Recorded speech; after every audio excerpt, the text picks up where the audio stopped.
Ginger. That's what you need. A mouthful of the good stuff and you'll see the back of any seasickness. Oh, thank you for your support, John. Don't suppose you actually brought any ginger? No, I don't get seasick.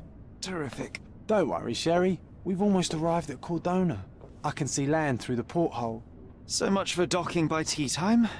The captain seemed more interested in his maids than in his maps. Oh, is Sherlock grumpy? Cheer up. We're back where we grew up. It's exciting. What's changed? What's the same? Ugh. I'm starting to question whether the weeks-long journey was worth it. Travelling all this way, enduring this indignity simply to visit a grave. Even if it is my mother's. Ah, that's just Mycroft's nonsense, still rattling around in your head. Try to forget what he said. I have. I believe it was that this is a performative farce, a feeble excuse to avoid responsibilities, and that there was nothing to be gained from it. You needed to do this. Enough of the self-pity and doubt. So we're a little late. What of it? We'll retire to the hotel and visit her in the morning. It'll be worth it. Thank you, John.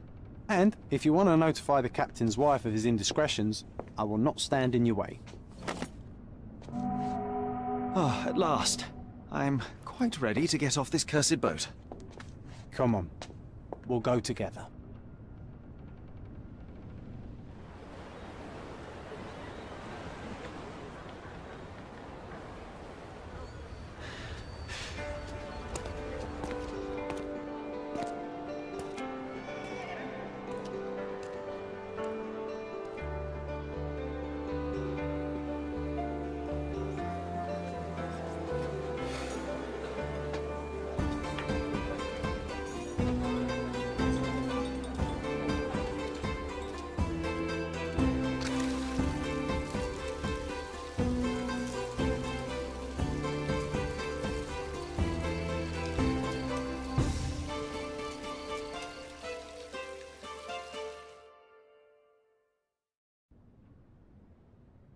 Hey, Sherry.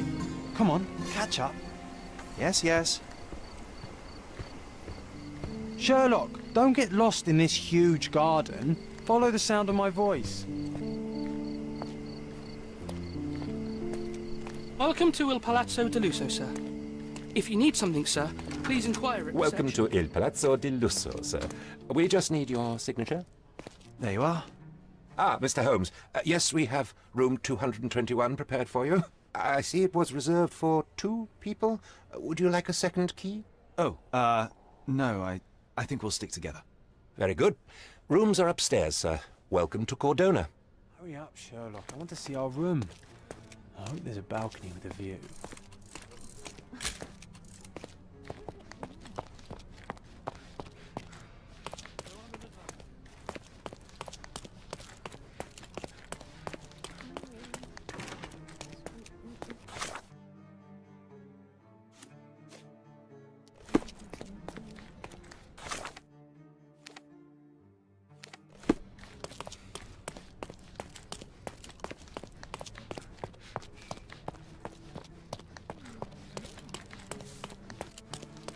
Your room is upstairs, sir. Number 221.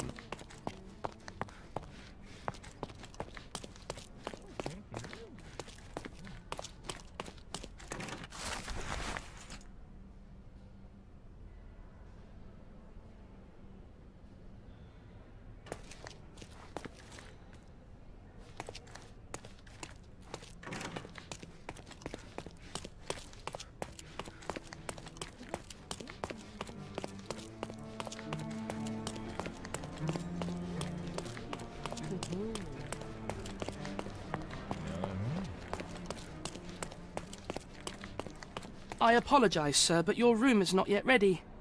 Perhaps, in the meantime, you would like to relax in the foyer? Tonight, the restaurant is offering a complimentary marlin ceviche to all our guests. Let's check what they have on offer.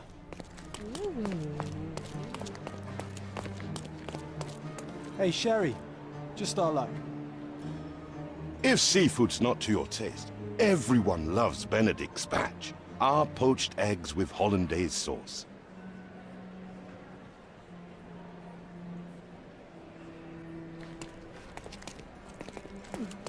Hey, Sherry. Just our luck. A medium, John. Haven't we been through this already? Come on, it's not like we've got anything better to do.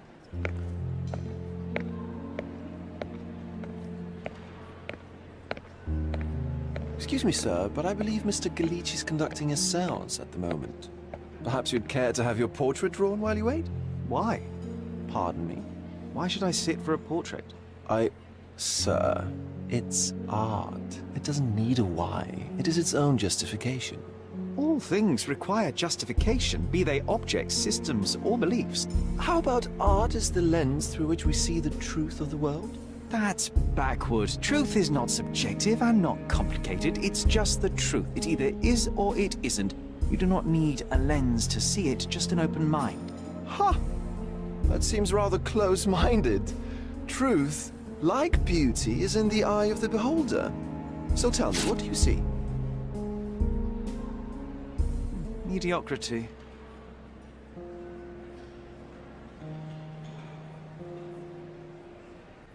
Come now, Sherry, what did he do to deserve that? The servant mentioned ceviche at the bar, Sherry. You should grab us some, and I'll find us a table. I'm starving. Okay, time.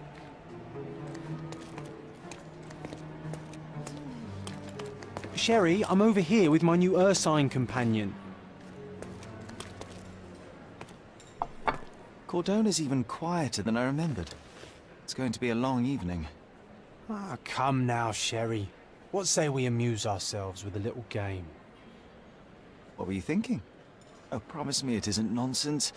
After being cooped up on that boat, I am itching for activity. No. As you can see, someone left a cane on our table. I simply thought you could identify its owner. Ah, so it is nonsense. It'll take me a minute, John, at most. Well then, you can deliver it to him as well. Deliver it to him? Then what are the staff here for? Aesthetics? Stubborn, Sherry, too stubborn. You wanted something to do. Slapping oneself in the face is also something to do. That doesn't make it worthwhile. But all right, let me take a look.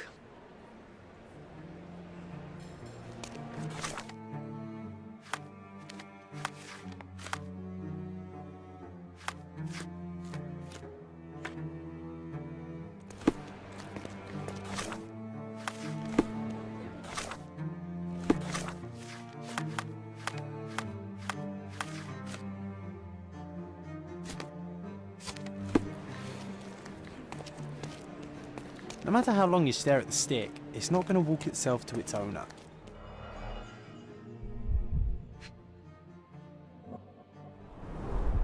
The hand grip is a head of a golden Javanese statue, probably stolen from a temple.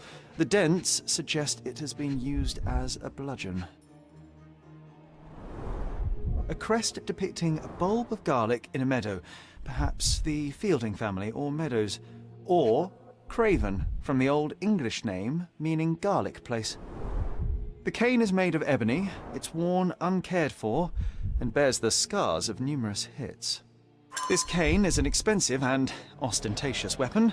Its owner must be vain, volatile, and of noble English blood. Take it with you, Sherry. Let's return it to its owner. All right, I hope you noted down your observations in your casebook. But how are you going to find this nobleman? The cane itself is not enough. I may have to ask other guests if they saw who was here.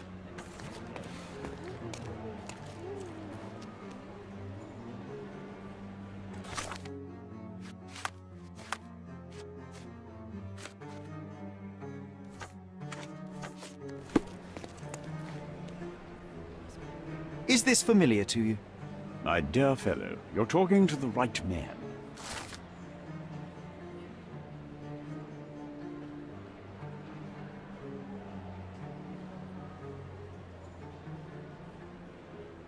Well, even with your keen senses, Sherry, I doubt you'll find the cane's owner on your first try. And would you be confident enough to bet on it, my friend? Why not? Let's see how good you really are.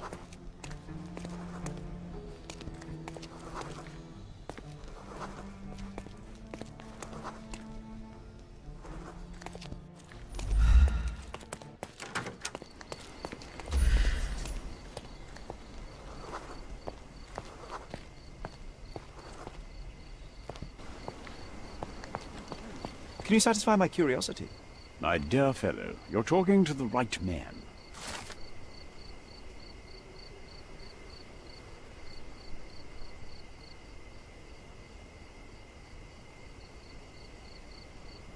Hey, Sherry, don't we now have the perfect excuse to visit the seance?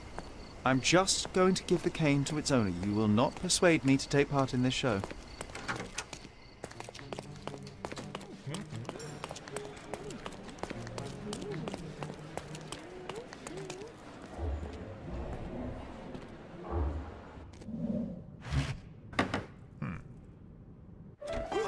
This hotel, this island, it's full of thieves. First my cane, now the diamond. Take your hands off me! Do you even know who I am?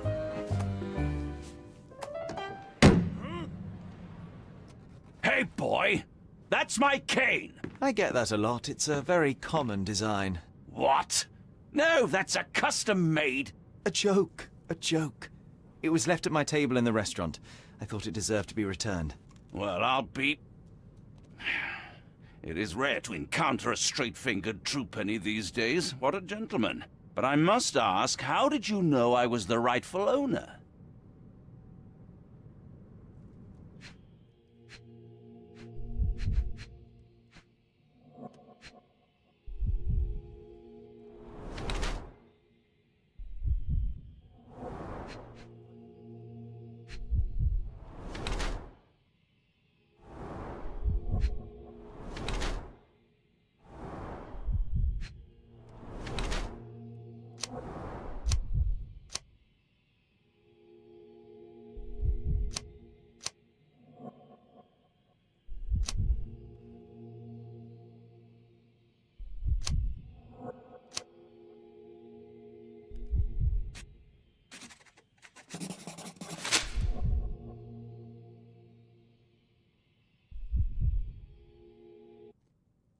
Simple deduction. Your cane told me everything I needed to know. I was after a strong, middle-aged man with a keen interest in adventure, noble blood, and affection for strong drink. And if one were to go further, one may even be able to extrapolate your name from your heraldic symbol, Lord Craven. Marvelous. Simply marvelous. That's me, Lord Andrew Craven.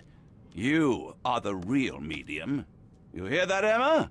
Well, you found my cane. Perhaps you can locate my diamond, too.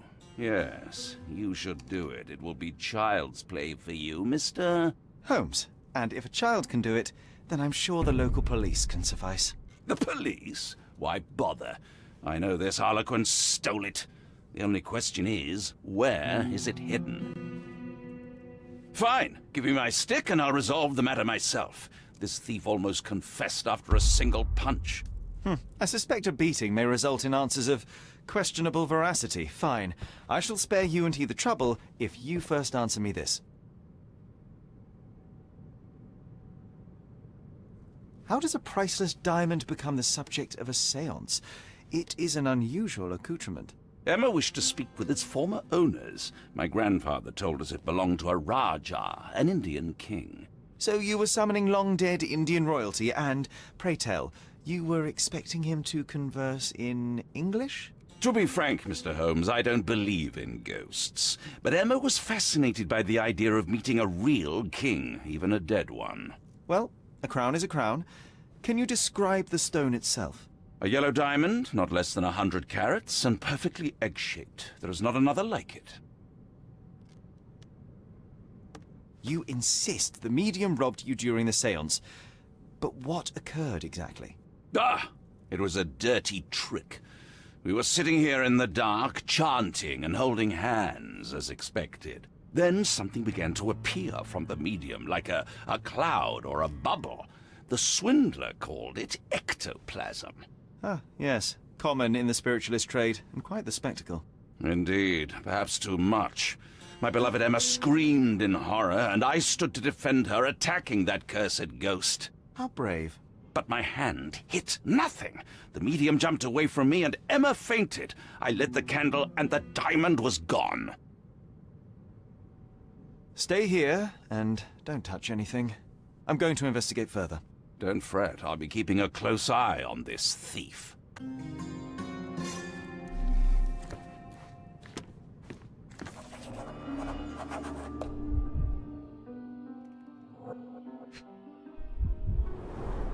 This must be the ectoplasm. Too bad there's not enough for a proper chemical analysis. Ectoplasm. The ghost was here, Sherry. There are light traces of rouge on the edge of this wine glass.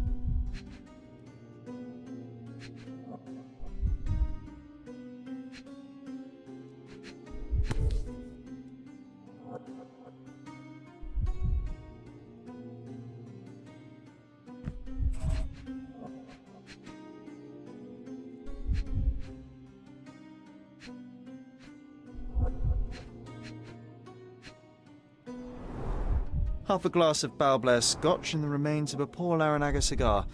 What else does a gentleman need?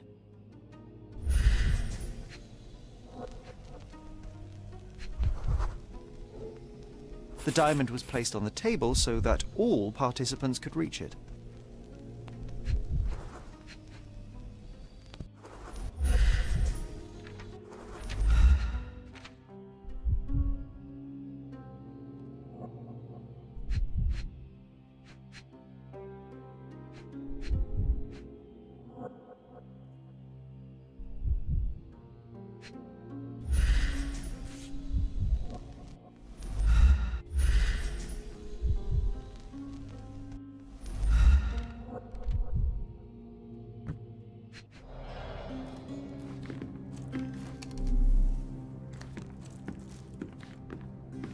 This hefty chair has nearly broken after hitting the wall. Could one man even lift it? At Cambridge, I was captain Quite a of the display rugby for the team. tremulous There's no place visitor. for weaklings. How can you not love this stuff, Sherry? It adds so much atmosphere to the room. Quite a display for the tremulous visitor. Was this covered on purpose? Of course. It is very dangerous to leave a mirror exposed during a séance. The spirits may become enraged. Or someone may notice the trick they should not see. I wonder what this mirror could have witnessed. Pale skin, quickened pulse, unsteady breathing. She's barely conscious. The feebleness of women. Really, Sherry? Pale skin, quickened pulse, unsteady breathing. She's barely conscious. The feebleness of women. Oh, I love the ambience. Nice and creepy.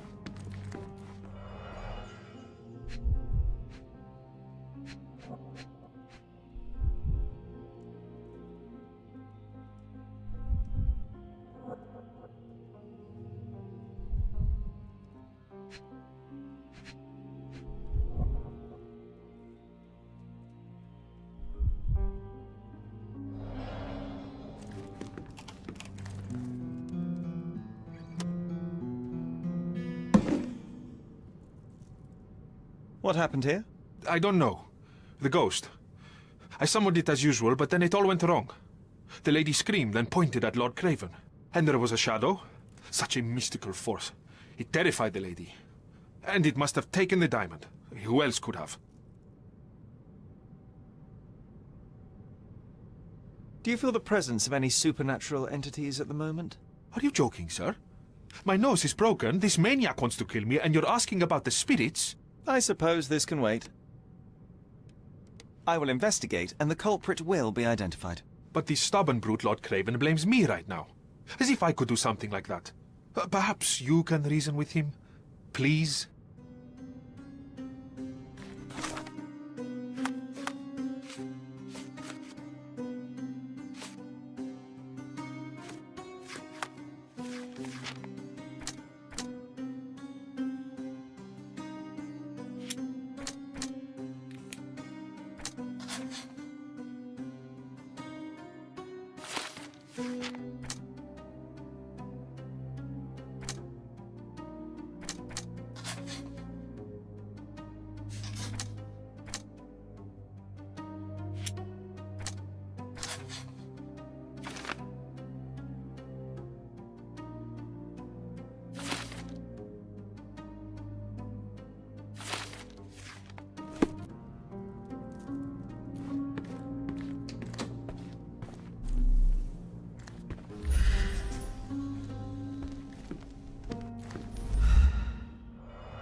seems like you're ready to delve into your mind palace, Sherry. I'm sure you'll make some good deductions. It seems there may have been an unexpected visitor outside the window. Ah, I hope it was the ghost of the Raja.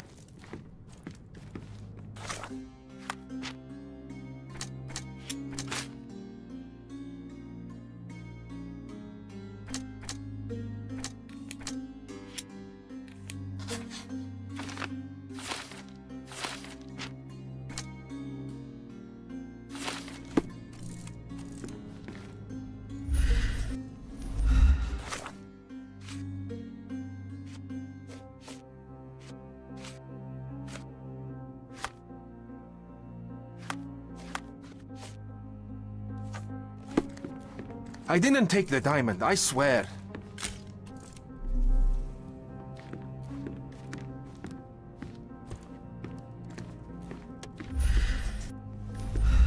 Thank you for helping us resolve the situation, sir.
Find the stone, Mr. Holmes, and quickly.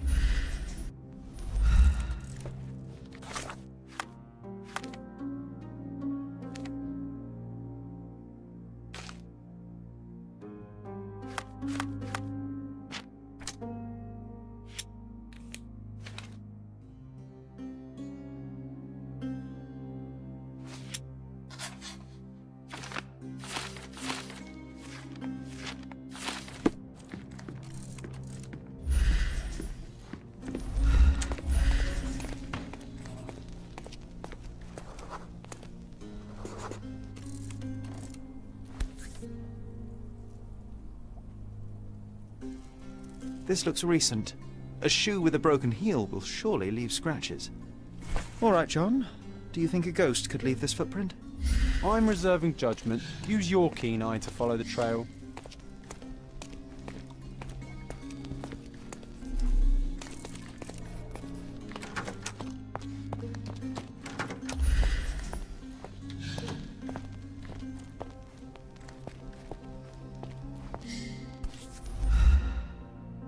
Size 4 with a broken heel.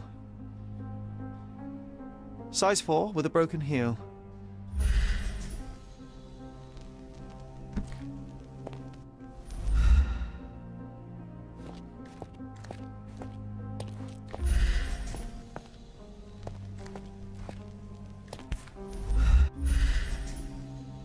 Size 4 with a broken heel. Rose Moore.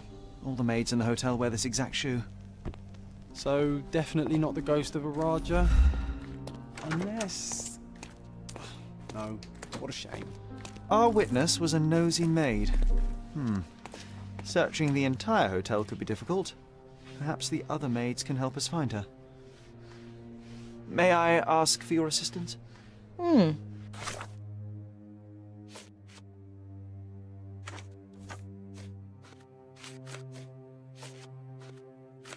You look like an honorable man. I have some information for you.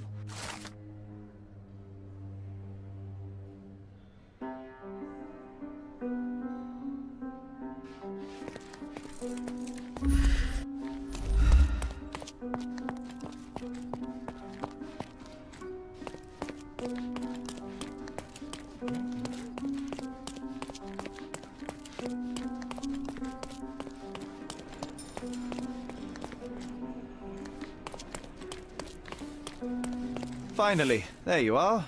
One would think a maid would be easy to find in this place. I'm sorry, sir. Do you need more towels? No. You are the maid who saw the ghost in the seance room, yes? How did you know? Simple. You changed shoes after breaking a heel while fleeing the scene. I'm sorry, sir, but if I may ask, who are you? I'm a novelist documenting the supernatural and those who witness it. Now, should you take a starring role in the tale, I will need your name. Oh my. A book? And you want to include me? I'm Lucia. Lucia Saletta. Something went wrong during the seance, Lucia, but no one will tell me what happened. You would be a valuable interview if you were there. I was. And I saw everything with my own eyes.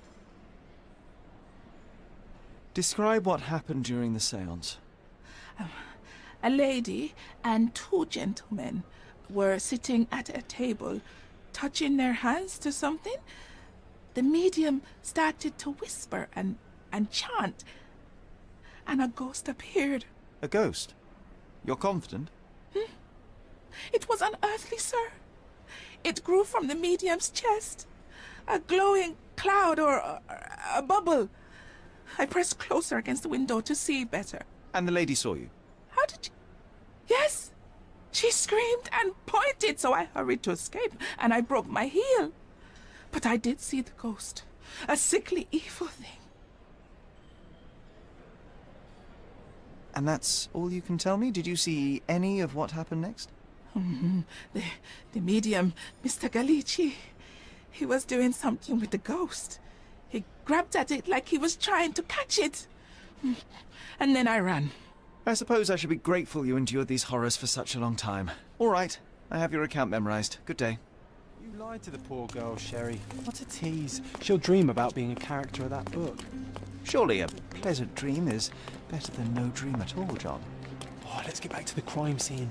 I always love seeing you explain simple things to simpletons. Lady Craven retired to her room to rest. Lord Craven remained here until the staff reported that the medium was locked in his room.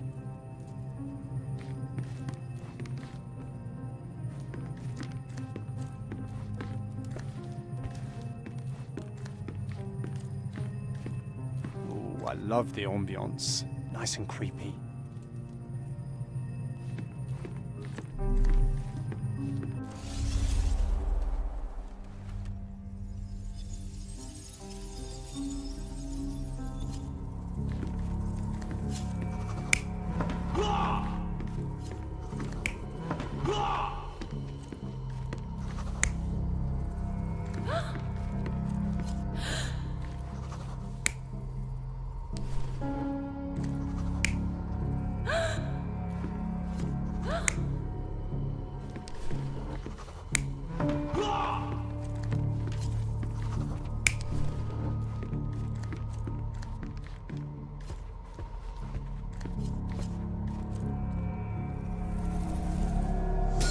It all began when the lady screamed and pointed at the window.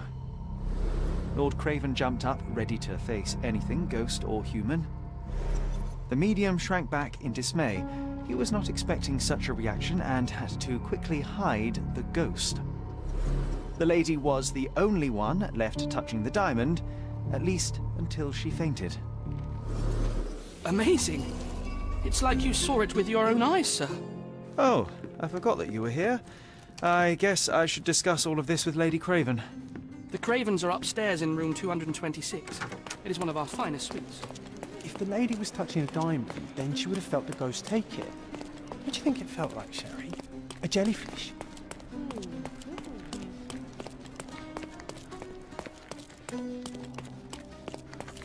Lady Craven is Help me, please. I would never refuse a nobleman, but I know nothing, sir. Lady Craven is not who she seems. Remember?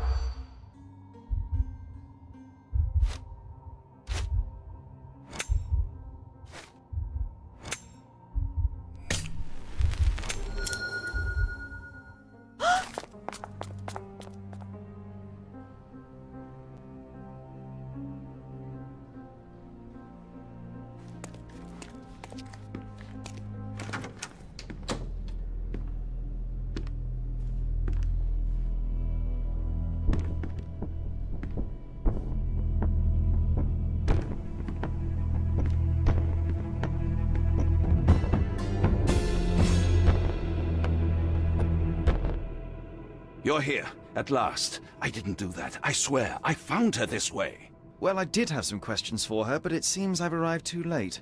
Now it's a matter for the police. Mr. Holmes, you said it yourself. They're children. They'll only make things worse. You promised me you would investigate. Investigate a theft, not a murder. Fear not. I will tell them all I've uncovered. Please, help me. The police will surely accuse me of Emma's death. You were the only one who can find the truth.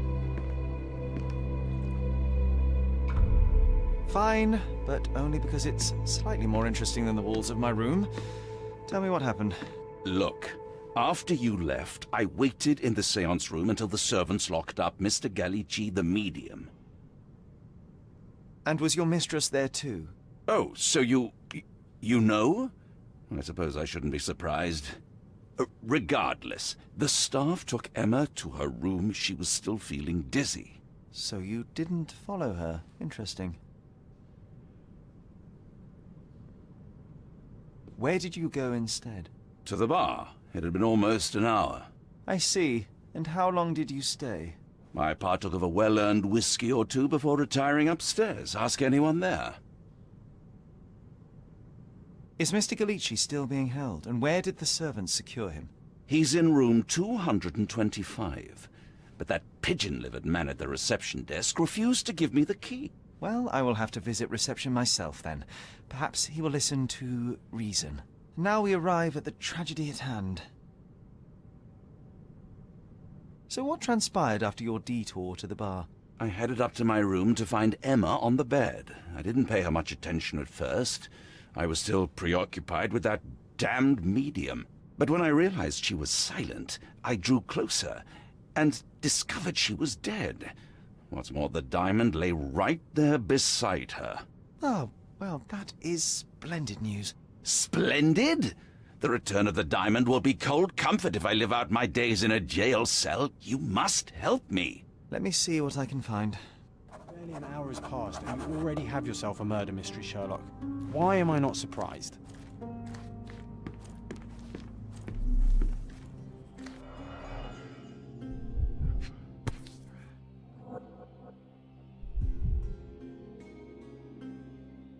This must be the missing diamond. A tremendous specimen, now forever tainted.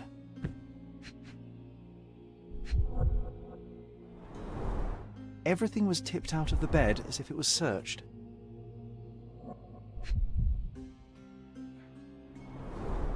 Strangled with bare hands, judging by the bruises. Do you think she stole the stone? It's certainly possible, but we won't get her confession now. Well, there is a professional medium right next door.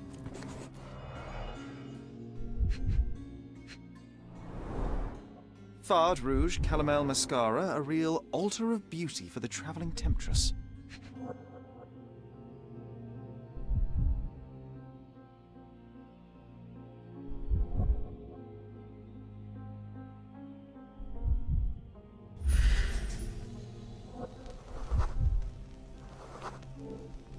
Aha. A neat hiding place. Why would she conceal all of the...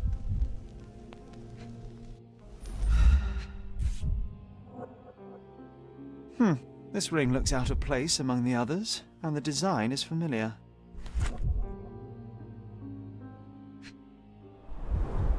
Several £1,000s, that's quite a fortune.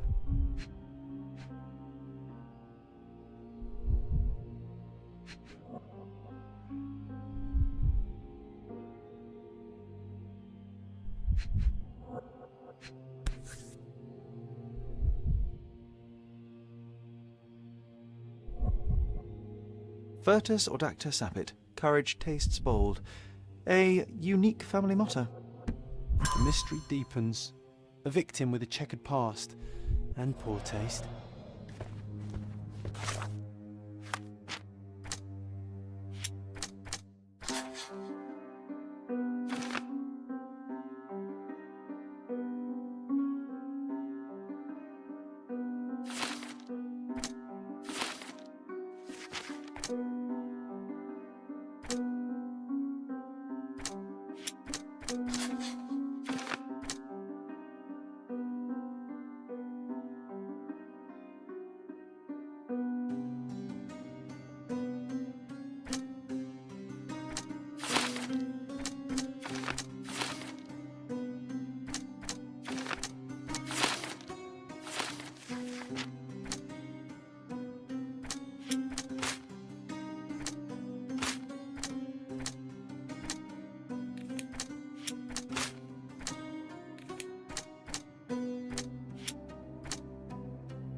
Someone was not happy with his post.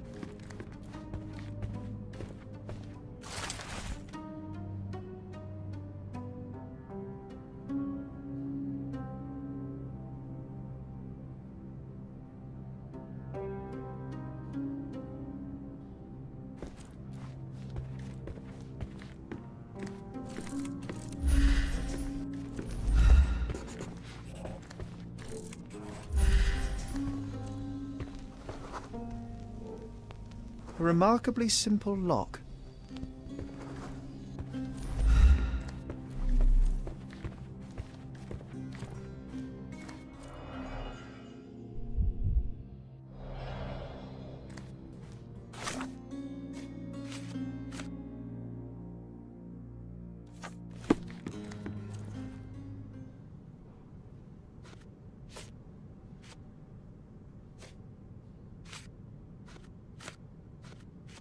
I found these jewels secreted away. Are you familiar with them? Ah, it cannot be so. That deceptive wagtail. How could she do this? That sounds like a yes. These items were supposedly stolen from us during our trip. I must have spent hours reporting it all to the police. And it turns out she had them all along. The trollop. I'd kill her myself were she not dead already.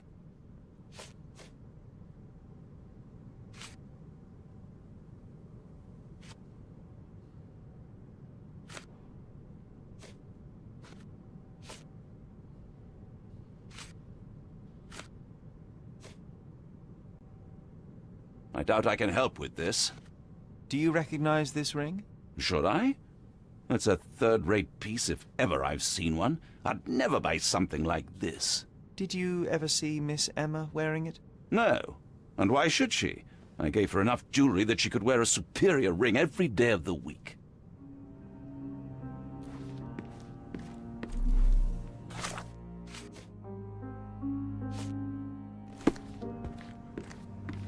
Do something about it, Holmes. I did not do it. You know that. So young and so dead.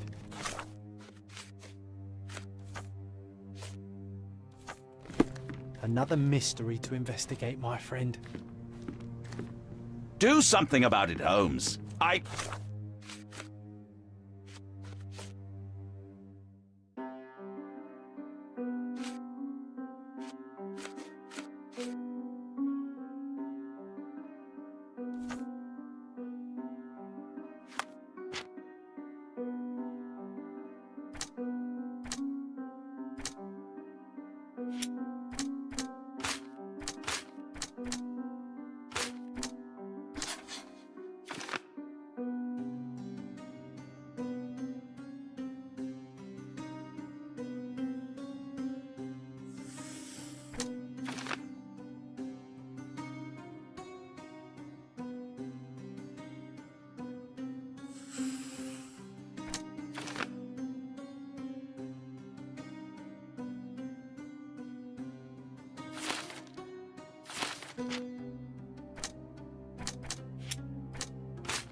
I did not do it. You know that.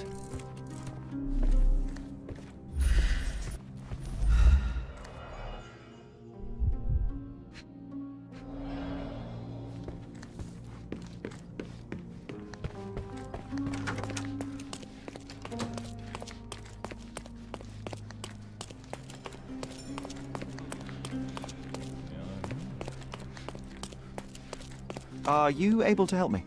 I have nothing to hide, sir, but I've never heard of this.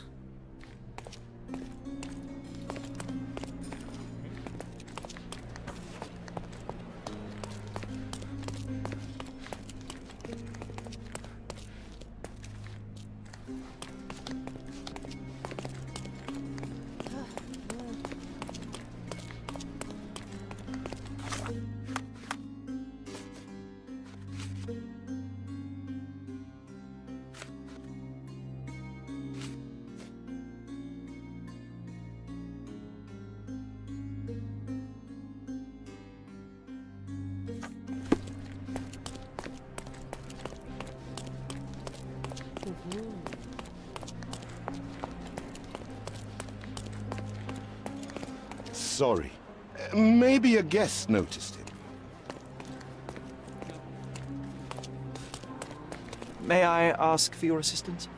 My dear fellow, you're talking to the right man.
I cannot cover for you, Lord Craven. The facts are conclusive.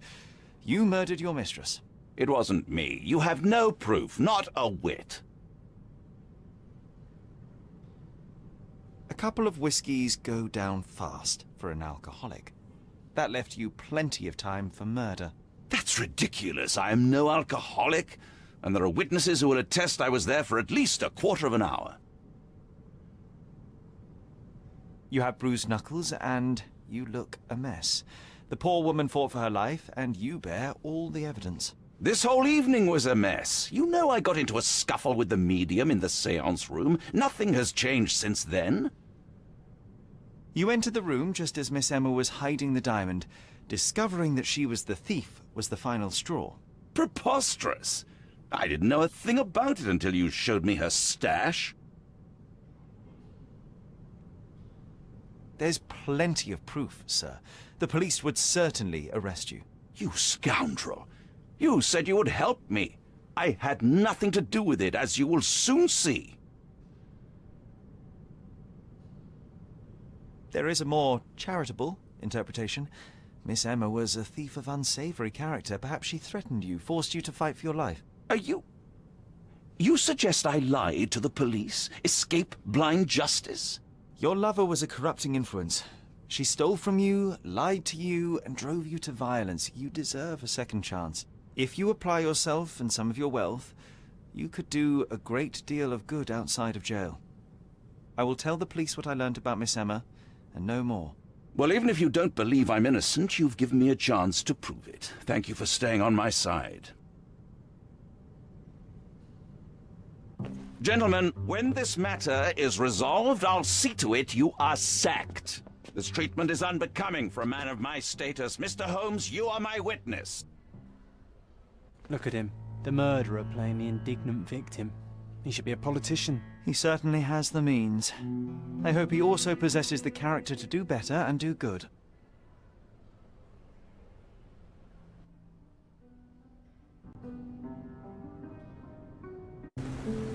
That was too much fun, Sherry. I'm buzzing. Buzzing.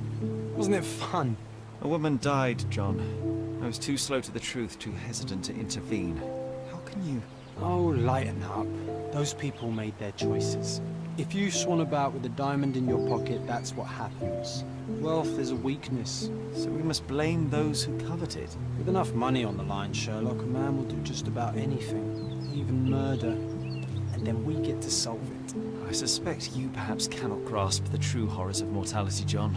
Oi, I am aware of my perilous existence, thank you very much. I must admit, even if the outcome of the adventure was imperfect, there was some pleasure to be had in the puzzle. Well, Cordona seems more depraved and decadent than we thought. I bet you'll get another chance. A bet, you say? A figure of speech. Just a figure of speech. Damn. Well, take one last look at the view, then we must be off. It's time to do what we came here for.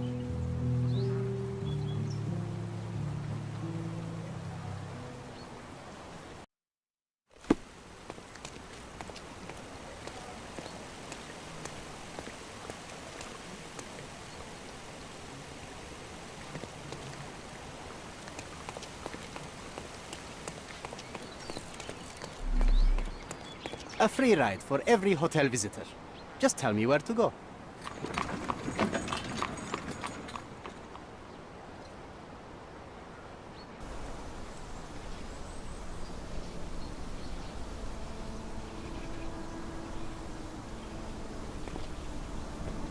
Is everything all right? If you don't feel up to it, I won't tell anyone. It's just a goodbye, John. It won't be difficult. I've already come to terms with my mother's passing. So you really don't remember? To what do you refer? Funeral. Sherlock, you were distraught. At first, I thought this visit would dredge up those feelings, but you've been remarkably level.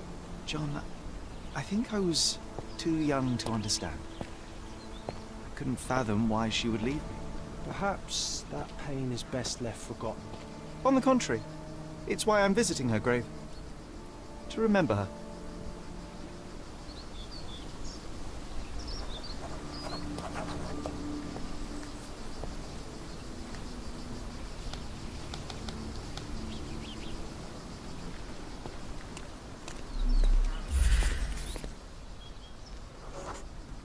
Mycroft was adamant that we leave for London immediately after the funeral. He never told me why, but I saw how unsettled he was by the long requiem.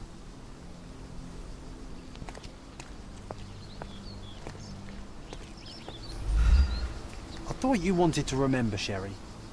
Concentrate, and I'm sure it will come back to you.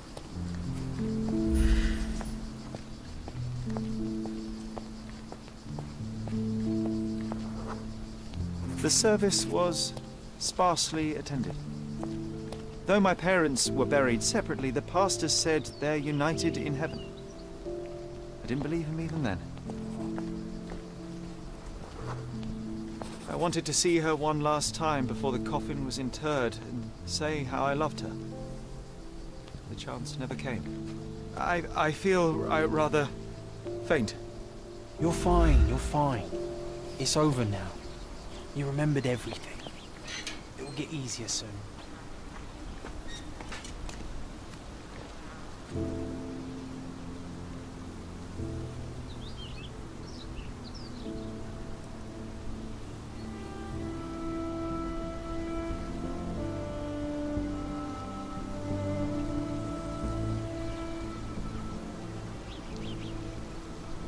A pocket watch?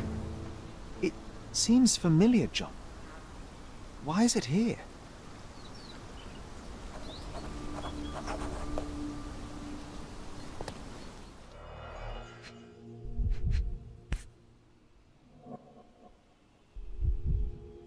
This watch was a gift. My mother's initials are engraved on it. The piece is in good condition. It must have been placed here only recently. Rest in peace, Violet Holmes. Goodbye, Mother. A candle in a small puddle of wax. It cannot have been lit for more than half an hour. Is this really how you want to spend this time? This is my mother's pocket watch, John. Who put it here and why? Are you not in the slightest bit interested?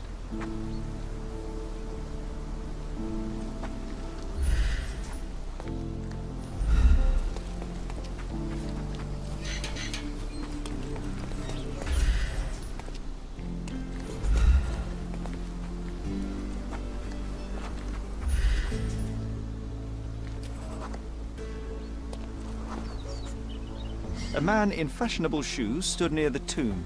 The size of the prints suggests he is approximately 5.5 feet tall. You were about to tell me the make and model of tyre, but let me assure you, I do not care. Well, it was going to be very impressive. Come on then, the trail continues ahead.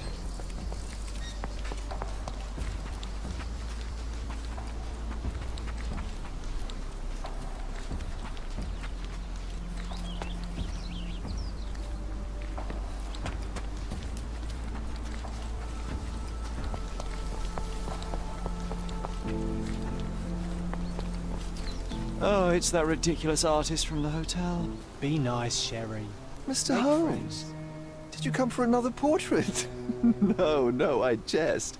You gave quite the performance last night. The hotel was abuzz with your name. I must say I was rather absorbed in it all. The fallibility of men. Such scandal. It was a welcome distraction. Oh, my manners. I am Werner Vogel, art enthusiast and gallery proprietor. Mr. Vogel, I was perhaps too curt when last we spoke. Speak no more of it. Travel takes it out of any man, never mind when this is your destination. Once I learned who you were, the pieces fell into place. Your mother was well liked on Cordona in her time here. I was sorry to hear of her passing.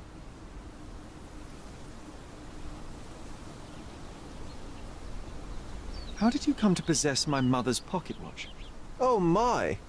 It is quite something to witness those powers of deduction firsthand. Yes, I left you her timepiece. After her death, there was an estate sale. All of Cordona's elite picking of her remains. I couldn't let such a lovely thing go to those vultures. When I learned your name, I could no longer keep the watch in good conscience. It is yours by right, and I knew you'd find it here. Thank you. I'd forgotten all about it, but the moment I saw it, I knew it was hers. Amazing what the young mind forgets and the older can recall. Rather odd, loitering in a cemetery. I suspect you'll win, but I'm here for my art. There's beauty everywhere if you look, even in decay. A little darkness brings out the light. Now, a diligent observer might note that you too are loitering in a cemetery. What brings you here? Closure answers penance? Closure, I suppose. And what is closure? Mere proximity? Understanding. Acceptance. You didn't understand from afar. You had to come here to accept the truth of her death? Of course I understand. She died of consumption, drowning in her own blood. Your mother? Yes, my mother. I must have been misinformed. I'd heard otherwise. Otherwise than consumption? No, you'd know better than I. I'd heard talk of a police investigation, but Cordona is a notorious gossip. And what does it matter? She's passed on either way. She has. Well, I shall intrude no longer. I'll leave you to your closure. Do stop by the gallery if your travels permit. Farewell.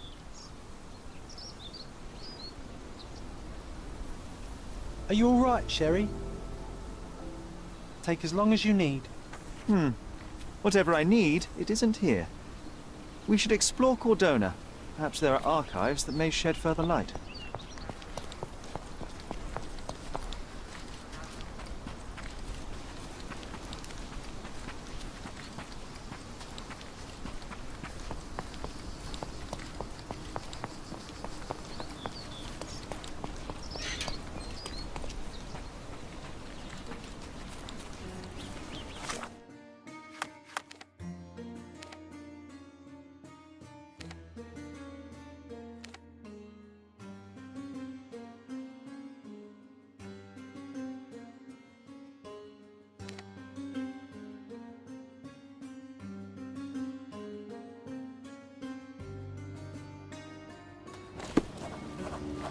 Extra, extra!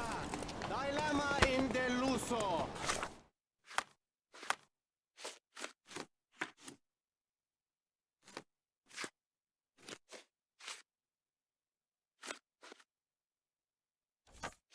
A seance ends with a death.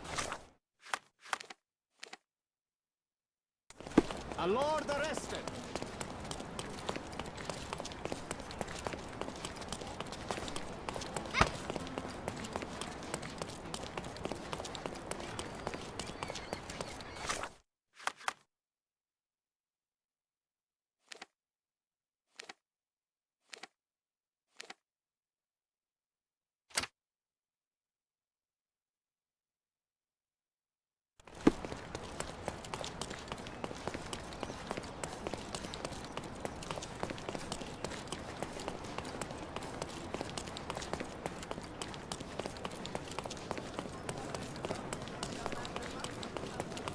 Hello.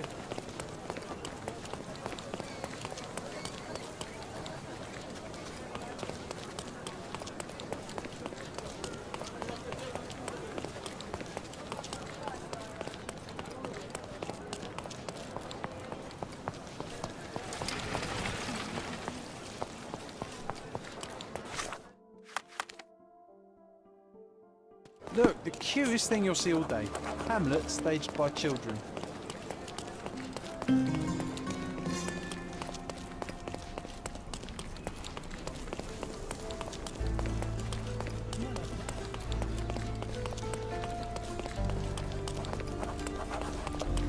How do you do?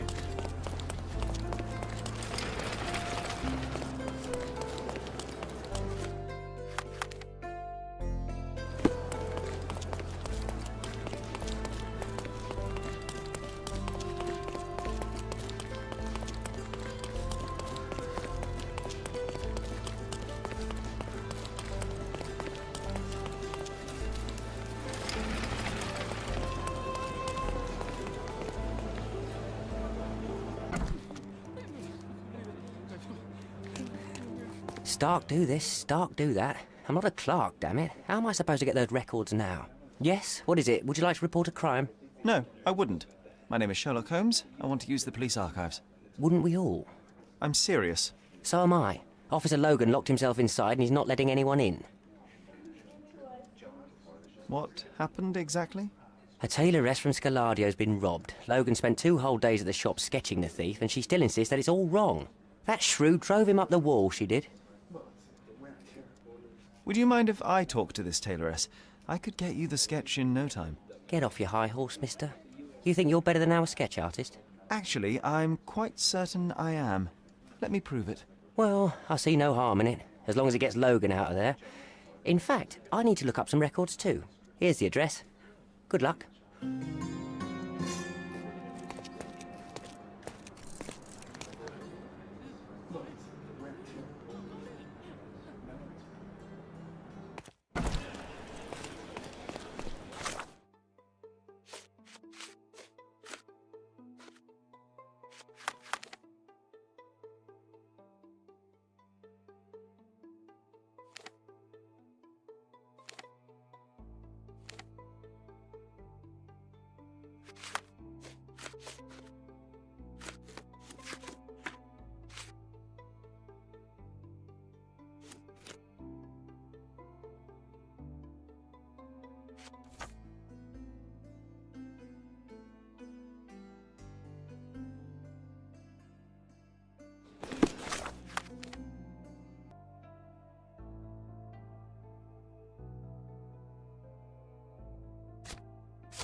Can I ask you a question?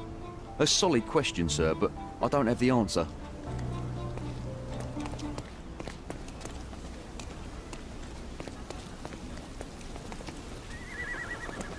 Do you know anything about this? Your money doesn't impress me. Everyone's looking at us, Sherlock. You should know what we do.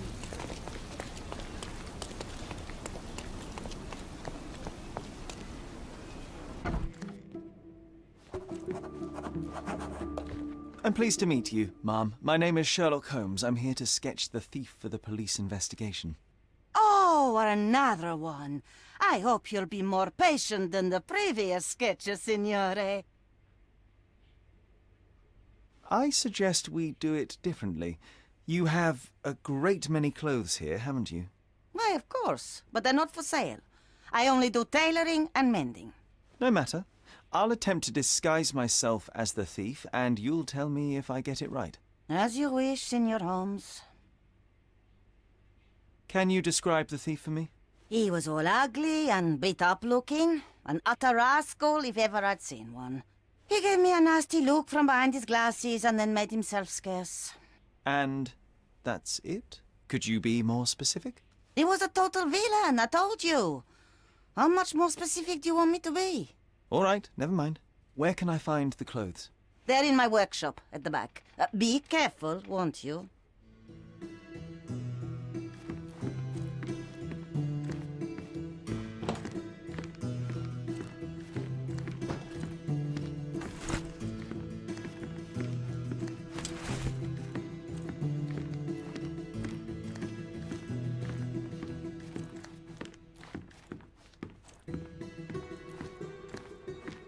What can I do for you, Sherlock?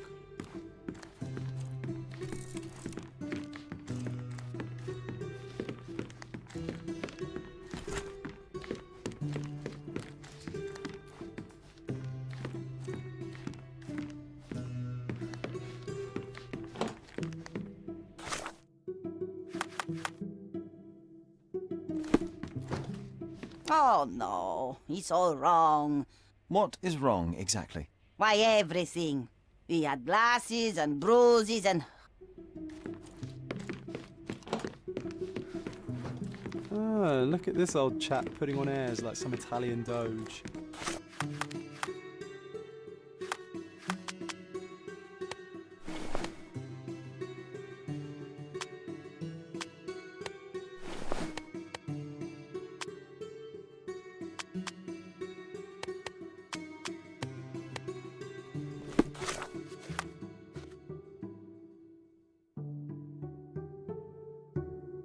Why don't you disguise yourself as him instead?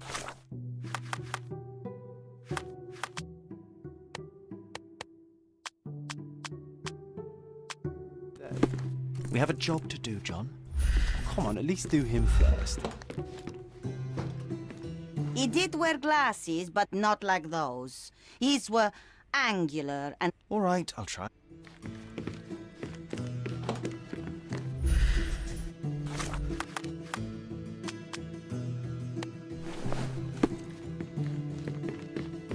Your face is too innocent now. What do you mean, too innocent? There was something evil about his face. Yes, the kind that all villains twirl as they plot their evil plans. That's...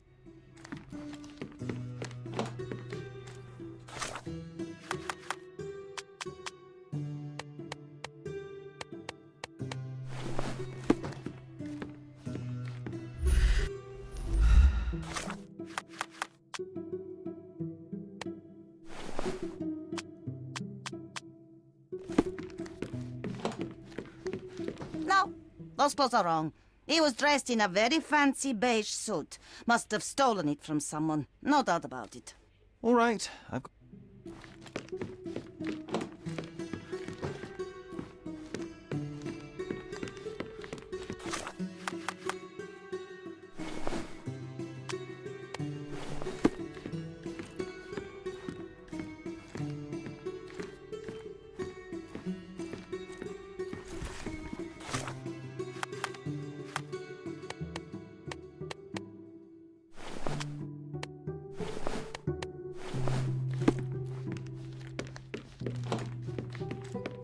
No, signore. That I... You didn't tell me it was a bowler.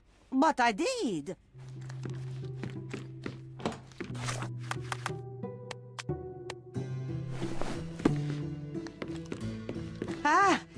It's you!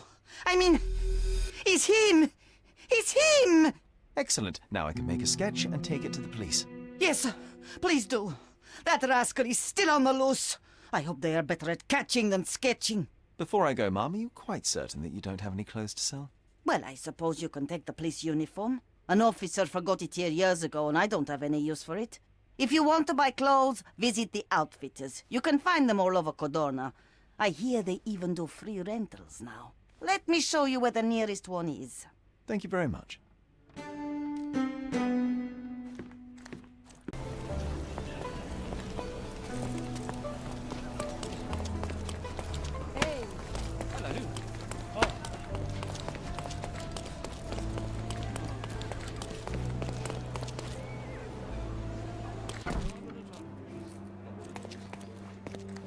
Hello again, officer.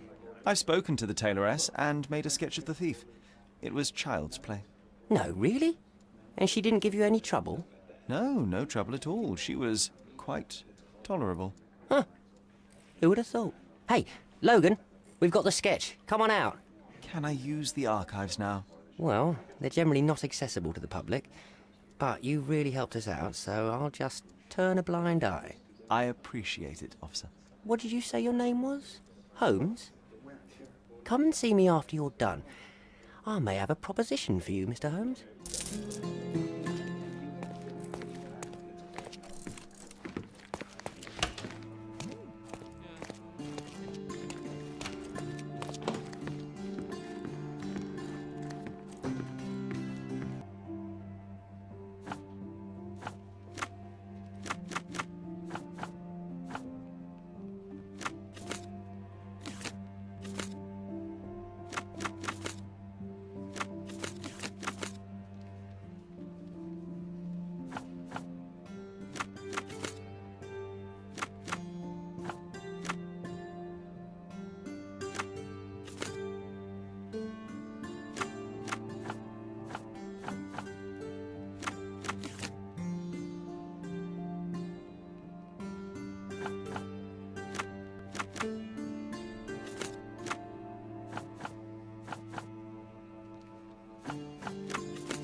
John, I just recalled that we were living here on Cordona in a manor. And there was a policeman. Really? What else do you remember? What happened to our mother? The memory was vague, a mere flash. I have to find our house. Absolutely. Let's do it.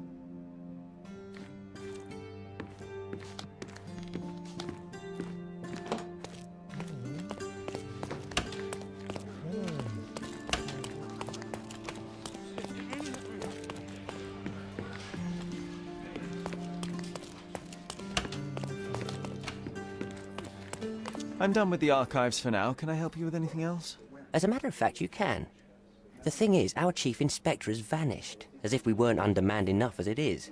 Wait, what do you mean, vanished? Gone missing on a case. Shady business, but that's besides the point. See that board?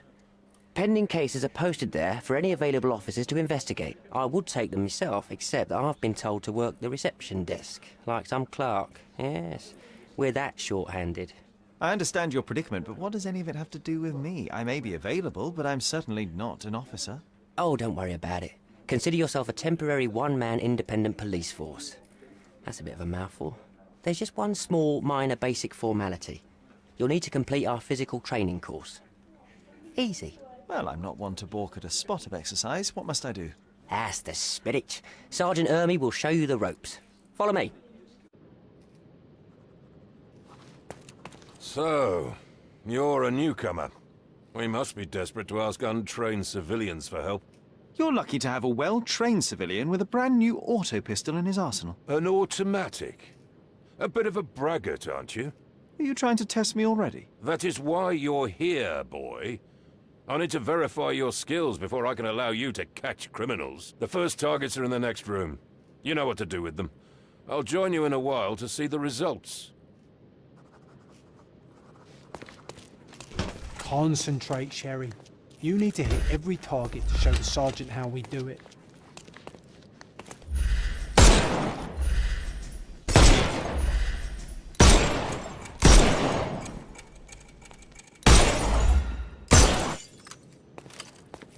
Hooray!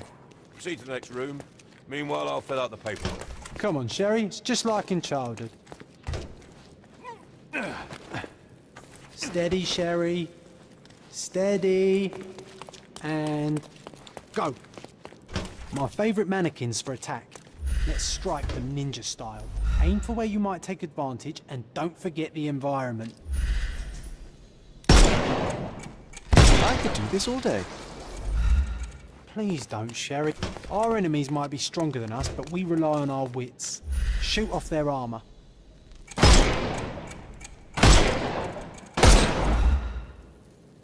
Hooray! All right, let's move on, Sherry. If you stand here and use your snuff box on them, you can definitely overcome them, Sherry. It's all calculated.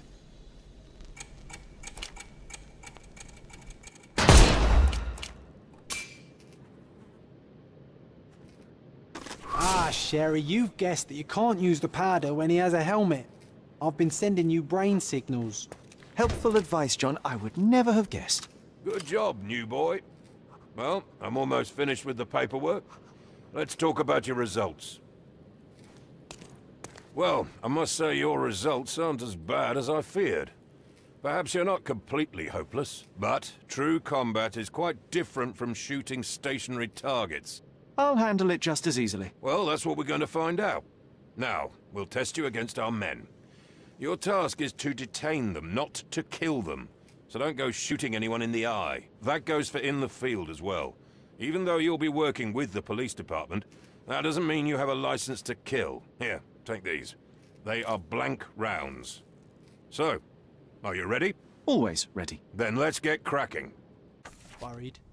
Not at all. I can hit them all with one shot. Good luck, Sherry, and remember, the surroundings are your playground.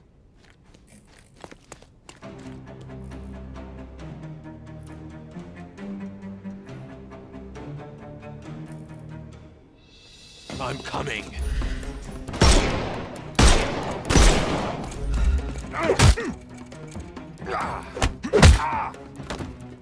Too simple. I'm coming for you.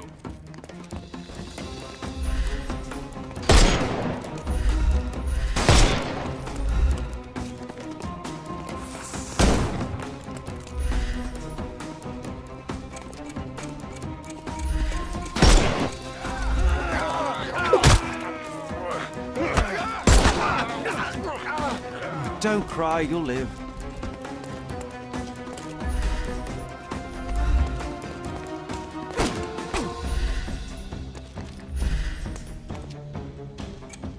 Time to knock this guy out.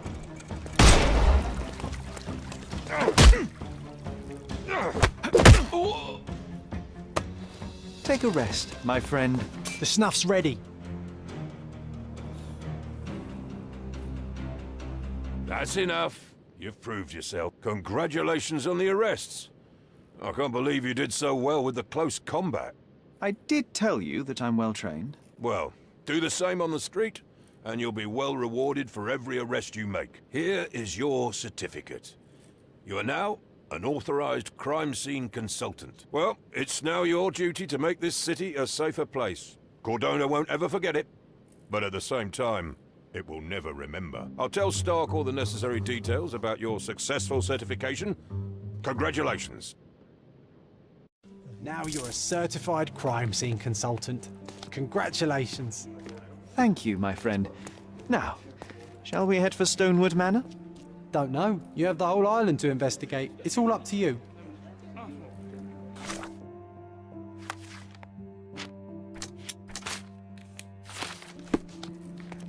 Any progress with the case, Mr. Holmes?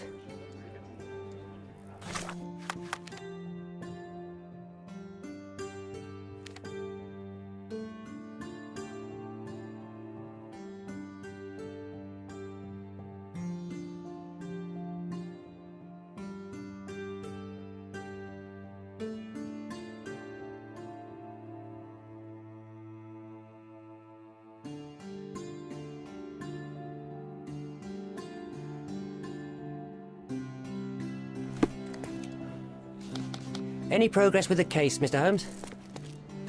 May I ask you something? Nothing I can tell you, sir, but others might know more.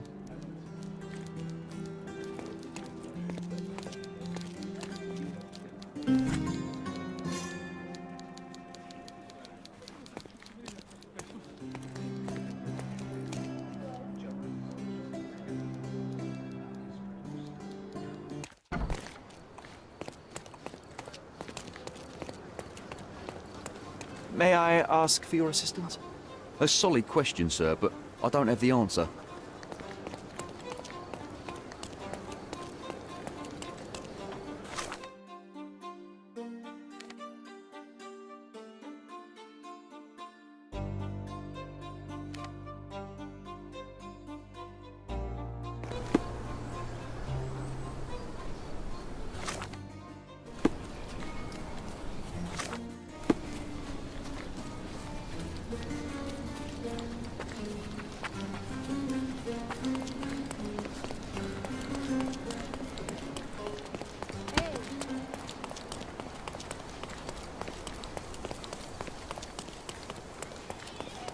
Are you able to help me? Yes, sir. It'll be an honor to help you.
Hey, Sherry, there's post here.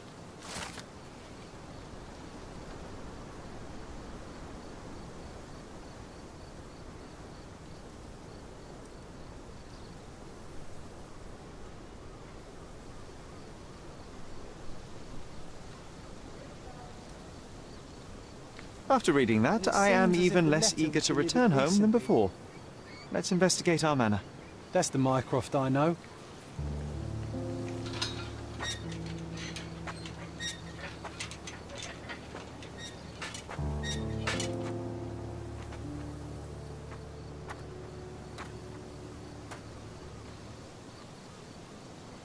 There she is. Our old manor. It's smaller than I remember. You were a couple of feet shorter back then, Sherry.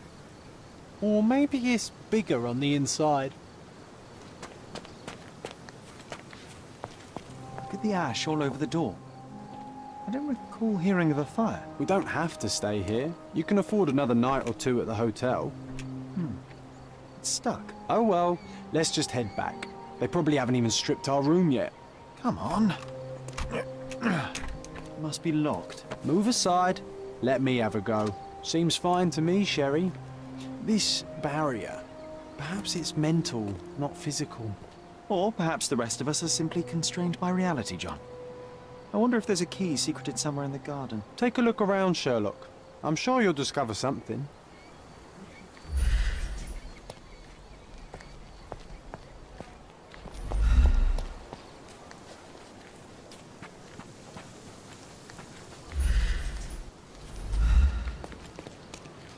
Why does this barn give me such an unpleasant feeling? Oh, I know. It's because Mycroft used an axe to shoo you out of here. It scarred you for life, but I enjoyed it.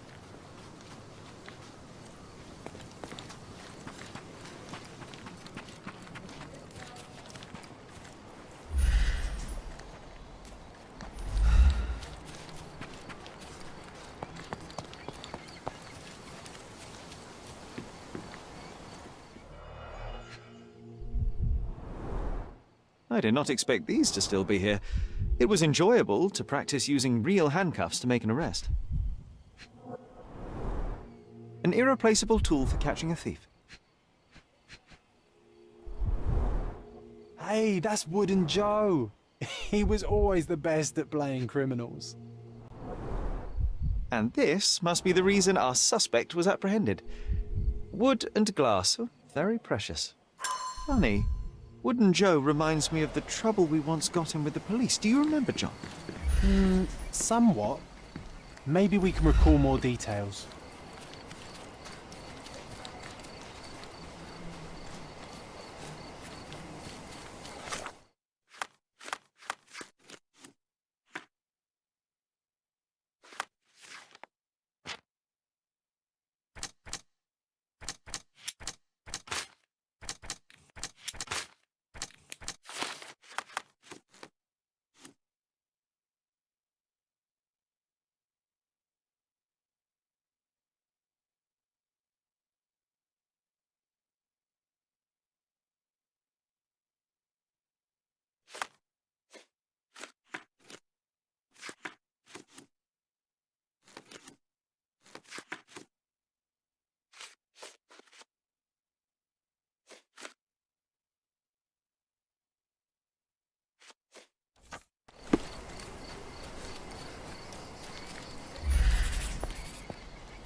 The policeman brought us both home, John. That's why he was here.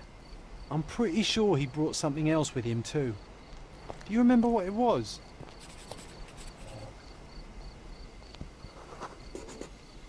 I bet it was our reward. No, we were not so lucky. It was a set of lockpicks that we had used to sneak into someone's house. That's why we were arrested. Did someone come out to investigate all the commotion?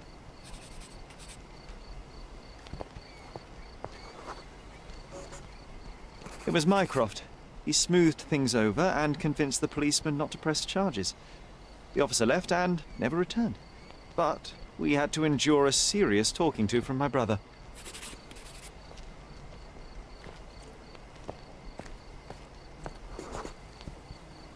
Mycroft wasn't happy about the fact that we were arrested. It felt like he lectured us for hours. Did we give him something afterwards, Sherry?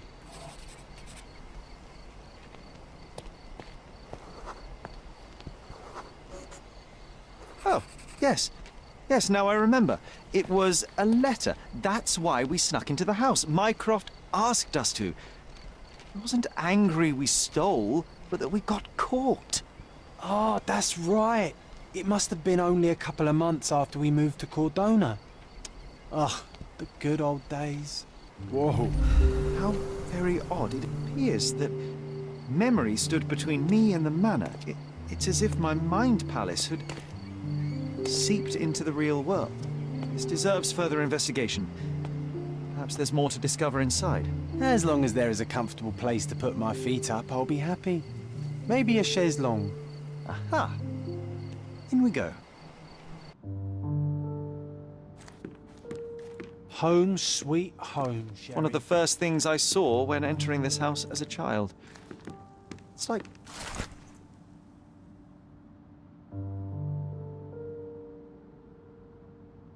usual. And I was wondering why it's so empty in here.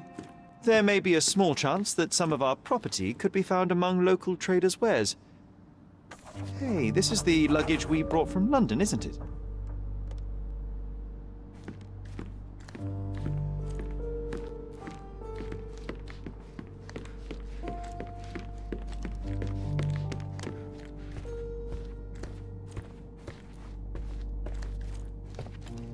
Another one. There must be something important behind it. I can feel it. Another one. There must be something important behind it. I can feel it. I remember how angry Mycroft was about these marks. He called it a frivolous, childish endeavor.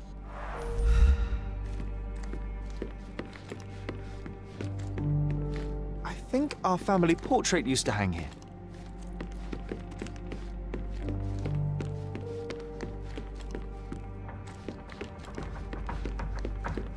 Another one. There must be something important behind it. I can feel it.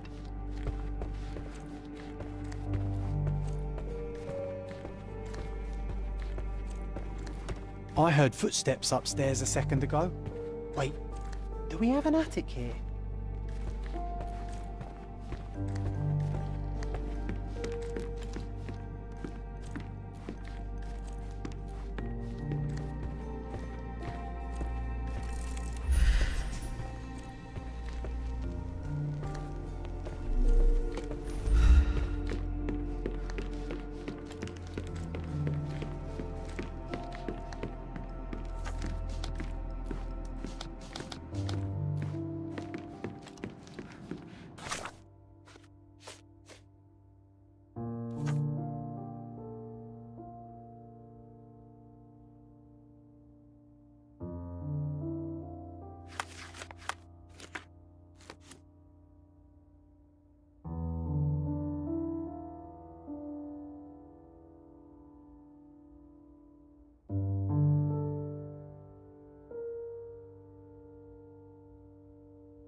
Something did happen that day, but no one can tell us the details. How can that be?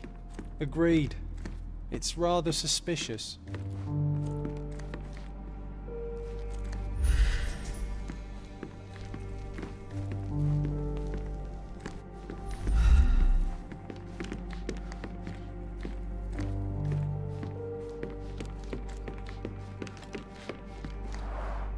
Mycroft's umbrella, the only outgoing thing in his wardrobe. Another memory incoming, Sherry.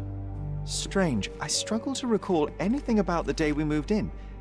The only detail I'm sure of is that it was raining early that morning.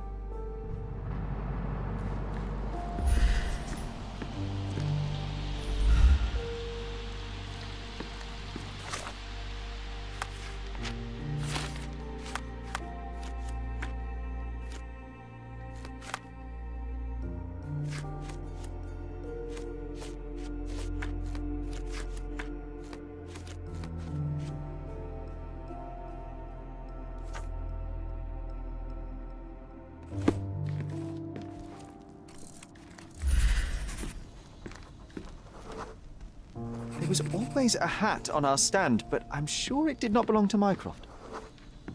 Our mother brought a slew of belongings with her. She refused to leave a single thing in London. Mycroft had to spend the whole day dealing. This trip was a challenge for our mother. I tried to help her. Do you feel it? Is it the air shimmering, or is it my imagination?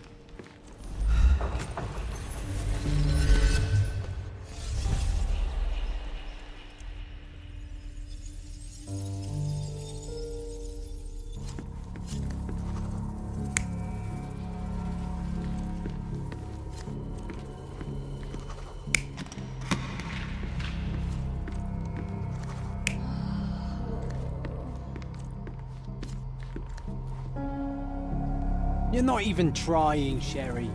Concentrate.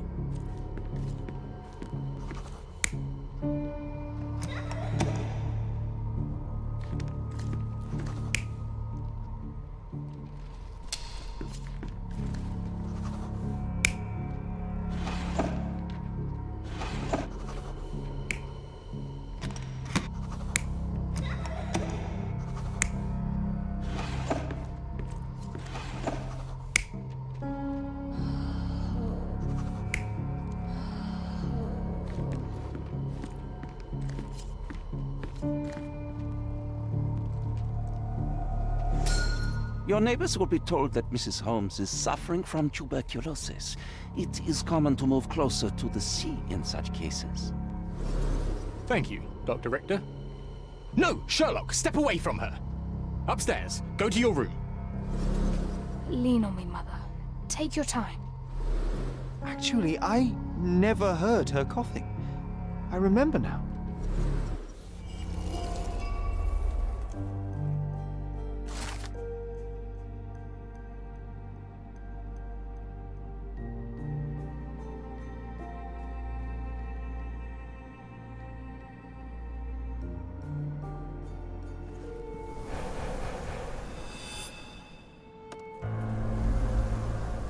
Oh, I feel dizzy. It's stuffy in here, isn't it? John, are you all right? I'll be okay in a minute. How about we find our room in the meantime?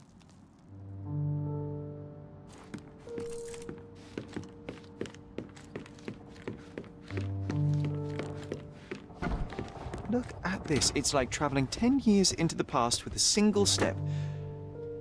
Oddly satisfying. Cannot believe all my toys are still here. Hey, they were not just yours. They were half mine too. An artifact from Palau carved out of bone and claimed to be 300 years old. My mother proved it was a fake. My very favorite plaything. It was the perfect pirate treasure.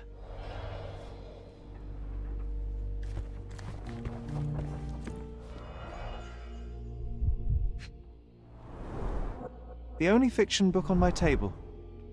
I can still hear my mother reading it to me. So many pleasant evenings were spent here with the Encyclopedia Americana.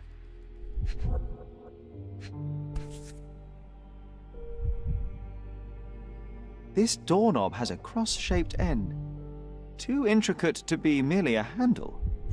You know what? That definitely looks like a key. Let's poke around and see if we can find Interesting. any What's that over there?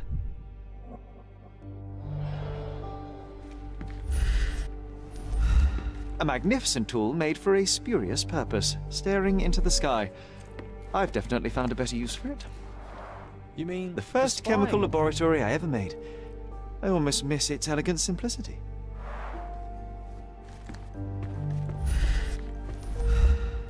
I'll never forget how challenging it was to obtain this simple sketch.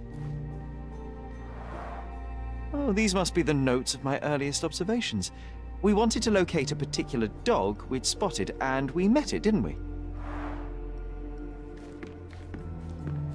Need to repeat this one day, but with bullets.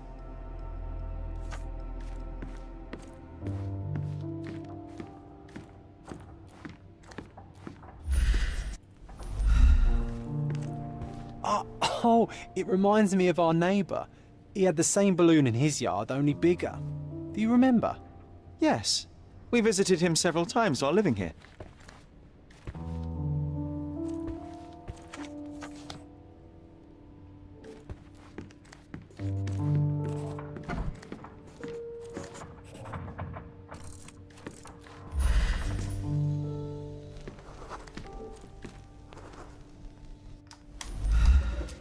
Perfect match.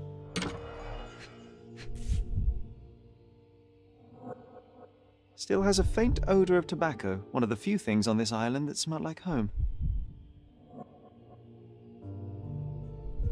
Made of cherry wood, Father's favorite.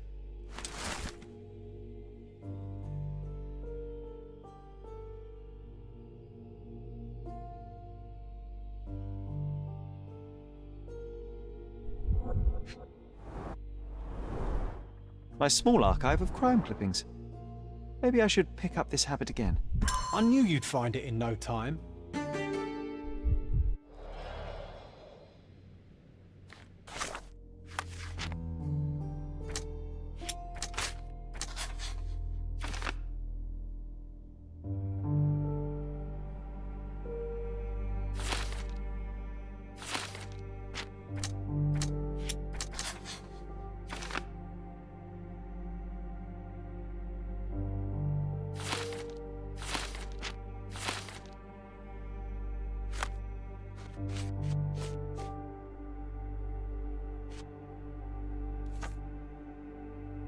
Wasn't that neighbour missing a finger? That does sound vaguely familiar. Wasn't his name, Theodore? Theodore Gilden, perhaps? It's the perfect time to investigate.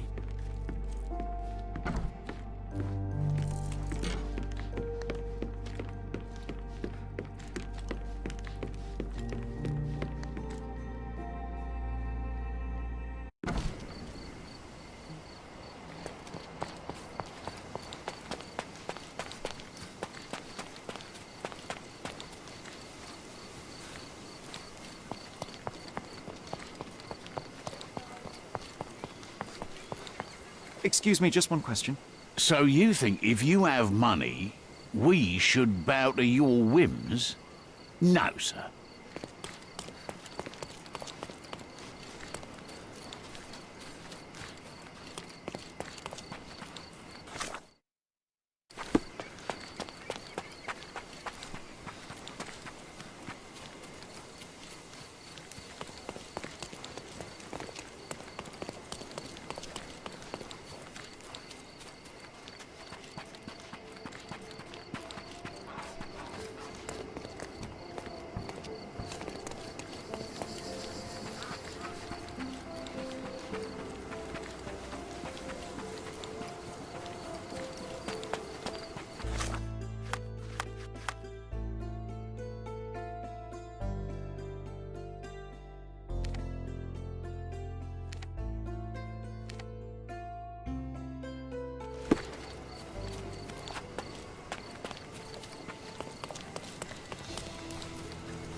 Nice to see you.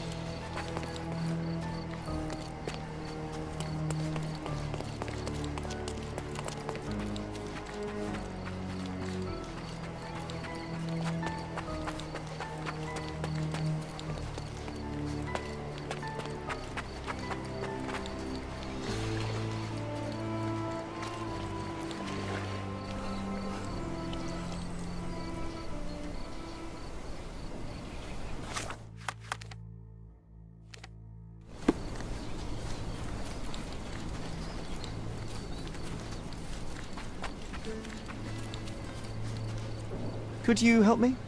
Mr. Fancy Clothes won't find any answers here.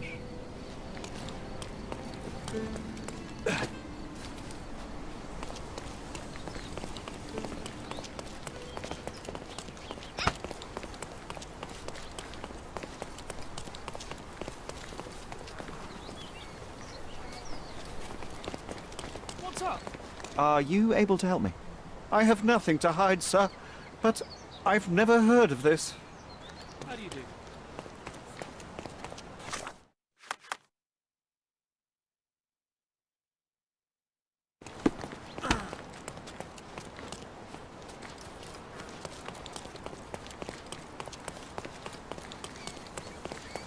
That wretch Goliath would murder us all.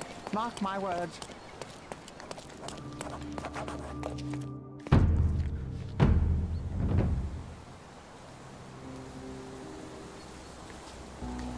Oof, a contortionist you were not. Disjointed vertebrae. Difficult to say if it was a way to start or finish him off. A kneecap reduced to splinters. A belt from a dressing gown. Curious.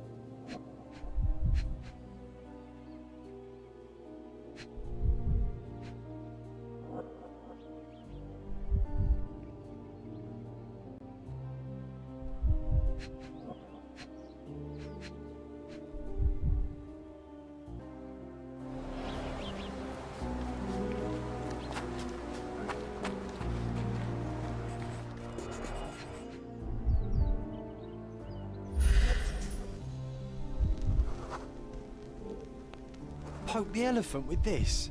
Really? People are hopeless.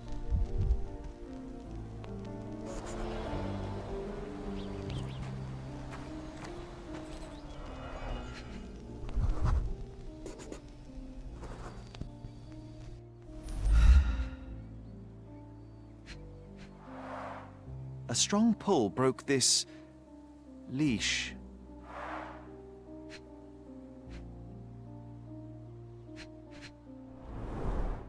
A pool of blood and saliva, possibly as a result of impact. Sherlock, take a picture of the footprint. It's valuable evidence.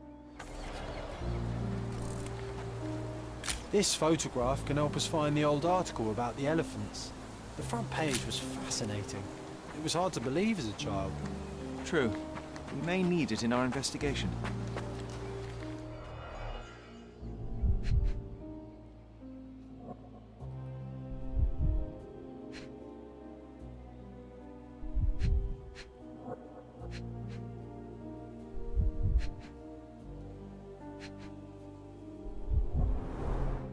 A missing pinky, middle-aged. It's none other than Theodore Gilden. Oh boy, Sherlock. Another death means another question. And we shall answer the question. It's far too interesting to give it up to the police. Hog heaven.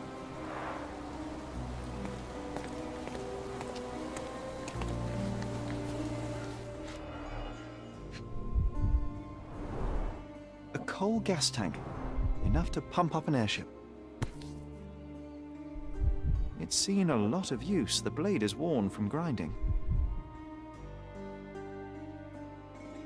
A sailor's knife, useful for cutting wet and thick ropes.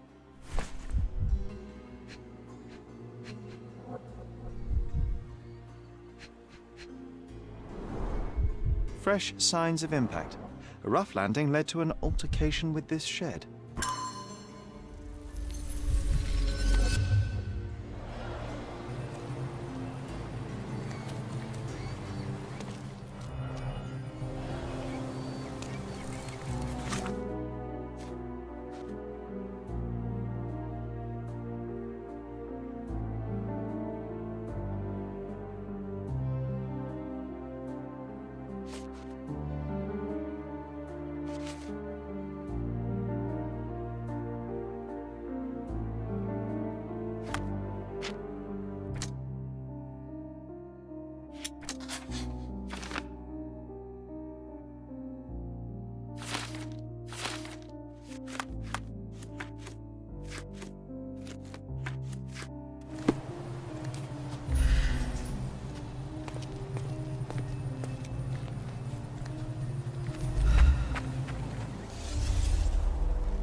You're not even trying, Sherry. Concentrate.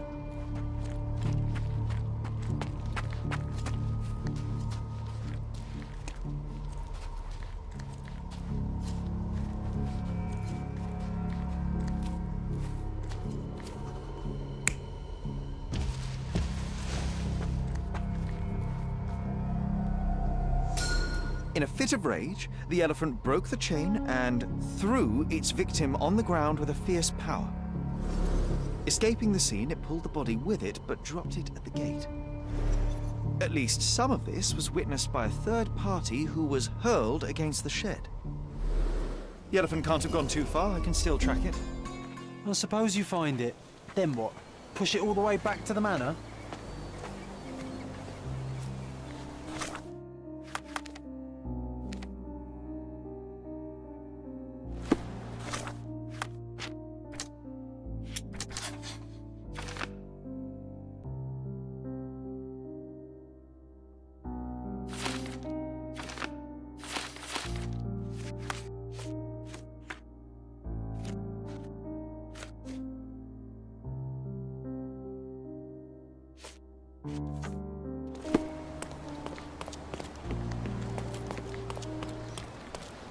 Destruction and trampled ground. Who's it? Can you satisfy my curiosity? That's a question I can answer.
Strange.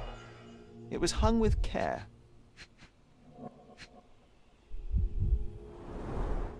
The game has escaped us, for now. We'll find a solution to the elephant problem later.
get the worst jobs.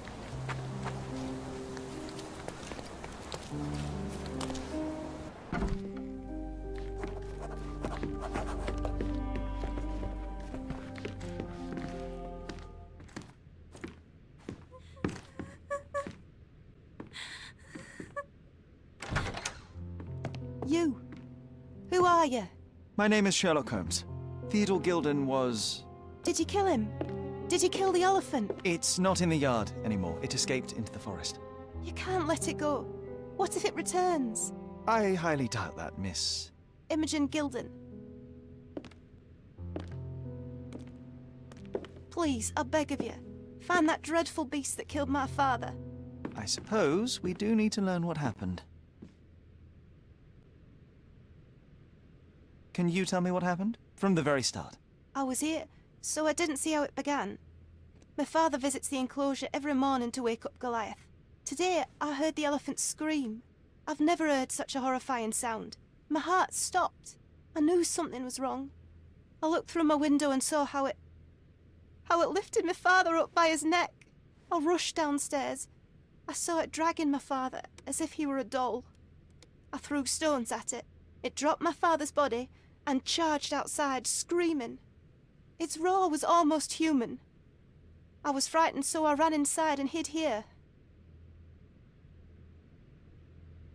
Well, it was the most probable outcome, living with a giant wild animal such as that. How can you be so cold? Goliath murdered my father, Mr. Holmes. He mustn't be allowed to get away with it. Well, thank you for the information, Miss Gilden. I did have some questions for your father. Perhaps you might help me with them? I wasn't privy to much of my father's life, and it's very hard to think of anything at all with Goliath still loose. Please, Mr. Holmes. Very well. Do you mind if I ask you more questions if I find anything that might help? Anything to catch that monster.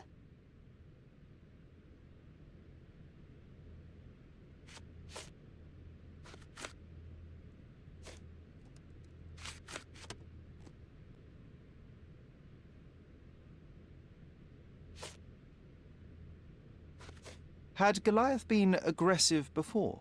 It's dangerous, but it was never aggressive near my father. My father would do anything for Goliath. All the elephant had to do was clap its ears. You envied him, the elephant, I mean? Our house is called the House of Ivory.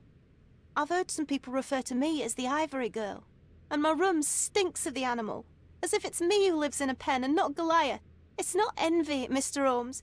It's just incredibly difficult to live like this. Did you observe anyone else in the yard? Any of your servants, perhaps? Servants? Do you imagine that we would have any with Goliath? No one wishes to work in this house, even for double pay. I didn't see anyone else. Only my father and that diabolical beast. Miss Gilden, I was on this island 10 years ago, and your father knew my mother. I believe I even had the opportunity to ride that balloon outside, but I do not recall seeing you. I lived at my late mother's in Sheffield at the time. I'm in no spirit to reminisce right now. The elephant is out there. You've never heard the name Violet Holmes before? Perhaps your father... Please, Mr. Holmes. With that beast roaming free, I can't think of anything. Very well.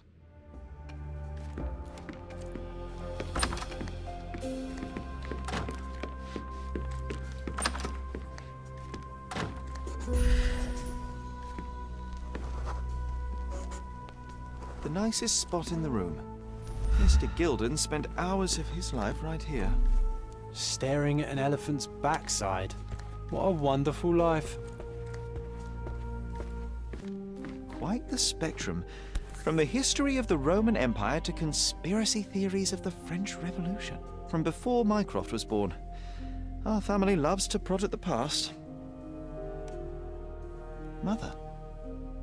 It's nice to see her young and smiling. Holmes's desire to rake up the past is hereditary. What's so special about this place? Another elephant? A partnership annulled with a single stroke of a pen.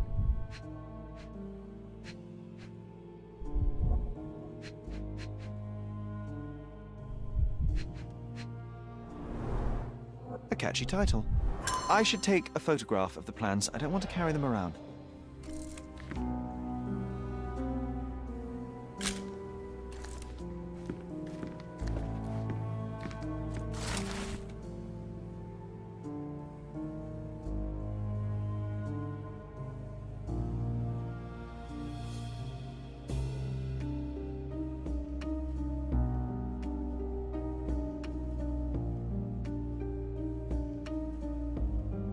His second child? An apparent son and heir, I'd say.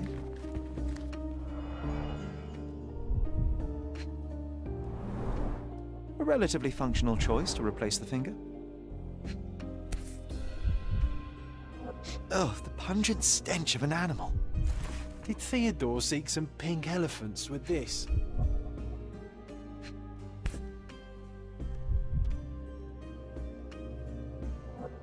I think they were closer than you and me, John. I'm hurt.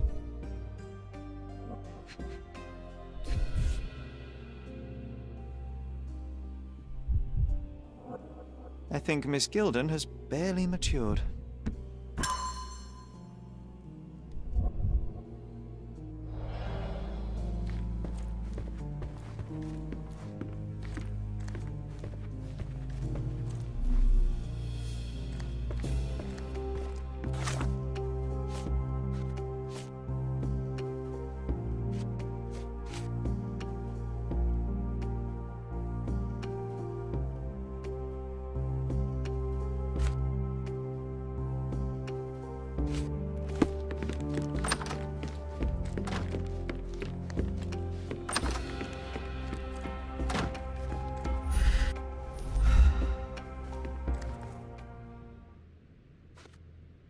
A. Swift, is this name familiar to you? Your father had it removed from this plan.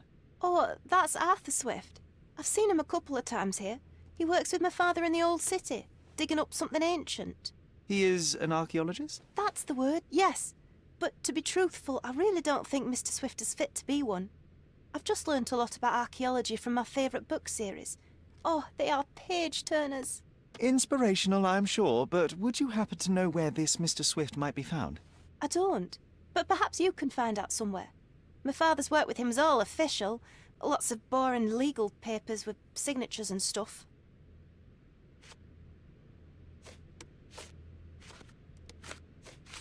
And, which part of the elephant is in here? It's quite pungent.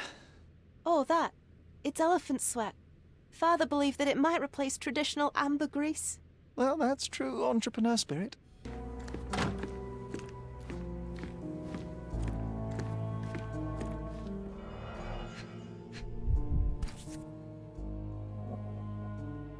False idols? Oh, sounds utterly dreary. She packed as much as she could carry.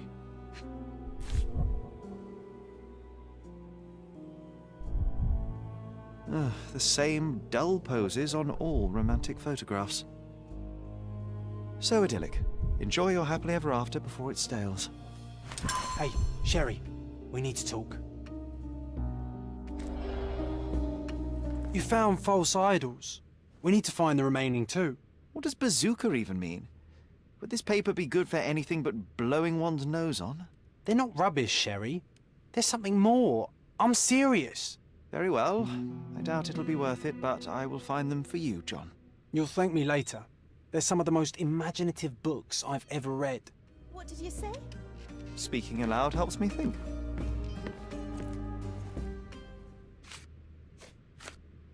I found this.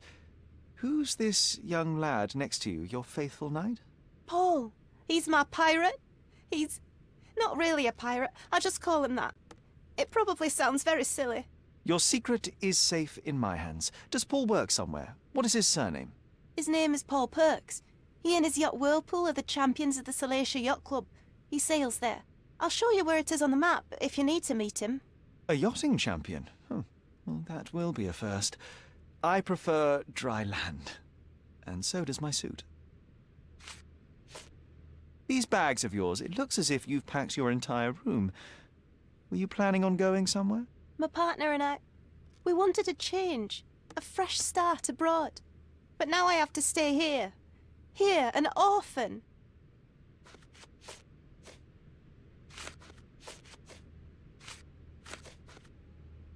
How can you read something like this? It's hard to swallow, and that's not due to the hard cover. You're hardly serious. Any library without Nabe and Laura is incomplete. If you can read, then these books are an absolute must. Love and adventure. They're about life. Oh, I wasn't aware that exploding pyramids were a part of daily life on Cordona. You haven't seen life, so you might try reading about it at least.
Are you able to help me?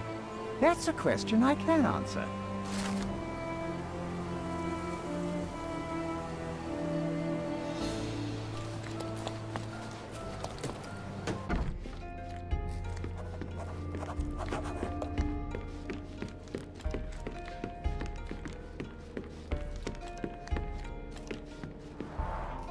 Bloodied bandages. Has someone been hurt?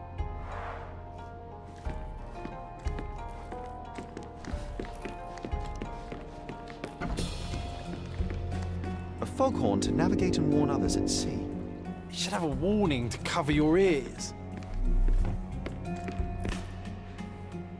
Sails of hatred. I suppose there is something for everyone, including champions.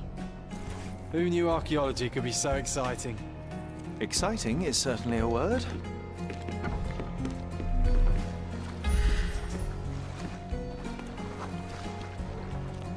The champion's whirlpool. Pools bread and butter.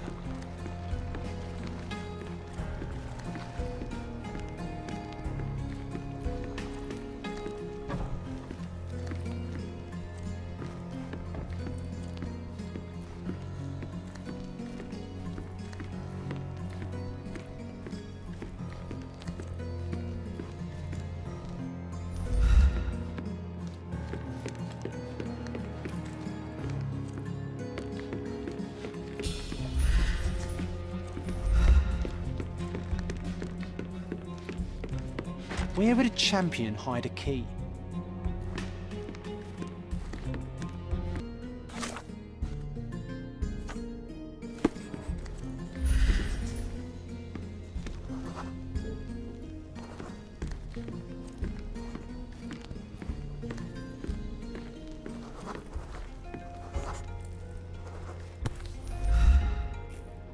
I hope Paul is more skilled at yachting than he is at hiding keys.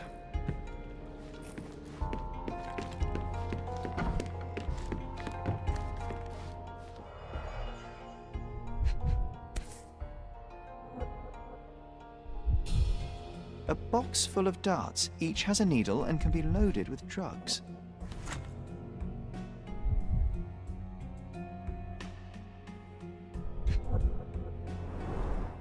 An expensive set of tools for woodwork. An amateur wouldn't know how to use these. Shipbuilding, shipwright's tricks, sail weaving.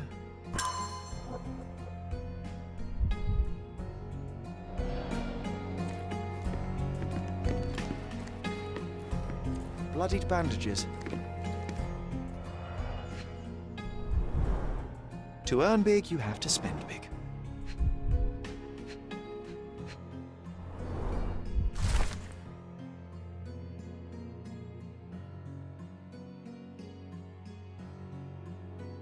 Mr. Gilden wasn't afraid to get his hands dirty. An interesting place for a message to a champion. Additional earnings to sweeten the victory.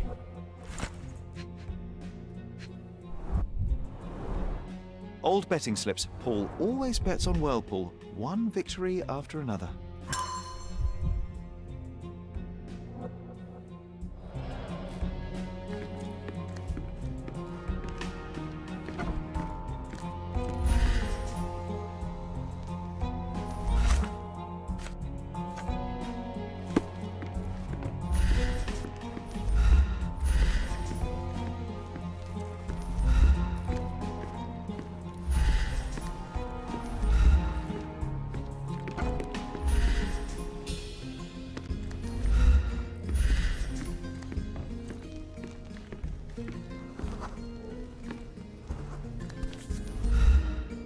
Undeniably psychotropes. Not for toothache, I think. A typical tea tin. I wonder what he has for biscuits. Oi! Hands off my possessions before you lose your fingers. Are you illiterate? The rules are written everywhere. Ah, Mr. Perks, the cabin boy himself. Champion, you mean? I was right. You are illiterate. I think a couple of shiners might teach you. One last chance. Who are you?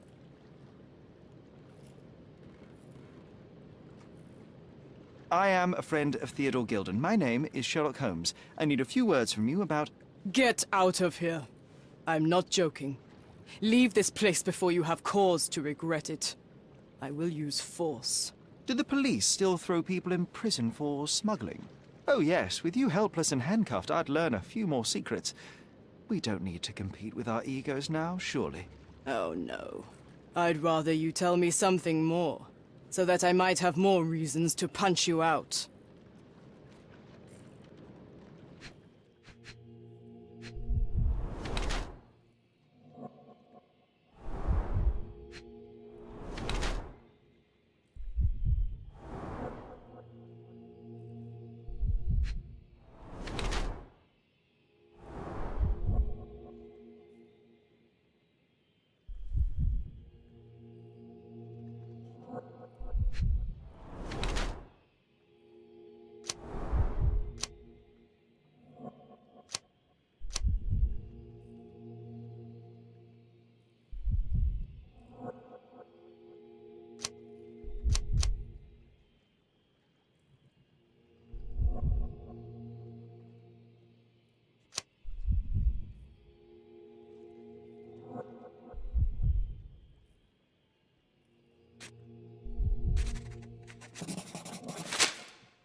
So, a woman wishes to become a real criminal, and smuggling is a stepping stone towards that?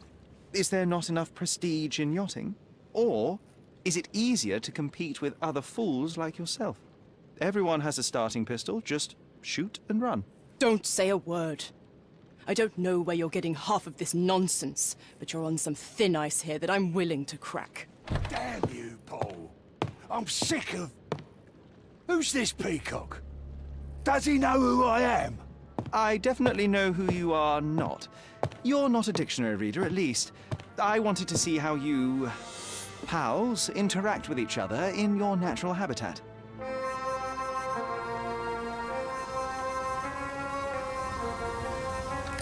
But I'm afraid I have to interfere.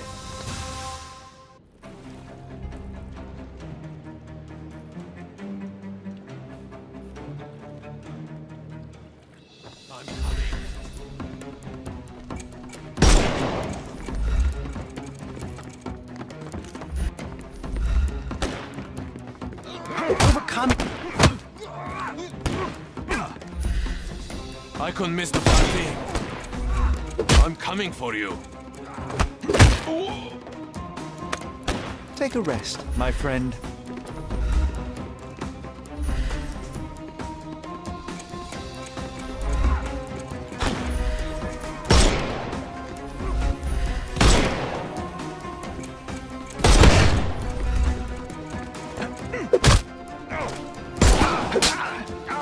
Don't bother moving. You've lost.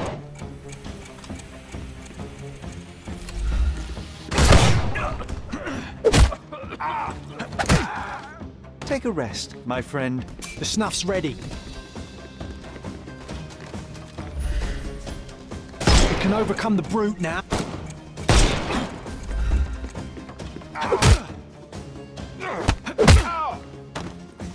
Too simple.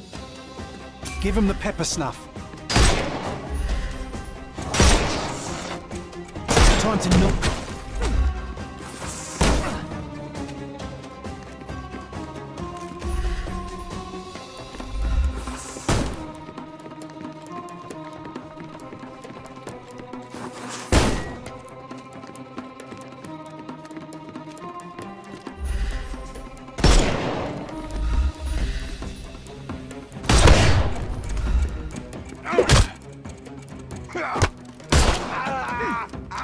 Don't bother. The snuff's ready.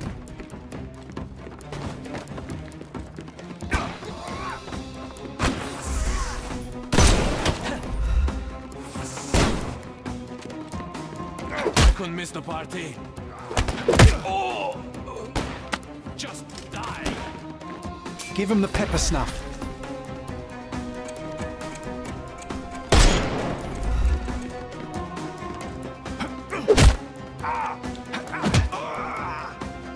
I'm coming for you.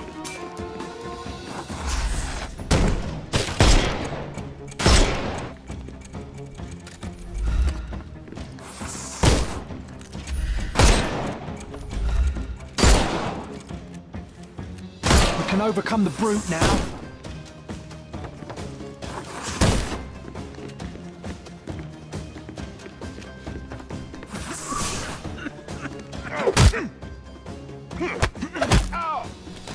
Don't bother moving. You've lost. And there's no reward for risking our lives. Paul's explanation will suffice.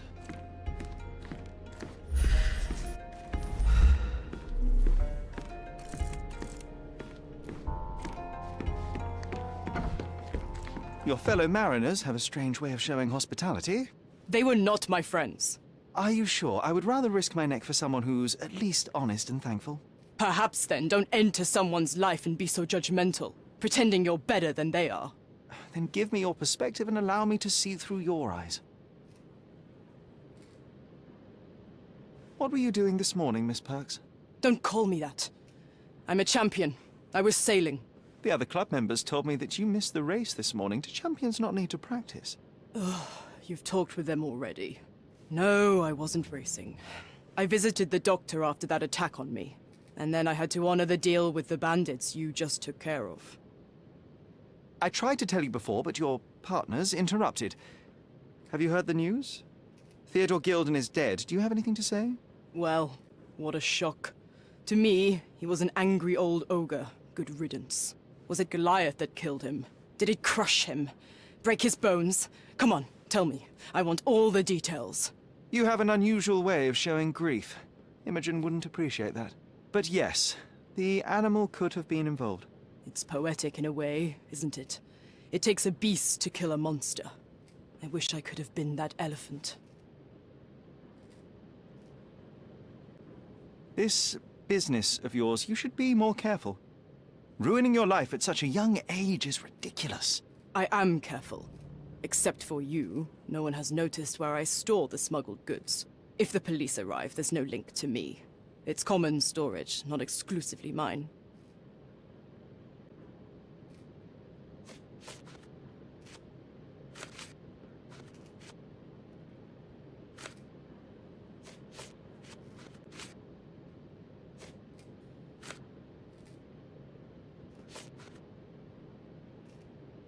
I'm clueless.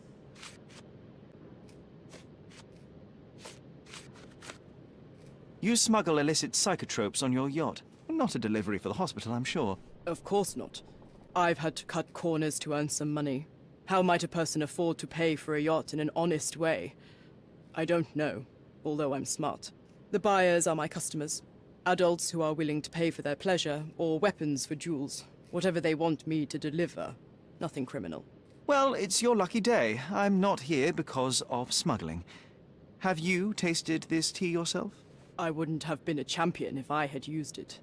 It's just a side business that keeps my career afloat. It's quite expensive to compete in yachting. Sometimes I cut corners. Such as fixing Whirlpool yourself? Exactly. And sometimes I just have to pay. That's how I earn money. I don't sell slaves or take the last mangear from a poor family. It seems as though Theodore Gilden hung a sword of Damocles over your life and career. Were these only words, or something more serious? Check my forearm. Pulled muscles and bruises. Small cuts. Nothing that you could call serious. I doubt that a man in his late 50s could wrestle you. It wasn't him. He behaved like a rat and hired brutes. His boys tried to lock my hands behind my back, but I was faster and I escaped. Was he so protective of his daughter, or was it your feminine secret that provoked him? My guess is that he was protecting his property. As he saw it, he owned Imogen, and he treated her like a piece of furniture. He didn't want his daughter to be loved by anyone. What's more painful is that Theodore didn't allow me to love his daughter. Typical. I'm not sure that your relationship with Imogen could be described as typical. Are you afraid of a woman in trousers? Now that's typical of men.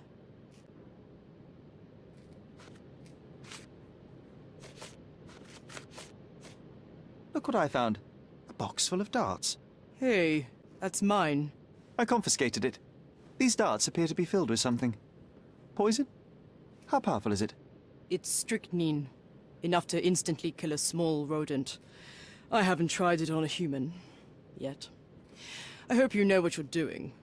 Could it immobilize a larger animal, say, an elephant? I've never tried, but I have wondered. A charming picture. I've heard that champions do often pose with their trophies. Cheeky. It is a lovely trophy, though. I'm sure you will agree.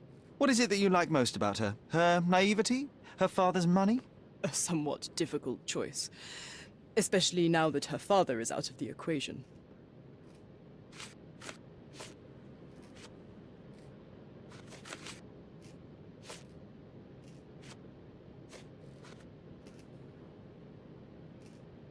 Does this knife seem familiar? I didn't find it in your competitor's back, to be clear. This knife is as blunt as your humor. It's a bosun's knife, but it's not mine. I wouldn't be so careless as to mislay my tools. I don't know what this means. Imogen doesn't strike me as an industrious young lady, so I find it strange that she was busy packing up all her belongings when Mr. Gilden died. That's some favorable wind in your sails, isn't it? Is it so suspicious that a couple might embark on a trip? I wanted to thank her, so we planned to go traveling. A Theodore-free place, without elephants. The timing of it is suspicious, however. Your lady friend becomes an orphan and heir, and there's a planned trip directly afterwards. An improvised romantic dinner will never please a spoilt girl. A planned voyage might. It's not spur of the moment.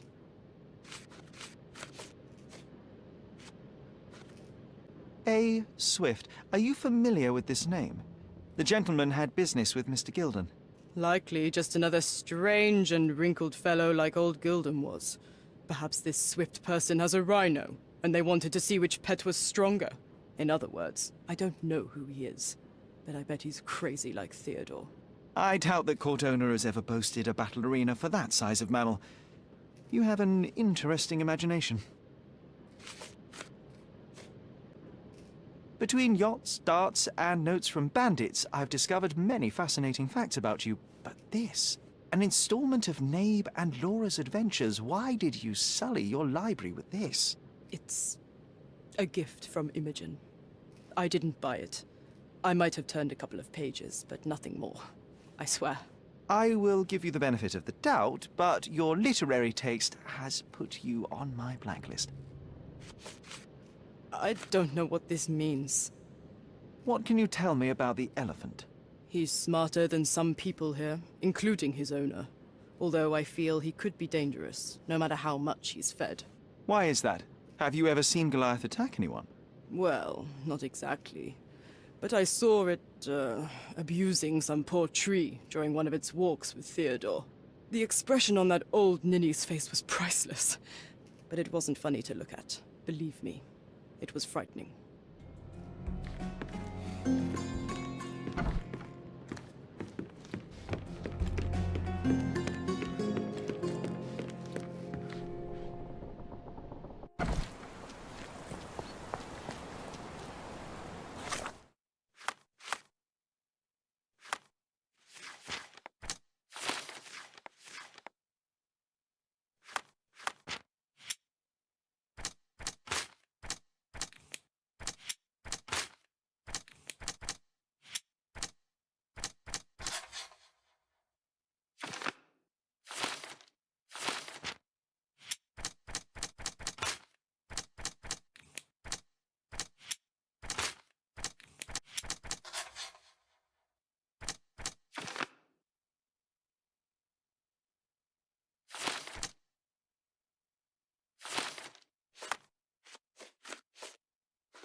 Stop the presses. Who is Cordona's handsome stranger? Or Nosebaggerspun's local life? Wait, no. Foppish foreigner hides dark past. Oh, you've made quite the impression already, Mr. Holmes. You care to tell your side of the story? I'm quite certain I have no idea as to what you refer, and I am further certain I have no interest in indulging your gossip. Gossip? The truth will come out, but will only be heard if told well. Scandal, daring-do, romance. These are the tools of every good journalist. Nothing travels faster or lasts longer than a great story. Young man, your tale will be told with or without you. My readers demand it. You already knew my name and seem aware of my doings here in Cordona. I presume this newspaper is your little endeavor? Yasmin Sertel, editor-in-chief of the Cordona Chronicle. Advocate of the free press, voice of the people, scourge of the silk stocking. Charmed, I'm sure. As an advocate of the free press, I trust you'll permit me to consult your archives? There are gaps in my knowledge of Cordona. Oh, so my work does have merit. Well, I think we can strike a bargain. I shall provide you access, and you let me keep writing about your exploits. So be it. Brooding bachelor builds bridges. Now that's character development. I guess I owe you my gratitude. What can I say? I've always enjoyed working with the Holmes. They whisper such interesting things.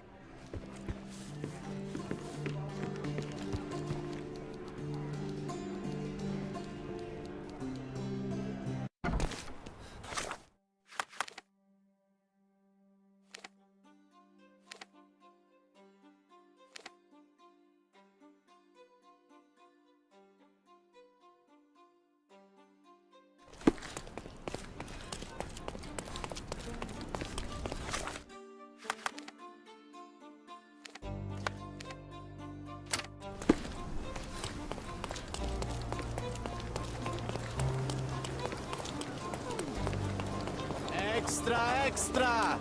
Dilemma in... He's even been putting up posters.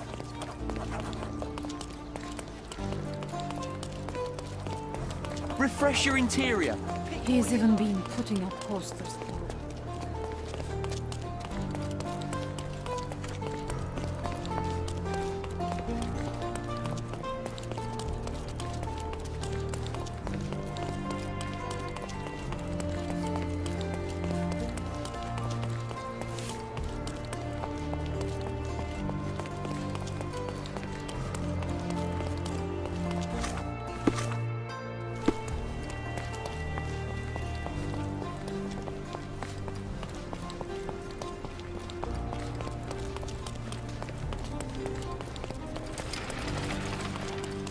Does it look remotely familiar to you?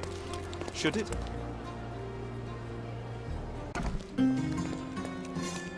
Are you lost, sir? Not at all. I'm right where I need to be. I'm Sherlock Holmes, by the way. Ursula Oni, the Chief Archivist. How can I help you exactly? I need to take a look at the history of Cordona and its islanders to retrieve some, hopefully, useful information. Your brother Mycroft told me that you were direct, and now that we've met, I can see that is true. Someone in our family has to balance the evasive nature of my brother. Well, may I use the city archives? You may, of course. But in return, perhaps dinner? That's a high price to pay for looking at your archives. I was teasing you. Pay no attention to me.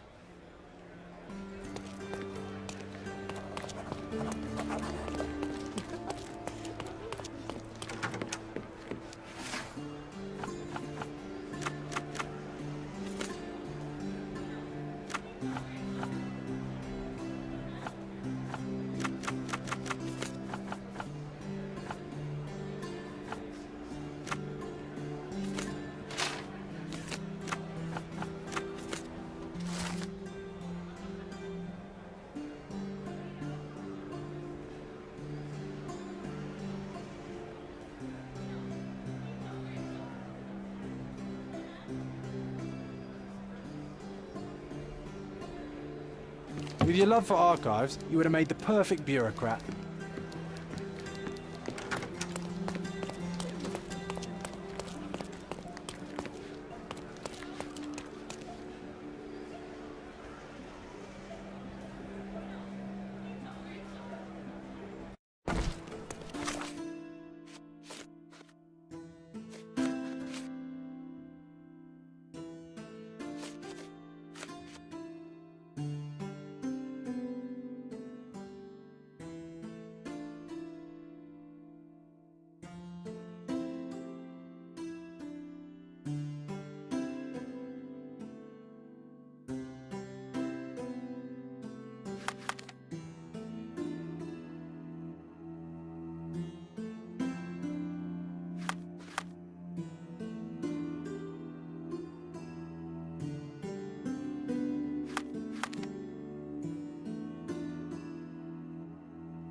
Treasure maps from the governor.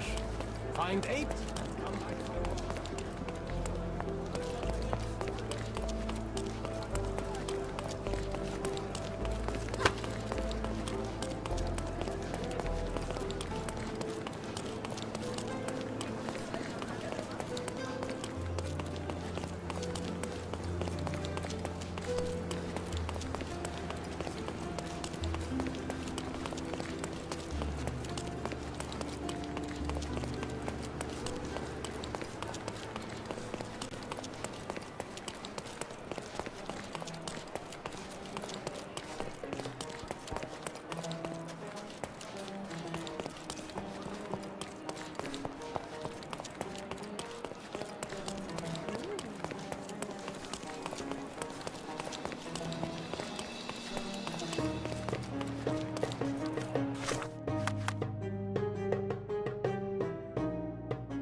On day tonight, Aiden stands there.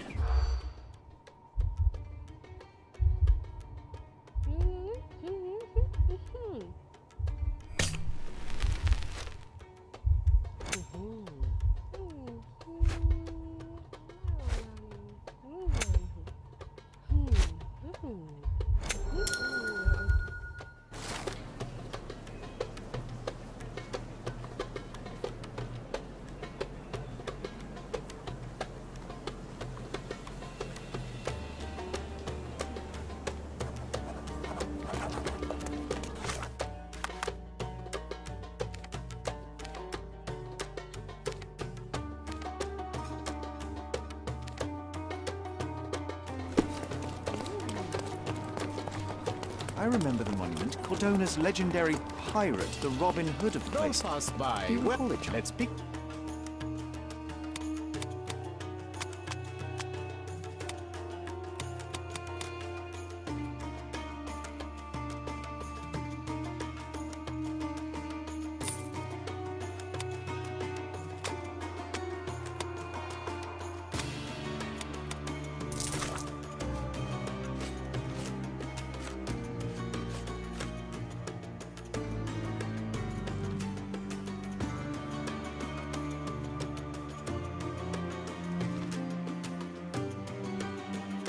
Good choice. I wonder if... Good choice.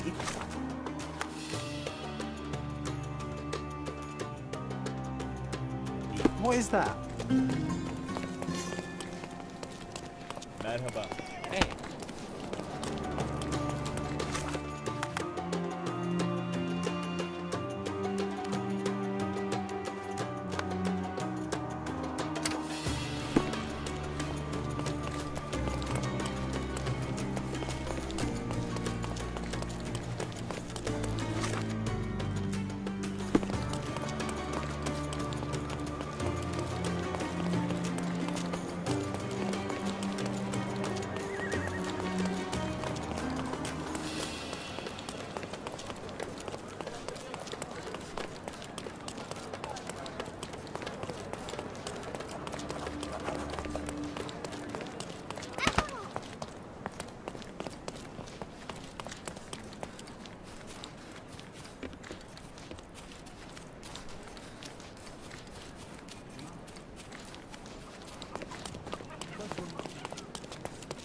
The market square, beating heart of the old city. I wonder if they still sell that. Nice affordable clothes.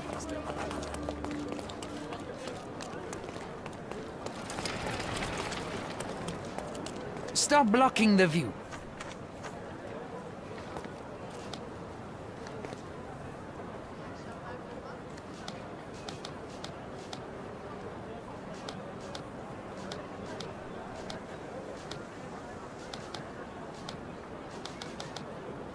Stop blocking the view. Stop blocking the view.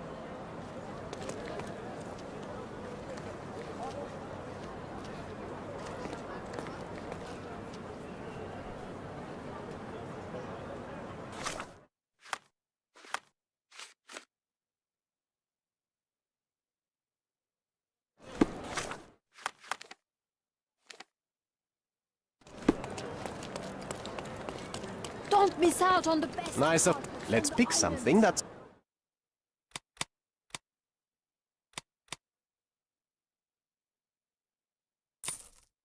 A good choice. A good choice indeed.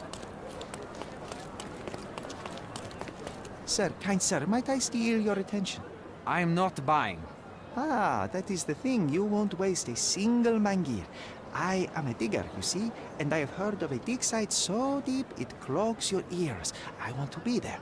Why are you telling me this? I have heard of a man recruiting for such a dig.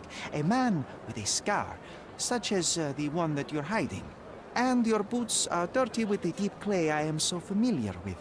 Oh, I hope it wasn't too rude of me to point that out. You have a good eye. And you just want to dig? Dig deep and that's it? What's the catch? Are you in desperate need of money? Oh, there is no catch, sir. I won't even ask for advance pay. Just give me a shovel and I'll dig a hole like you've never seen. Huh. Is that so? Well, I have to ask you an important question first. Would you be fine working for Brits?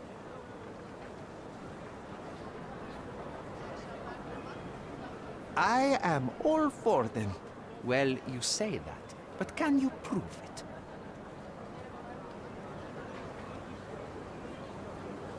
I'll sing you a very special song. God save our gracious queen. Cut it! Or people here will make you their queen. I can also speak in limericks. Please don't. You might be a little bit weak in the head, but a natural born digger with a keen eye is what we need. Take this permission slip and go to this address. The guard will let you in and check with the professor once you're there.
Stop loitering and get inside.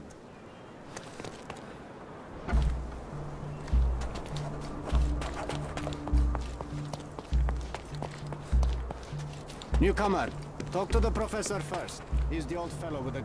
Where's the fire in your eyes? Where's the smile? I am sick and tired of seeing apathy among the new workers.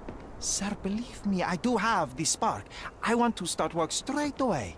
It's as important to me as it is to you. Ah, that's the spirit. I'm on the verge of a great discovery. I am ready to work. Splendid. Do you know what I am working on?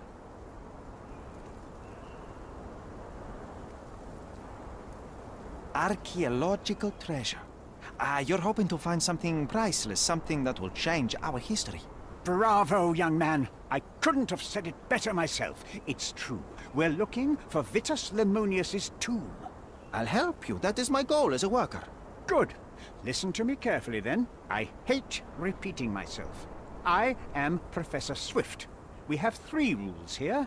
Don't touch anything, always return the tools, and don't distract me unless you find something. Sounds simple enough. Are you the only one in charge here, Mr. Swift? Yes, I am the only one, and no one else. You hear anything other than that, it's a lie. People of your kind can have difficulty understanding who's in charge. Take a minute, memorize my face, and then get to work. Oh, I will definitely take a closer look to memorize my superior.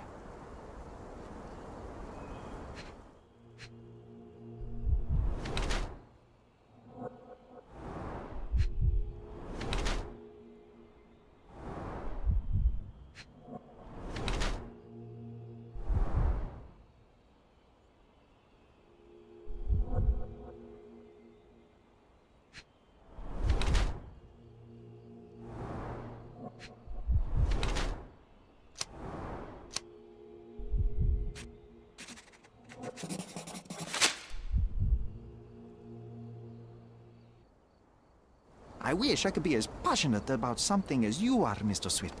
You value knowledge and dedication over everything else. It's a long road, young man. A sharp eye and attention to detail are the only stepping stones along this path. You have to sacrifice everything you love for the larger prize. Exactly. So much in life is superficial. I wish more people would understand. I never heard a truer word, lad. Folk will ignore what truly matters in life, and for what? convenience. Bold words indeed. I doubt that many scientists would be willing to support their bragging with fieldwork. The academic world is full of restrictions. Our honorable professors are too afraid to dirty their hands. God forbid if they have a stain on their shirt. You can follow in my footsteps. You can start learning by returning to work. Show me what you can find.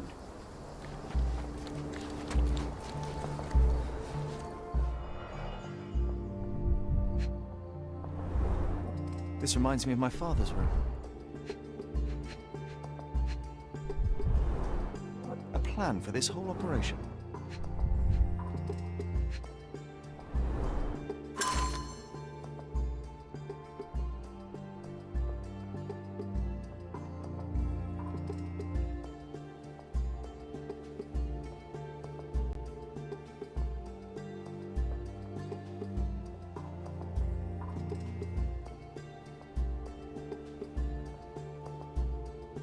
This might prove useful. I'll note it down. Joe, take a shovel and dig.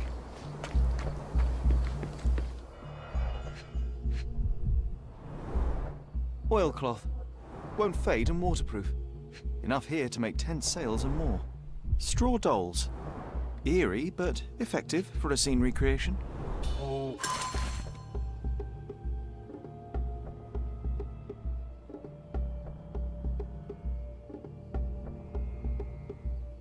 I want one of these, or two.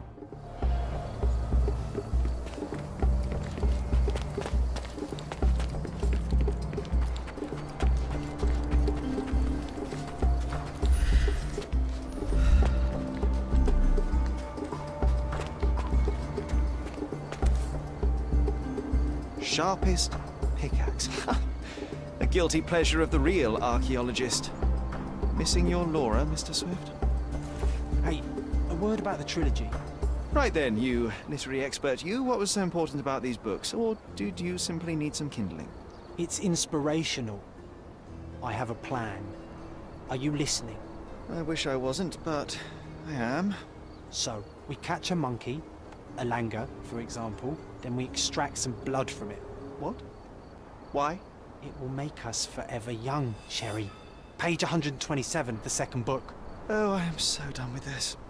No, wait. Then how about we make a wax statue? I've stopped listening, John.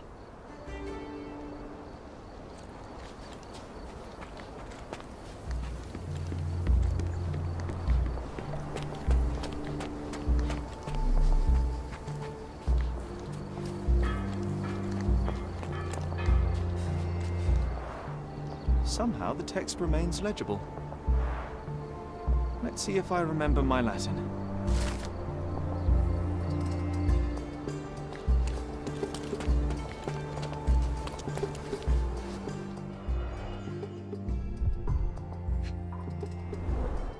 A sickle for harvesting.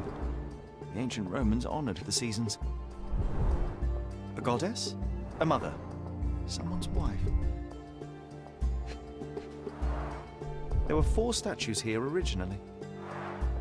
I wonder what the 3 other statues look like.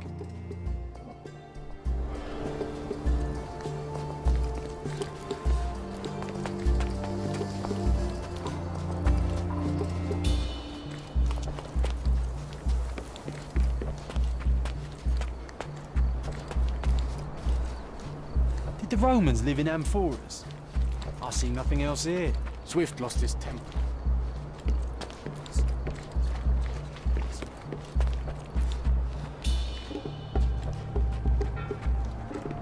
Swift lost his temper when he learned.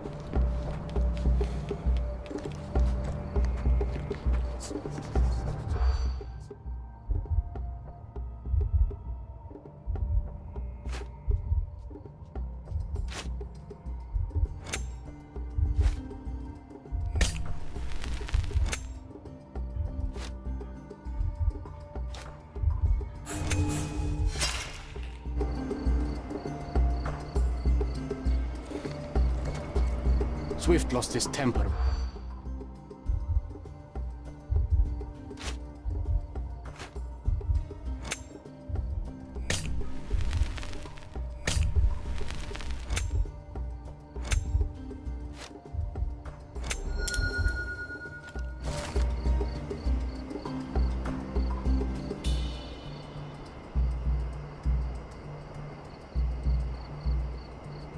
I see now.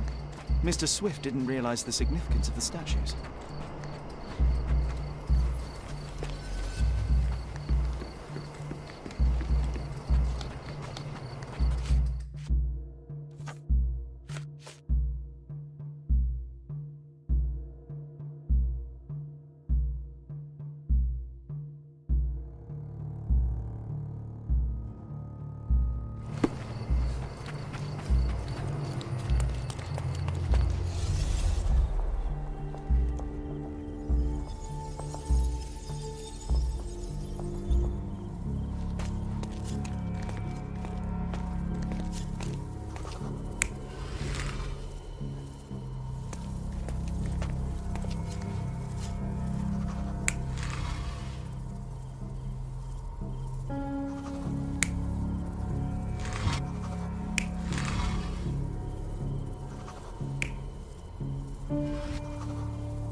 You're not even trying, Sherry.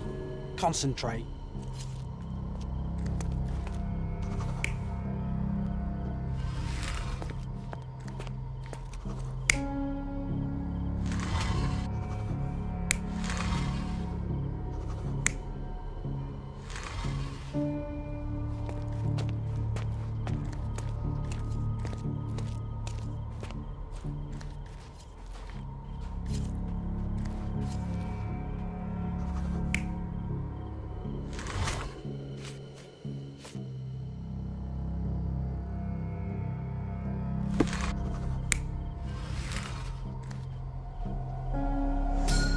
It seems everything's in place.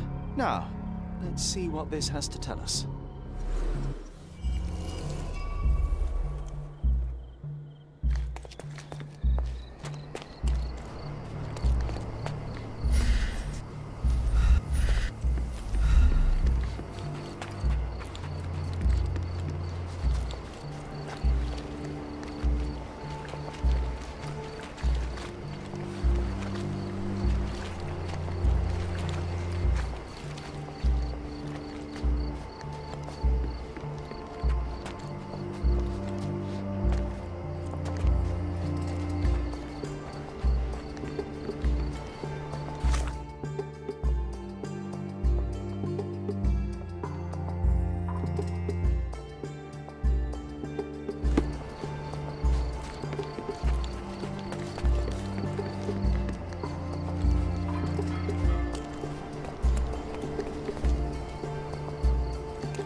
Here is your discovery, Mr. Swift. Hey, look at this. What have you found? Don't let anyone touch anything there. Eureka! I found you, my friend.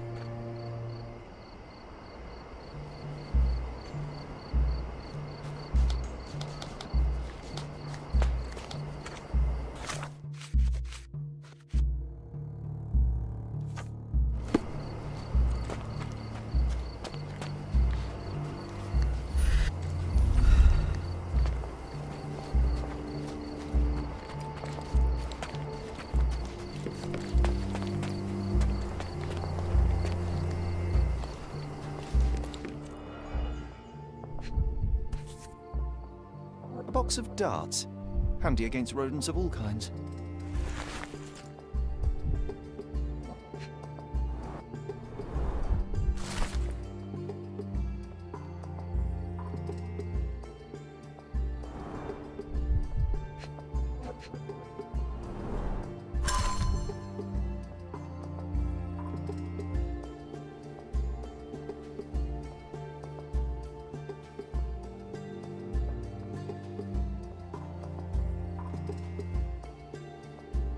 Hey, what do you think you're doing? Trying to take over my research, are you? I come here to pick up my diary, and I find you snooping around. Explain yourself. Mr. Swift, if that were true, I would have been on my way to the newspaper. My name is Sherlock Holmes. I didn't have a chance to introduce myself properly. Outrageous! You deceived me, sir. What is the reason for your being here? Who sent you, Mr. Holmes? Theodore Gilden's premature death brought me here.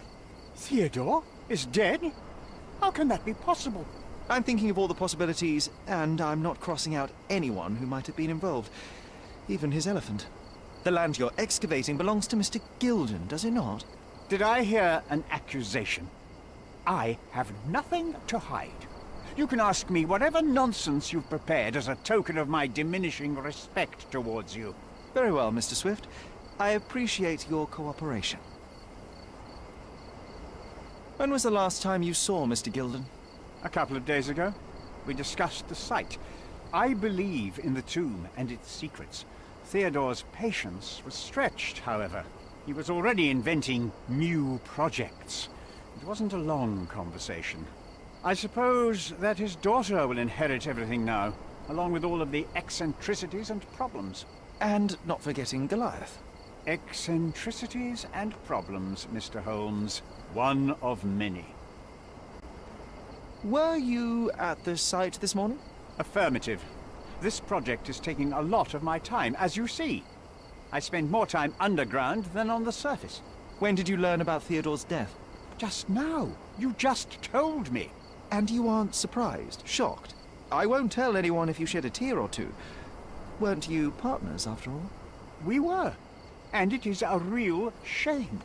But I've seen too many deaths in my life, Mr. Holmes, for the news to truly shake me. Will you allow me to return to my research? Or are you insisting on remaining an obstacle? Oh, I haven't even started yet. You have a weakness for nostalgia? Or, rather, do you use it to record a list of enemies? Young man, you need to check your moral compass. Reading another person's diary is a sin in every culture that I can think of. But you aren't answering the question. You've already read it. Why bother? I simply record my life to keep my memory clean from misinterpretation. Letters and pages don't lie. But the writer of the text can. With this book, you attempted to plan an attack on the elephant? Your insinuations are out of place. Goliath is a frightening animal. All I wished to do was to understand the creature. As any scientist would do, I researched, analyzed, and drew conclusions. And what conclusion did you draw? That Theodore Gilden made the animal miserable. He couldn't provide the proper environment for the beast. My interest in the subject ended there. What's with this box of darts? Is it for a scientific argument? A little darker than that. Rather for killing the kind of rodents that might nibble a nose or a toe in your sleep. Let's just say I have to protect myself against a larger animal, such as an elephant. Might it be enough to stop it, make it faint? If I were you, I wouldn't bank on it. I'm a busy man. I've nothing to add. What's with this intricate recruitment process? Pro-British workers charge less? As a head of this organization, I need to secure a productive environment. It's impossible to do so if there are political differences. Especially here, where the native population doesn't support our efforts to find the ancient artifacts. Decent pay can also stimulate productivity and shut down any political discord. Hadn't you thought of that? You're young. You have time to fritter and fight with everyone you meet. I don't have such a luxury. Our workers receive enough pay for what they do. So don't start a discussion you know nothing about. I'm a busy man. I'm a busy man. Gilden's elephant is quite an unusual addition to Cordona's fauna. What is your scientific opinion on that? No matter how much Theodore loved it, it still remained a wild animal trapped inside a stone pen. Goliath needs savannas, fields, lakes. I'm sure that Goliath did not have a plan to kill his owner to head to the savannas. What do you think? No, animals don't kill in a typical sense. I can only presume that it tried to protect itself from captivity, from Theodore. It was a gilded cage that was predestined to break. I've nothing to add. Your partner had a very specific attitude towards the things he treasured. Was this habitual for him? That would have been too much even for him. Don't get me wrong, he had a harsh temper. Like a true businessman, he was ready to burn his competitors to the ground. But threatening someone physically would have been something new even for him, am I correct? Absolutely. Besides, I had never seen him this angry. The fellow who received the letter must have been extremely alarmed. As far as I can tell, you're a man of the academic world, so this book about Nabe and Laura is just an empirical study? What? That nonsense? I'd prefer to lose my eyesight than read such trash. So, you know nothing about it? I know nothing. I wish I'd never heard of it in the first place, this caricature of science. Do I hear traces of envy? You're still relatively young that you might find your own Laura. Perhaps I envy Nabe, for I cannot simply blow people up for distracting me. That's all. You happy now? Wonderful.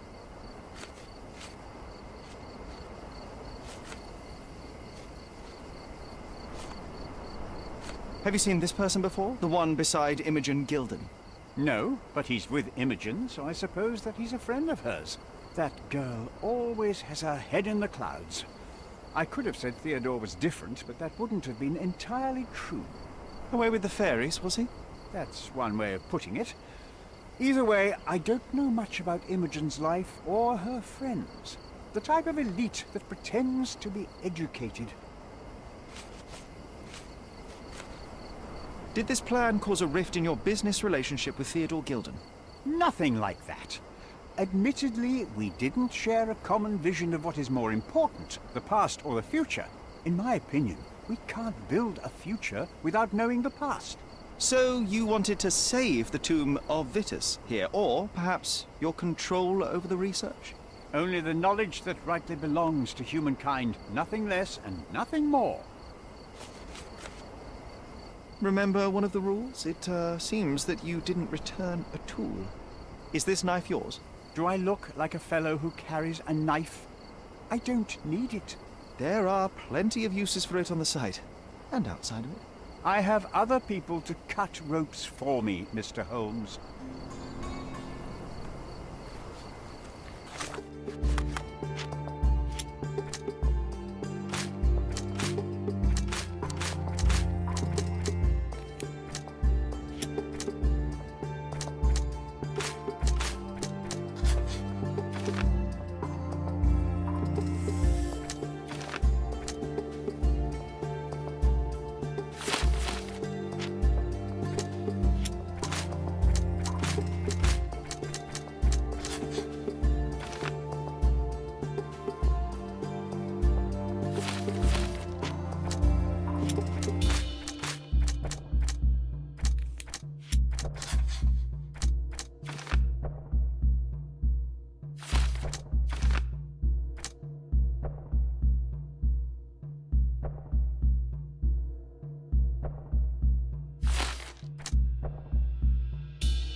This fabric will work.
It might fool an elephant.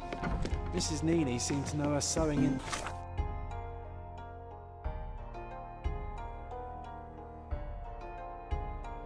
Inside out.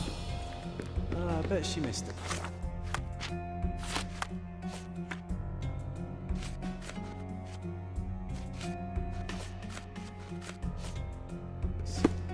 I hope Miss Nini won't misunderstand me.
That's the article.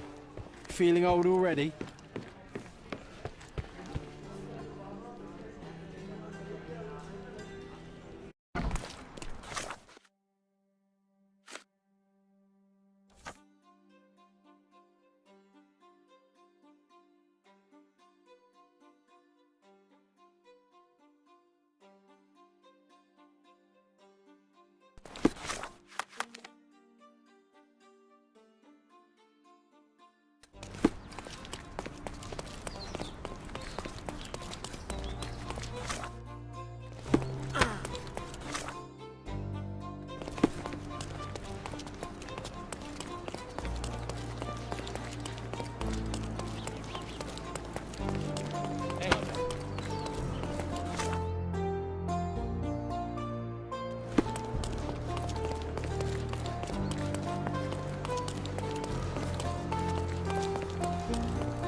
Good day, madam. I've come to you with a special requirement. The tailors on the street can't help me, I'm afraid.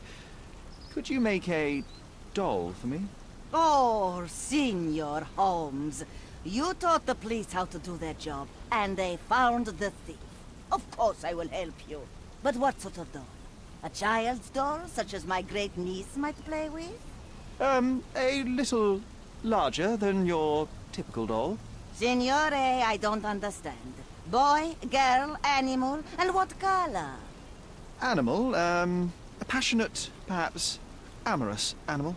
Ah, Signore, you talk in riddles. I am an old lady who's seen it all. Tell me what you need. I need a life-size elephant. I think Mrs. Nini outdid herself with this one. Is that a tail? That's a trunk, John, but I must agree with you that it's her masterpiece. Well, let's not waste any time.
The game is on. So, what's the plan? I hope it all doesn't go horribly wrong. We know that the elephant is seeking a female. We can arrange that. A doll with the appropriate scent might do miracles. So you're a marriage broker? Well, I suppose that makes me a groomsman. Oh, she is a bit breezy, I must say. Well, Goliath is eager for a single female elephant in his area. It should be just enough for his taste. You'll need to trust me. Are we ready? I can't stand the tension. We're ready. Let's call the elephant.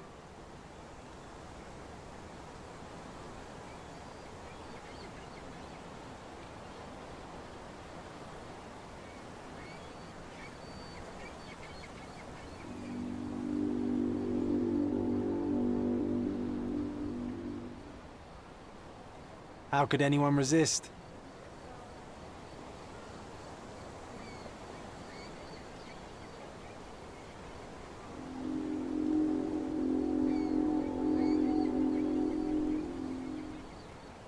I knew a lady once who said just that.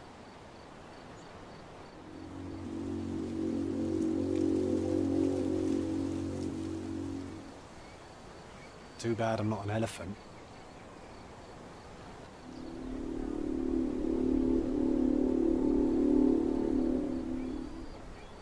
Take your time, Sherry.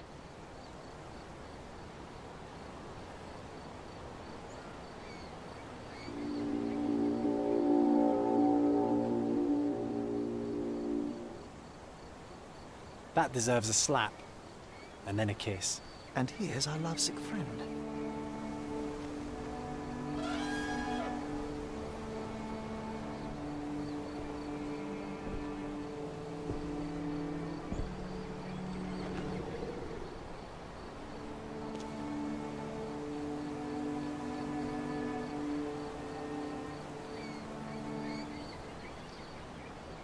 What is the meaning of this?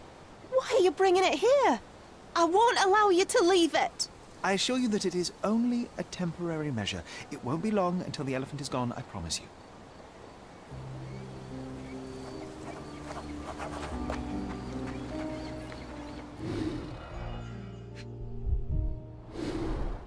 It injured itself while running through the forest.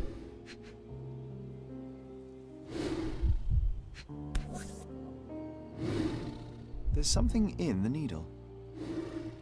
There's something in the needle. A feathered fletching. This might be promising.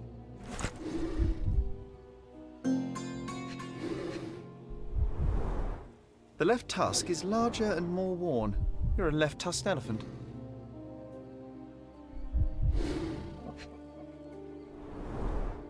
Peaceful and compliant, almost a gentleman.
Have you seen what your father sent to Paul? This is despicable. My father was never a gentleman, but this crosses the line. I knew that father wasn't fond of Paul, but this is just awful. If only he could have seen how good Paulie is to me.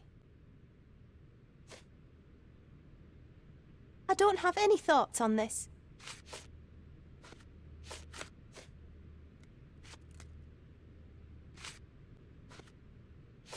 I don't have any thoughts on this. I'm afraid I can't add anything useful. Are you aware that Paul smuggles drugs for a dangerous gang? Mr. Holmes, I've already told you. I call him a pirate in play. He's not an actual pirate. He's a champion and a brave gentleman, not a thug. Let us agree to disagree on that. But don't be surprised if one of his clients knocks on your door. I have to leave you for now.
Stop shirking. Get dressed properly and come inside.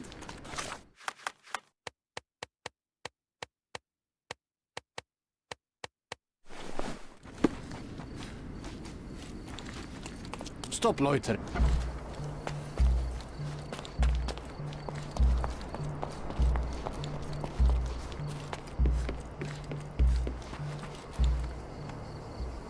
You are guilty, Mr. Swift. Killing Theodore Gilden was a testing challenge. You succeeded. What makes you think I'm somehow involved in Gilden's death?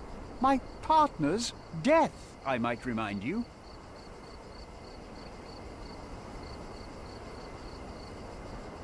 Your dart uses strychnine to kill rodents at the site, is that correct? Well, yes, that is its purpose. The same dart with strychnine was found on Goliath. The very same substance is a powerful stimulant. It causes convulsions, a flow of energy. You shot Goliath. The elephant became extremely energetic, agitated, and so terrified that it killed its owner. For a man of your age, it was easier to hit a larger grey target than a small man. You said it yourself. Goliath killed Theodore, and your strychnine speculations are absurd. Only athletes use it as a stimulant, not elephants.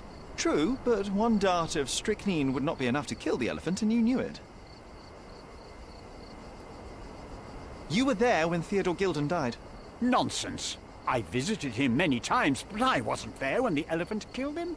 Then I must have made a mistake, because the murderer met Goliath's rage personally. The perpetrator was hit by the gate and thrown into the shed. Your bruise matches the contour of the broken hole. One further detail is that the murderer had a bosun's knife, fairly useful in a place where one might cut ropes and fabric, such as, I don't know, the dig site? That's your interpretation of the facts, Mr. Holmes. You've simply aligned them to suit your hypothesis.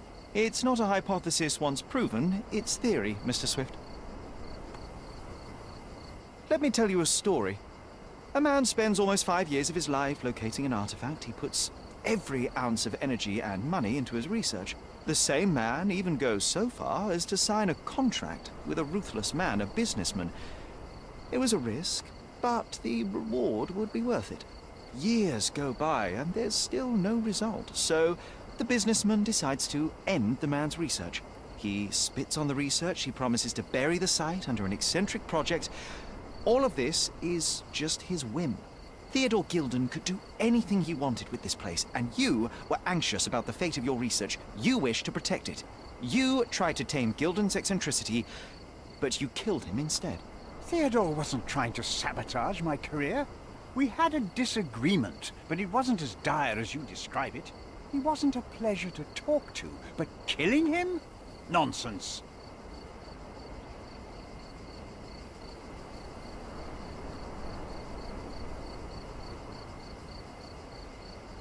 Theodore Gilden was a capricious man, extremely impulsive. But the cold-blooded nature of your plan makes you even more dangerous. You feel nothing. You show no remorse. It was simply a calculated move. And that is why you are under arrest. Nothing. You have nothing on me. I think I'll let the police decide if my findings are substantial enough for prosecution. This is all a dreadful mistake. This can't be happening. The elephant killed Theodore. Goliath is innocent and he should be free. He is not the real murderer here. That is the apex of your career, Mr. Swift. Farewell.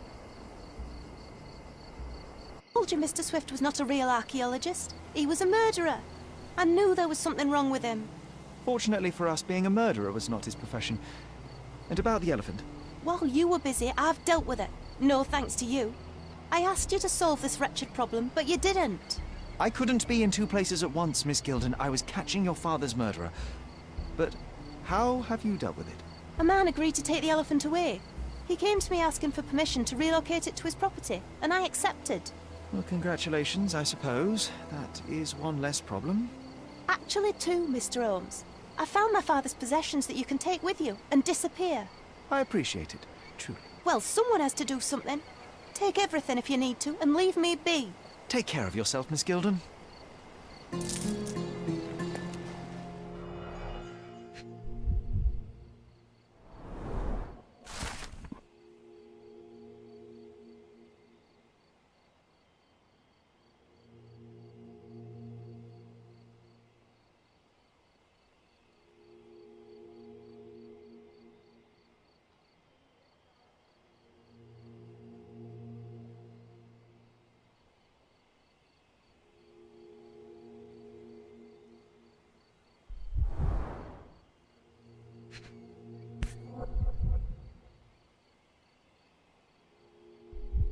My mother always wore this around her neck until one day it disappeared. I was wondering where it went. She said it was a birthday present from a good friend.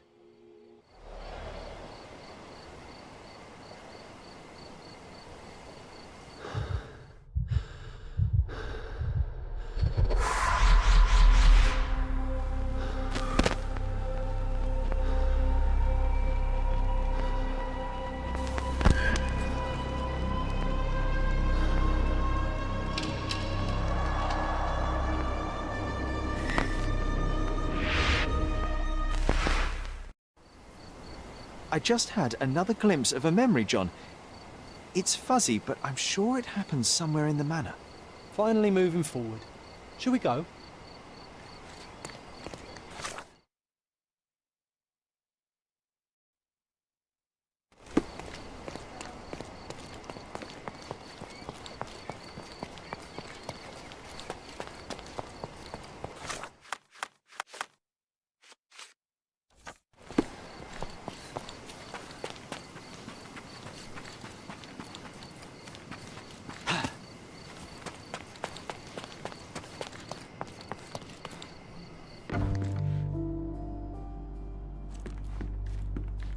You know, I envy you, Sherry. You can talk to other people and they won't ignore you. And I envy you. You can ignore any person you're bored with. You don't miss out on much. Most men are dull, unlike yourself. Well, I'm flattered. Another one. There must be something important behind it. I can feel it. I had a surprise for my mother.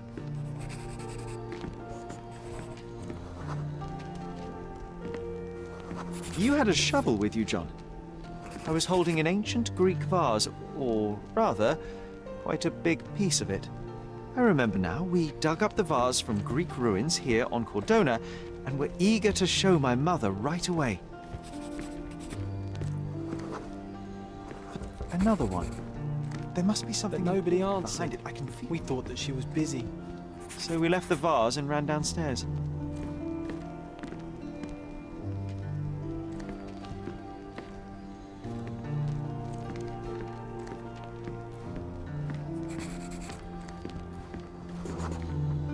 I decided to gather some archaeological tools in order to take a closer look at the vase. Then we heard something, didn't we? Yes. It came from upstairs.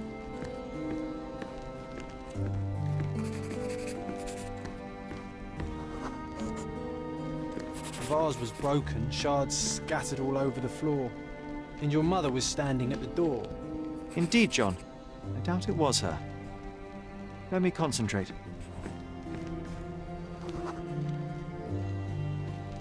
Otto Richter was standing there, furious at us. Dr. Richter told us never to disturb my mother when the door is closed. He said she had broken the vase. But we didn't believe him. I bet he smashed it. Her things are still here. Presumably Mycroft never felt the need to sort through it all. Or couldn't bring himself to. No. He would have put it behind him and moved on. My brother is not one for sentimentality.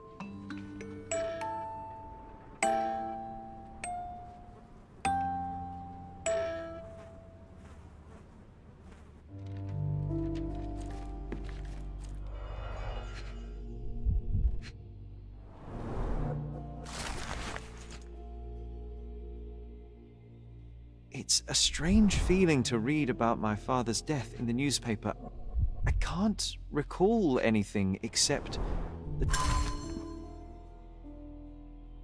deep feeling of loss. You were too young. It happened before we even met. It's so sad.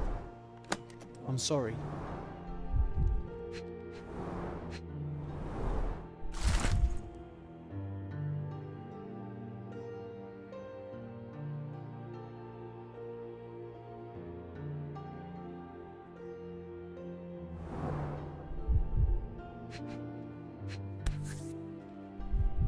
No labels. I doubt it ever had one. There appear to be residues of the bottle's contents at the bottom. Do you think the doctor could have used these tools here? I hope not.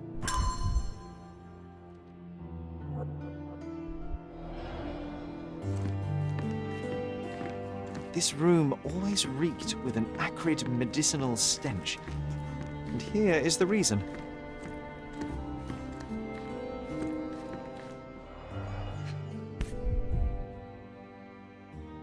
Seems this was the most frequently used medication.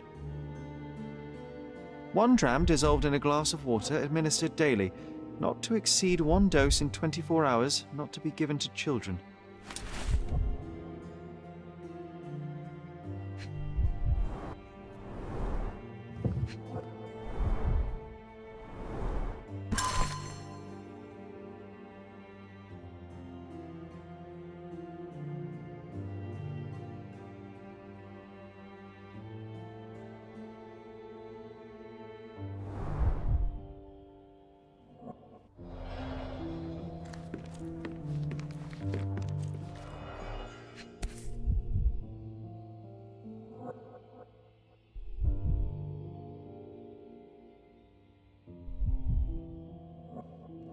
This picture was drawn by my mother. I recognize her hand.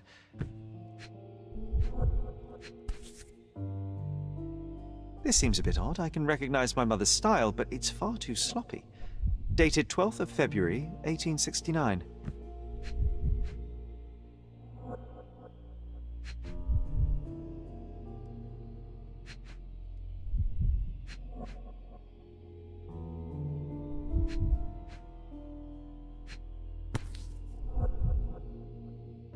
It's difficult to tell what this is meant to represent. There's no date at all.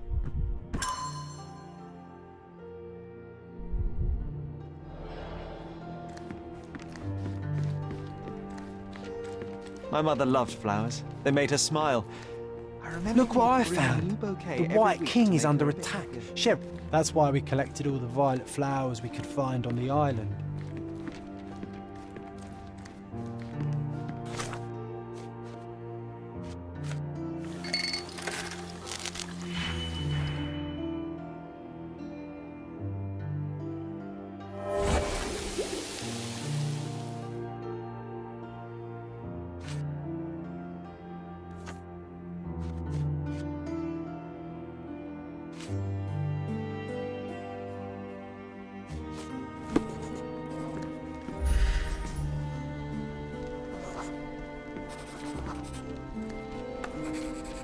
Oh, nice move.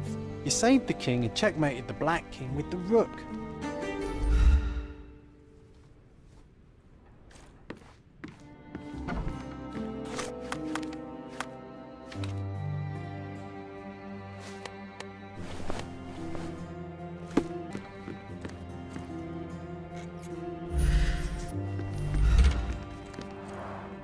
Looks like it was damaged by a blunt object.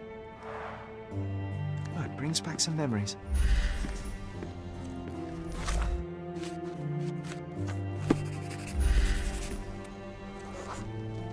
The broken plate shards were all over the floor.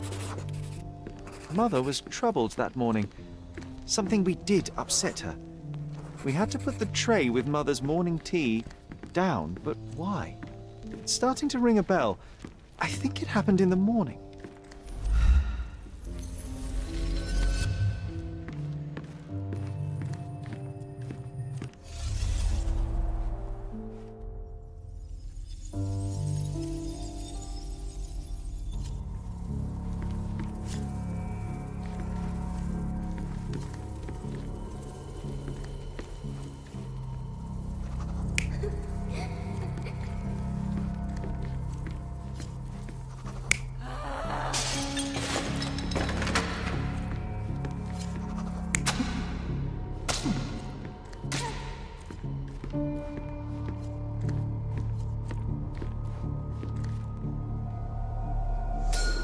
I don't believe you!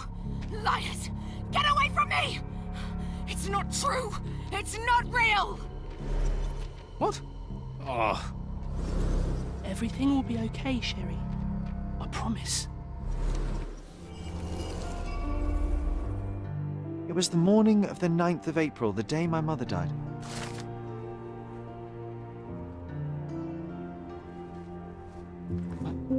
mother, she was not just ill, but bad. God have mercy. I'm sorry. That explains why you locked the memory away. There must be more, John. That was the morning of her death. I need to know what happened. John! Every time you... I just don't... Please, Sherry, leave it be. Just breathe, John. You know that I cannot leave the last stone unturned. We are so close.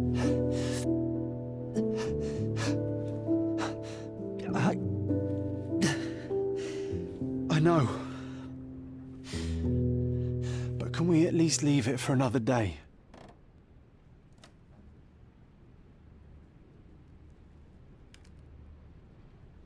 It cannot wait.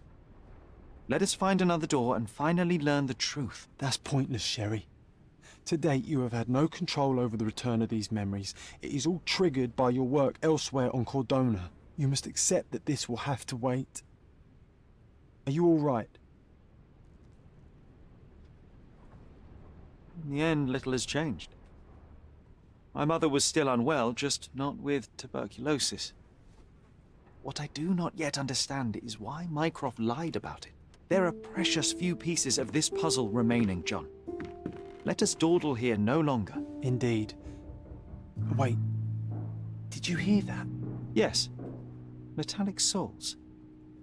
What is this sailor doing here?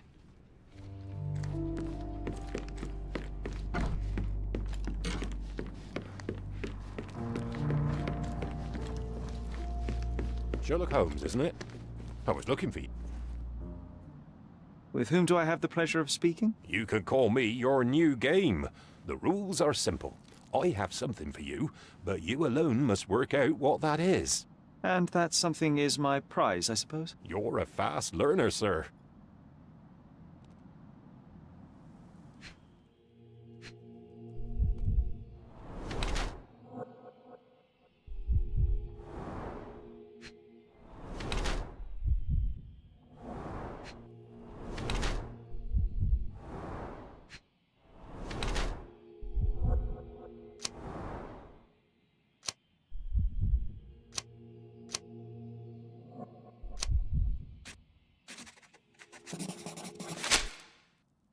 I cannot believe that Mr. Vogel has somehow successfully called my attention to his gallery. You're here with an invitation to visit it, obviously. My word, you are fast, Mr. Holmes. Could you explain how you came to that conclusion? Of course. Explanations are my favorite part of any conversation. Hands without any sign of regular physical activity, in contradiction to one who would most usually wear such a uniform. The paint in your hair is pink. I don't know of any military service that paints their ships pink, unless they have launched a new fashionable fleet. A sailor with the soul of an artist? I would suggest rather a gallery employee disguised as a sailor to mislead me. How many artists on the island know where I live and of my passion for deduction? Werner Vogel is clearly at the top of the list. And you've been attempting to conceal something square-shaped within your pocket. An invitation, I suppose. An invitation to Mr. Vogel's gallery. That was remarkable, Mr. Holmes. Mr. Vogel was right about your genius. I think he may have even underestimated you. This is your invitation. Please tell Mr. Vogel that the seed has been planted. He asked me to tell you to do so, if you win this little game. Farewell.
Mr. Holmes, you came. Oh, how kind. Though now, of course, I realize it is because of my game, not the works on display. It needn't be one or the other. Your man's disguise was easily debunked, Mr. Vogel, but I shall admit that you planted in me the seed of curiosity. Ah, terrific! I had no doubt you'd put the pieces together. Let us call it an opening gambit before the real game begins. So, this little game of yours, what's it about? An enigma to solve. A locked area in the basement with no windows found brutally vandalized. I have no clue how it was possible.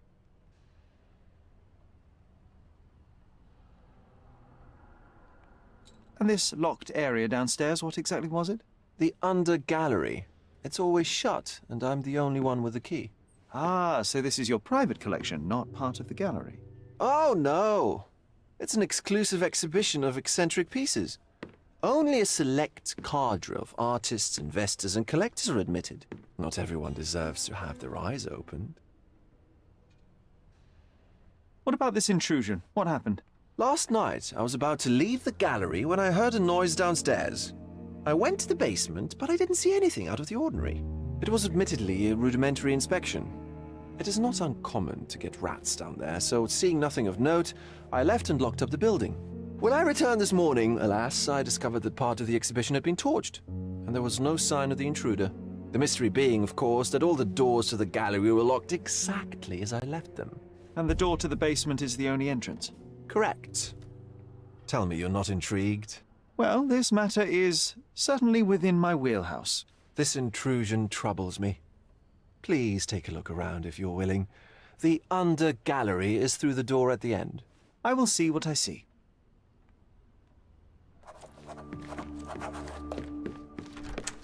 You sure you don't like art, Sherry? Back home, we've got a taxidermist. He's gonna have a heart attack when he sees what I bring him.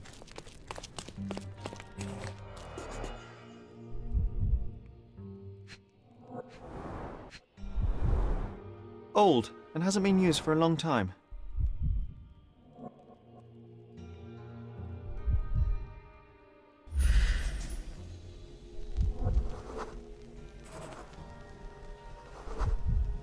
The left step's length is shorter than the right. It indicates that the walker was lame. Closed with a metal bolt.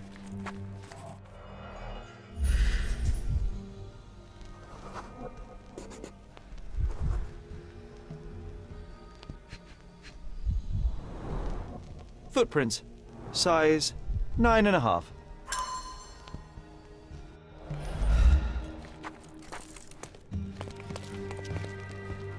A true artist never shows an unfinished piece.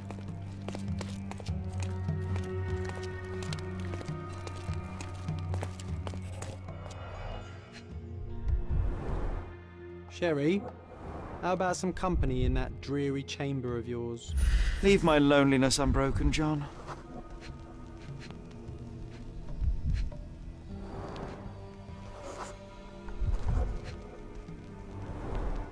A handprint of the thing from another world. But it looks fresh, and its coal origin ruins the effect of the extra mundane.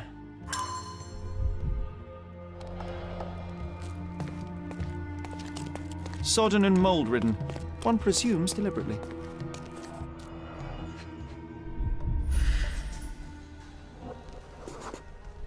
Ugh, sheer vandalism. Only an ignorant person could do such a thing. Coal fingerprints. I think we're looking for a man with a coal moustache.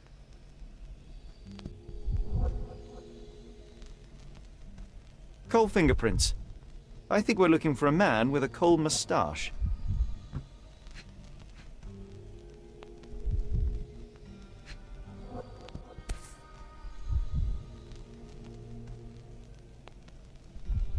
A Malpowbot.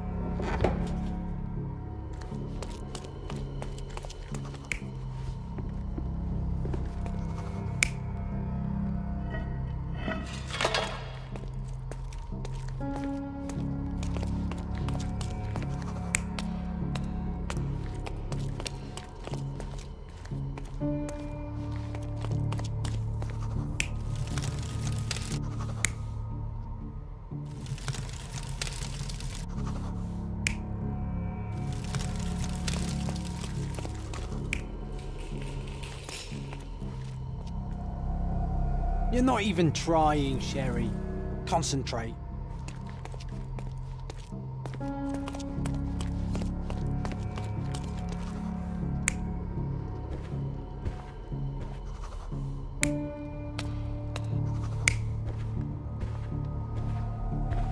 You're not even trying, Sherry.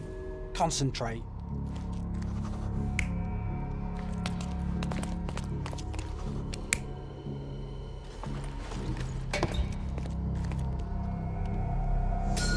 The intruder entered the basement through the coal chute. He used a magnet to open the hatch bolt.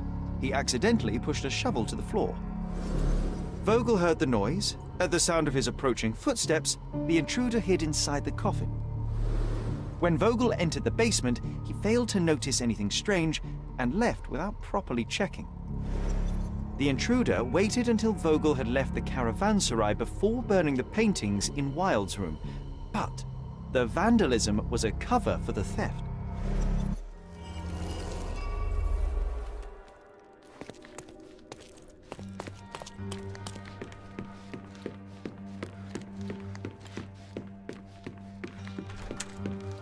The pieces are not what I expected. What do you think my collection is about? Extravagant paintings have been left to rot in a basement. A commentary on decay and the crumbling of society, correct? I don't know. Well, that's absurd. Of course you know. It's your gallery. There is no one answer, no singular truth, but many filtered through the subjective mind. That forgetting, embellishing, lying machine. Besides, what's wrong with a lie if it makes life more interesting? What's wrong with a lie? It corrupts the ability of others to behave freely and rationally. Men never act freely and rationally anyway. It matters not what is or isn't in the end. The only important thing is how you feel. And I simply want to feel and consume as much as I can. Don't you? Feelings are simply one's animal ancestry trying to wrest back control of the brain. I try to avoid the distraction. You try not to feel, even in a place like this? None of it moves you? To be frank, I struggle to maintain even a whit of interest in art. But Mr. Holmes, it is joy incarnate, mankind's greatest achievement. Mankind's highest achievement above all others is objective and rational thought. I see then why you dislike art, for it means whatever you want it to. Or perhaps, Mr. Vogel, I was lying. Aha. Mr. Vogel, my investigation has revealed that the intrusion was not merely vandalism, but theft. The limping visitor left your place with a canvas. That's very impressive.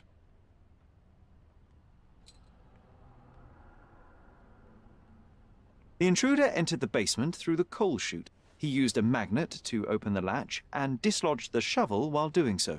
That's the noise you heard yesterday. When you went downstairs to investigate, he hid in the coffin. It seems I should have checked the space more thoroughly. The fire was a clever attempt to hide a stolen painting, even if it didn't fool me. I found the remnants of an empty frame in the pile of ashes. The canvas had been removed. Do you know which paintings in the Wild Room may have interested a thief? Were any particularly expensive? Those pieces belong to a well-known artist named Boniface Mercurio. They're controversial, but not of a notably high value. This thief was familiar with the gallery, and he was sporting a limp. Do any of your clients or artists come to mind? My, your attention to detail is remarkable, Mr. Holmes. I should introduce you to Bosch's works. Alas, I'm afraid I cannot suggest a culprit. There's something more, is there not? I can see it in your eyes. Indeed. There is another intriguing angle. I recently received an anonymous offer for one of Mercurio's works. The sum was more than fair, and indeed could have saved Mercurio from his artistic poverty. But he declined it. Was it a performative whim? Some artists lionize pain and hardship as if their work would be worse after a meal and a hot bath. I cannot tell. But not only did he refuse the deal, he insisted on displaying the painting in the public space. I was hoping to change his mind, but artists are a special breed of stubborn. So where can I find Boniface Mercurio? I know he lives somewhere in Old City, but couldn't be more specific. He's a prominent figure, so finding him shouldn't be a problem. What was depicted in the piece? A bound woman wrapped in robes being penetrated by a red devil that stared at us, the viewer. The beast had numerous tails growing from his back, and a large crowd gathered around the pair, silently watching the orgiastic scene. Okay, well, given the nature of the other works on display, it's hard to see why that one stood out. What could possibly be its value?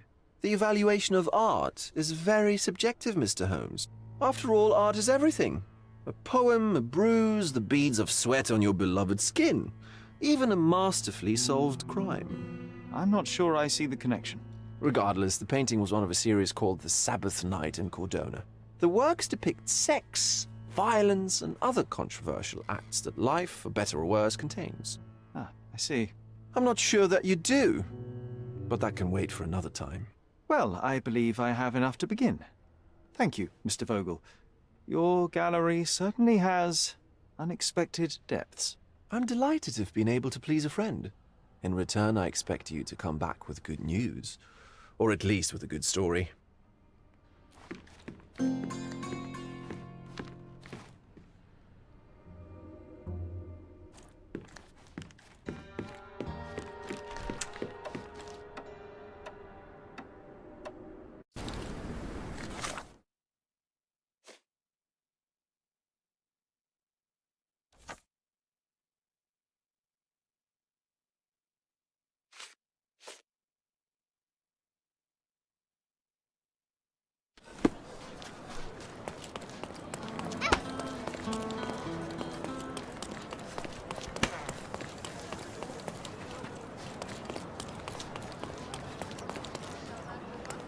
Is this familiar to you? You're asking the wrong fella. Do you know anything about this? Sorry, I have no time for your problems.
Mr. Holmes, I have something for you.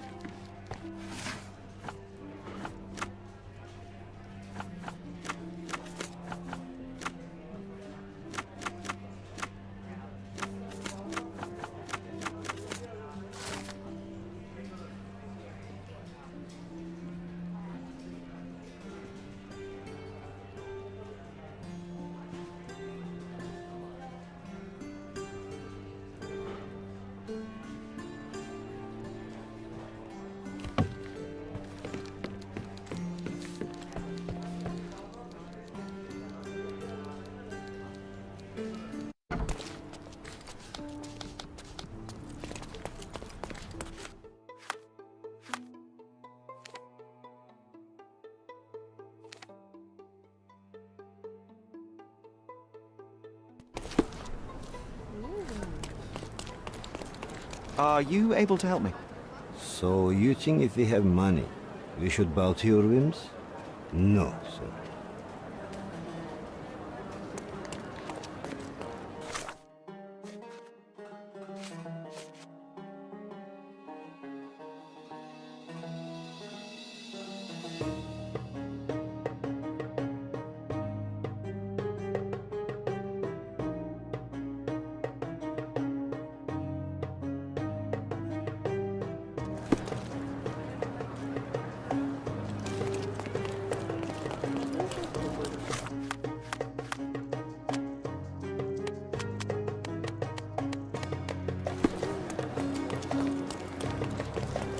Don't let...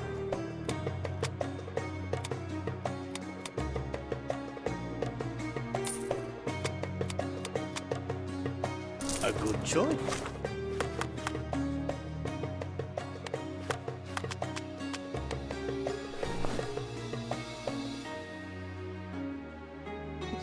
A good choice indeed.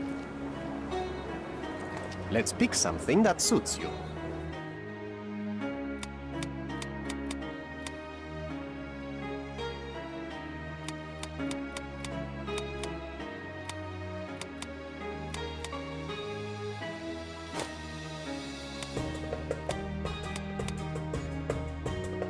Be careful with what you've taken. Nice affordable.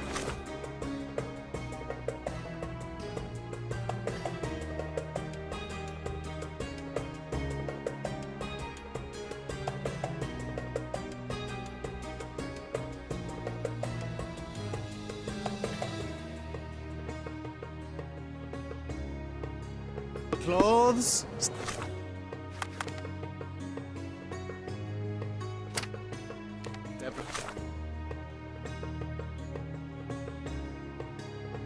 Right up. Don't miss out on the best carpets on the island.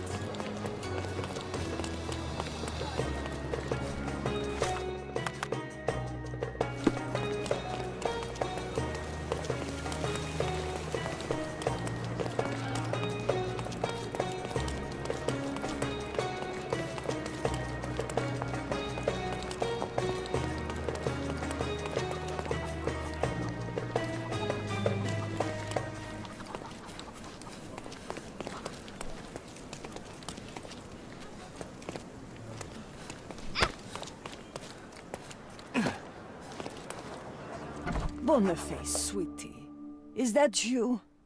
Ah, old age does terrible things to one's sight. I didn't recognize you at first. How are you, Mum? I'm ashamed to admit that I've lost my key. Do you have a spare? For heaven's sake!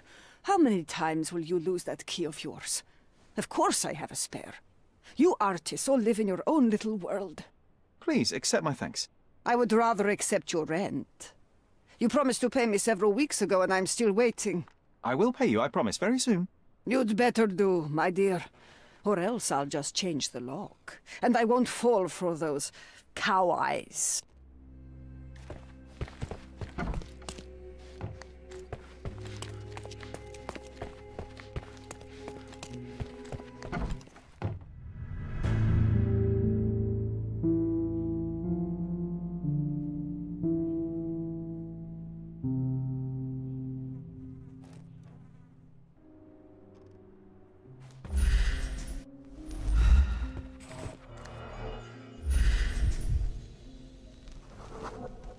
Judging by post-mortem rigidity, the body lay here for 1 or 2 days. The wound is precise. It was inflicted by a razor or a knife. Soaked in blood. It seems as if the puddle of blood was here before the rags.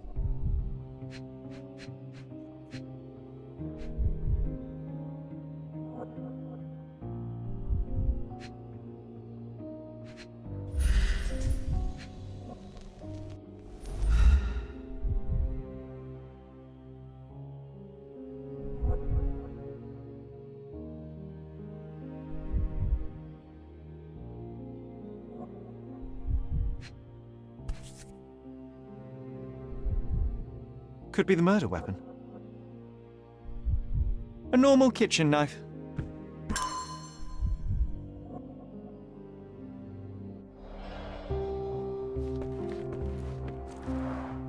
The blood has dried. I've heard of this style of painting. It is called Expressionism.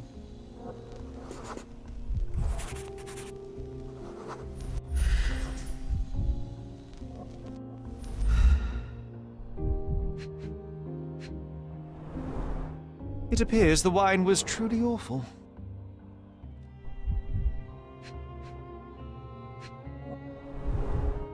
I wonder where he got that fancy camera.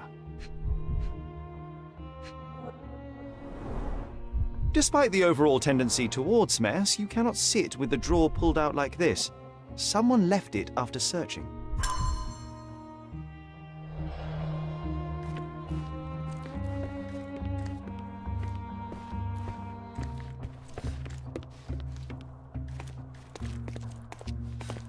photograph was not pulled out in time.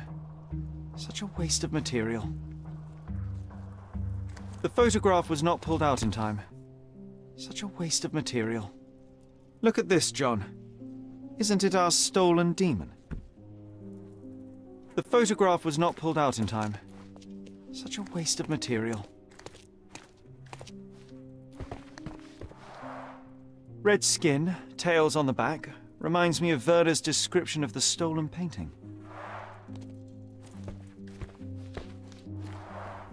The chest has been searched.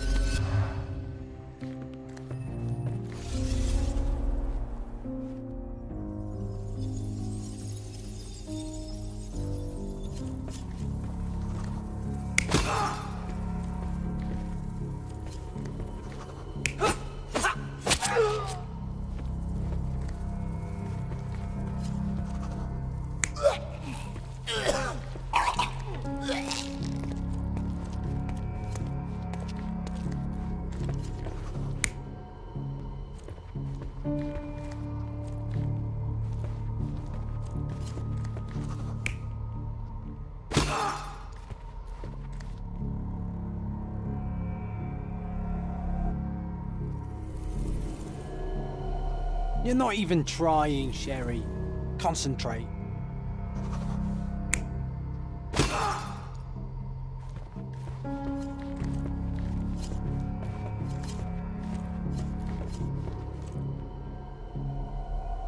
You're not even trying, Sherry. Concentrate.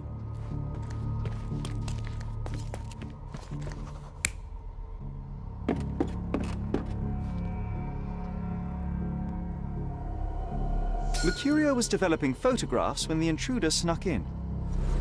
Mercurio heard him coming. While the thief was searching the chest, the painter ran towards him with a bottle in his hand. He smashed it across the thief's head.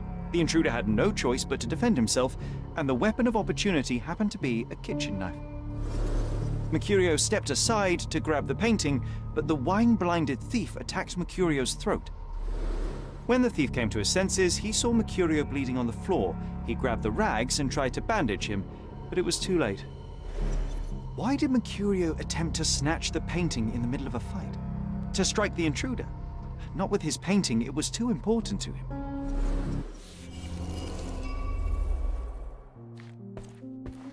It's time for some chemical magic, John. The photograph was not pulled out in time. Such a waste of material.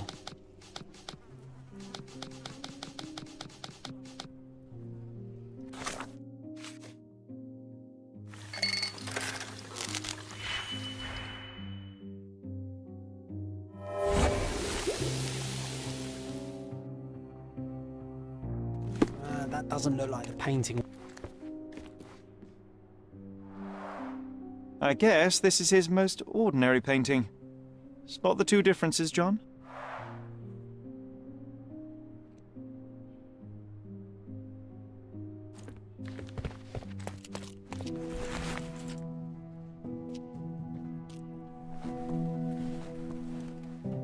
Monster was actually a man. Poor girl. John, you ought to be thrilled. We are now hunting the devil himself. What were you saying, Sherry? I was too busy sketching the scene, you know, crimes and such like, daily routine. Did you find something? A photograph. It depicts a man in a red suit with tails sprouting from his back and multiple people in masks watching the scene.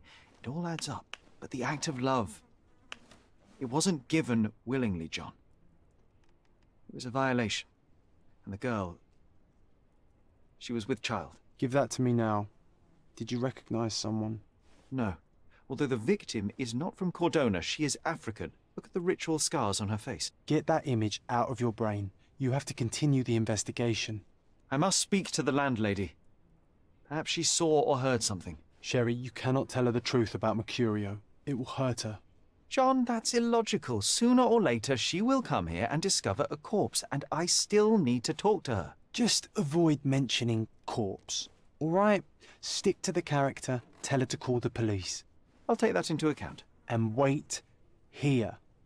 I've redrawn the people in the photograph. Now you can proceed with your investigation without those horrific details.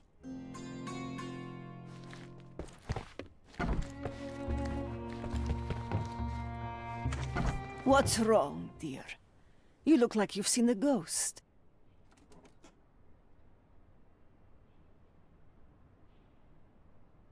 Mr. Mercurio is dead. Oh. Is this some kind of joke, Boniface? What do you mean you're dead?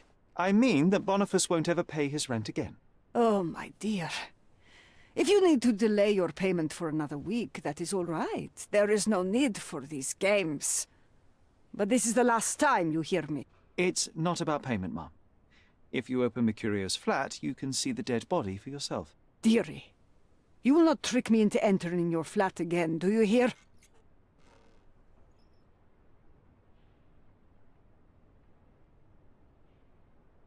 I am not Mercurio. I am investigating the theft of one of his paintings, and I chose to deceive you by disguising myself as Mercurio to get inside his flat. Very well, I'll play along. You're not Mercurio. Mercurio has died. Metaphorically, or not. What else do you want? Mom, you're very difficult. All right, let's return to the point. Can you tell me if anyone else has recently entered the flat? Oh, you're talking about that limping man.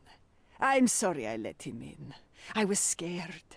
And I thought maybe he would motivate you to find money so that you would pay your rent. No offense, dear. Can you describe him? Oh, so you weren't at home. I was so certain you didn't leave your flat that day. He was of average height, had a limp and a tattoo on his neck, and he was smoking Malpal cigarettes. My husband used to smoke those. They have a horrible smell I can recognize from a mile away.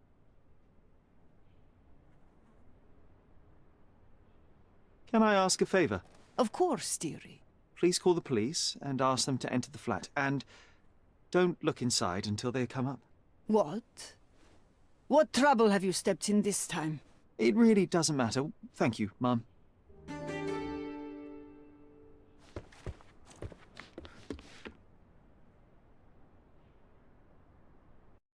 Whew, Sherry, that was close. But you did everything correctly. Now, take off your outfit. I can't let you walk around in a dead...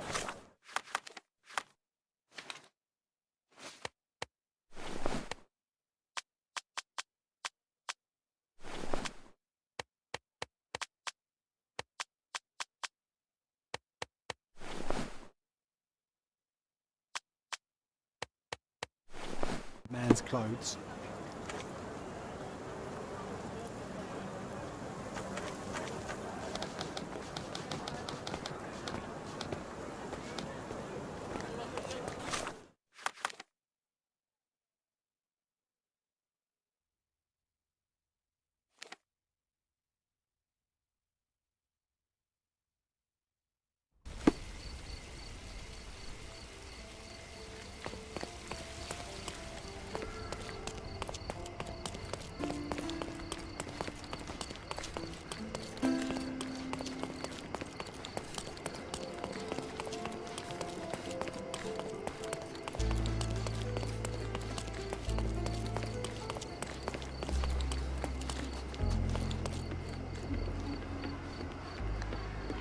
Beasts! Is this familiar to you?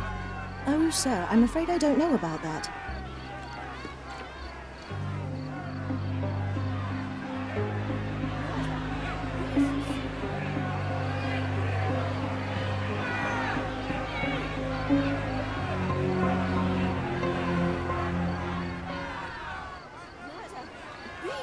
Murderers! They're completely livid. First they...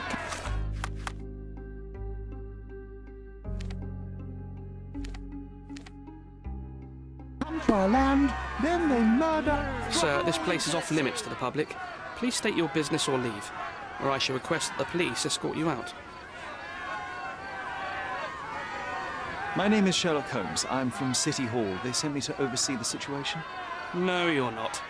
I'm the supervisor of the camp, and I'm the one who's handling the current situation on behalf of City Hall. Ronald Harlow at your service. Now, sir, tell me who you really are, or you'll have to explain yourself to the police. I have full authority to request they detain you. Very well, Mr. Harlow. I am a private investigator. I'm looking for a witness on my case. Sherlock Holmes is my real name, though. A private investigator? Really? Even so, you're not authorized. I can't let you in, so please, step back.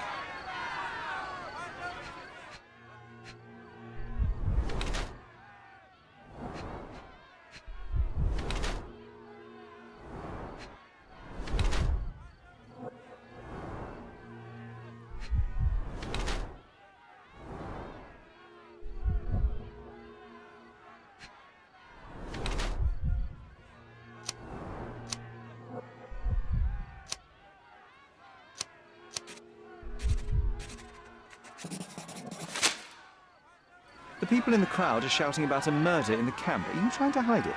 It's mere assumption. I assure you that the situation is under the police's control. If it was under control, if there was no dead body, you wouldn't be as nervous as you are. You would be sitting in your cozy dark corner of a city hall room doing nothing as usual. Yet, you're here, trying to deal with a series of problems you never asked for. These insults are inappropriate. You don't know what I'm doing for this camp. Even though the rest of City Hall doesn't give a bloody squat about the refugees, maybe I didn't want to be assigned to this camp. But I'm trying to do my best for these people. If not for my work, they might not have any shelter or food even. I apologize, Mr. Harlow. Perhaps I was prejudiced towards you, but in any case, I'm sure that you would still want this to be over as quickly as possible. The current reality is that neither you nor the police are managing things well here.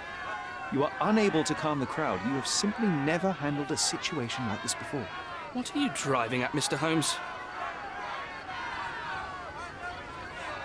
I can help you to handle the situation if you're truly interested in solving things quickly and quietly. And how exactly would you manage that? Simply tell the police that I'm with City Hall and I'm permitted to investigate the scene. I'll work out the rest, but in return I need your help finding my witness. She's a young refugee. She's with child or was with child recently. Look, there is indeed a dead body inside the camp. So even if the girl you are looking for is there, all the refugees are now being detained and interrogated by the police. They won't allow you to speak with her, and I can't do anything about that until the situation settles down. So it's in our mutual interest to settle it. Oh.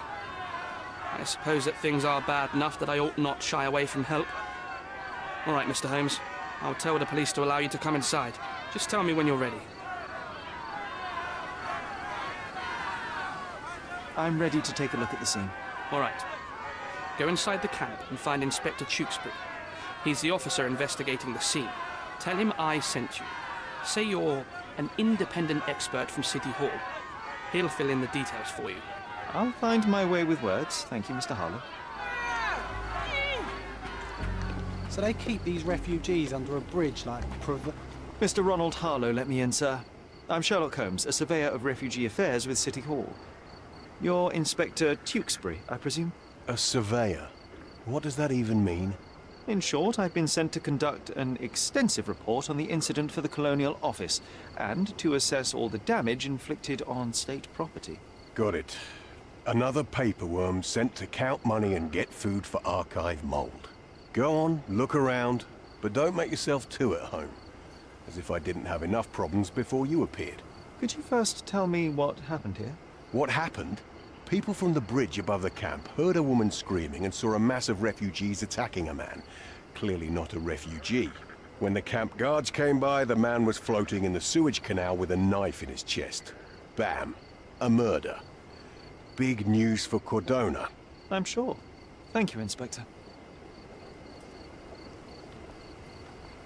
And none of the refugees were harmed? One fellow was cut. He's lying over there near their kitchen. He's in a bad way. You mentioned a woman screaming who attracted the bypassers on the bridge. Was she harmed? No, she's all right, but perhaps the whole debacle started because of her. She started wailing and the refugees stood up for the girl. And where is this young woman now? Back there in the shacks, same as the rest of the refugees. She's been questioned by my men, but she's just some refugee girl. Can't understand much English. Do you have any suspects yet? You're joking, right? I've got a whole camp full of suspects. And if you ask me, this bloke had it coming. Better bury him and forget about the whole thing. And now there's a crowd gathered at the camp, and my superiors say we must thoroughly interrogate the refugees. At least those who can understand any English. Do you believe that your superiors wish to get rid of the refugees? I think that both our superiors would rather keep the story quiet. Since that's an unaffordable luxury now, they're looking how to protect their public image. That's why I have to waste my time waiting for my people to turn every stone and befriend every refugee.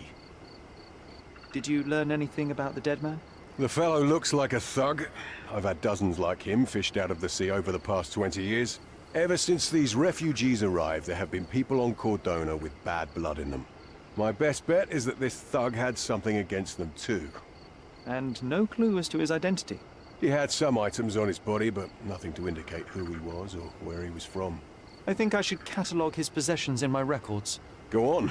They're on the table near the body. Here we go again. Number of hours on Cordona before stumbling upon another dead body. 0. A fresh crack, as if the crate was hit recently.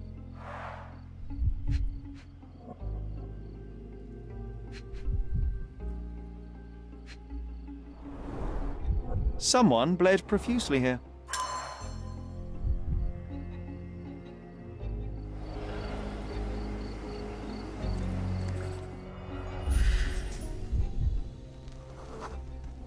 A furrow in the ground. A blood trail leading to or from the canal. Clearly a left handprint here.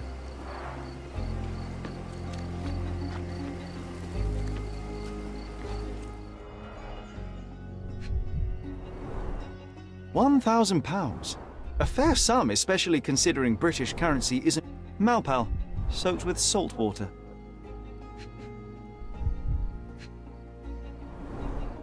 A simple leather sheath. Perfect for a dirk.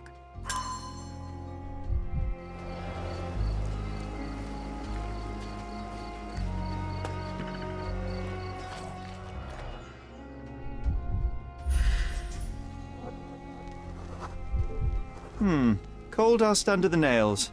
I don't see much coal around here.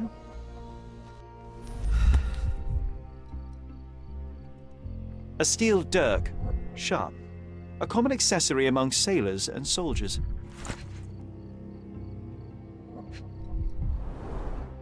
I'd say the blade penetrated upward, however the wound is too messy to be certain. An interesting tattoo. Does it mean something?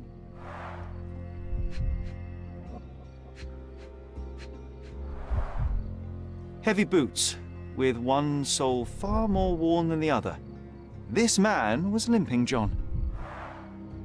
A violent death. But this man, limping. Coal dust. I think we're onto something here, John.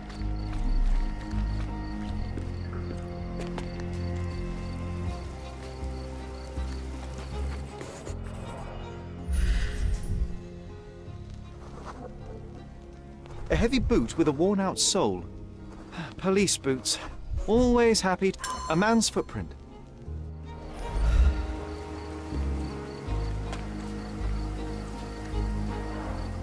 Oh, carnelian agate beads, a traditional African adornment.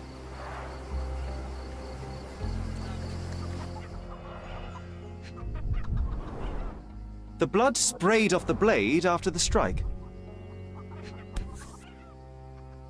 It might have been used as an improvised weapon. No hint of blood or impact.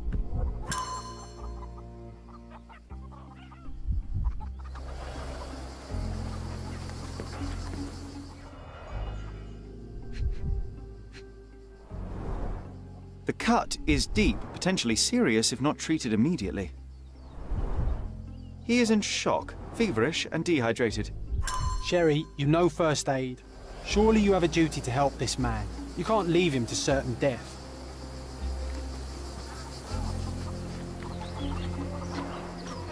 Someone was dragged against their will. You know what? I'd like to understand. The refugees have been detained. How did our dead man end up inside the camp in the first place? Clarified.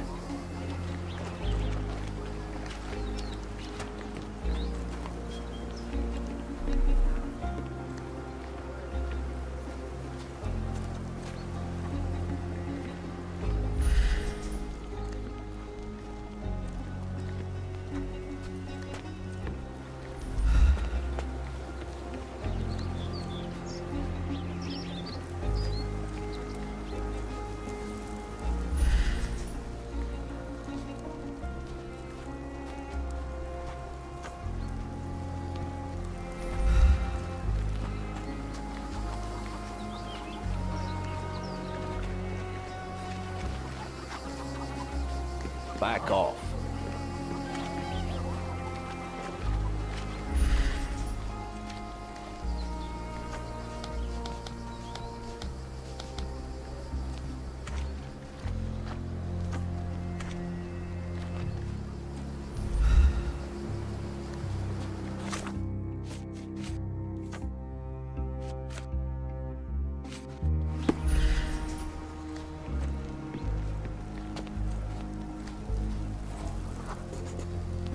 I'll use it to create a solution.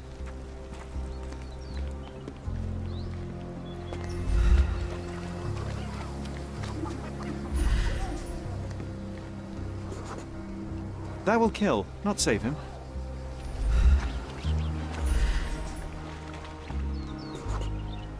It won't do any good.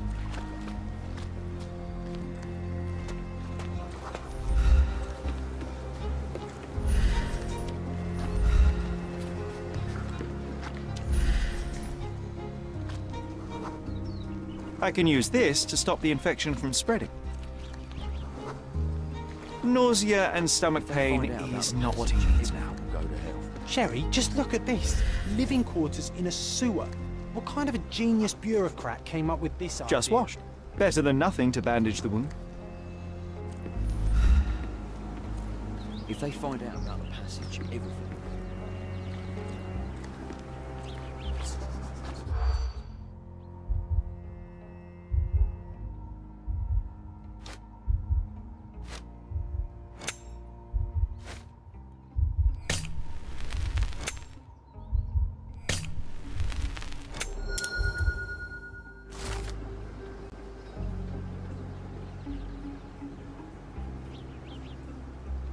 Nobody will know anything if you keep your bloody mouth shut. The coppers smell fishy here, Sherry. Perhaps we should sniff around in the camp a little more thoroughly.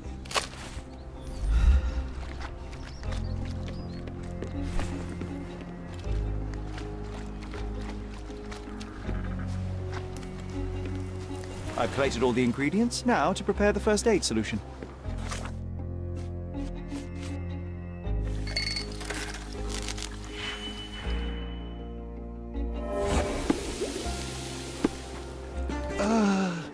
Thank you. This should make you feel better, my friend. Now remain lying down and drink as much water as you can. Well done, Sherry. At least he won't die from the infection. Back off.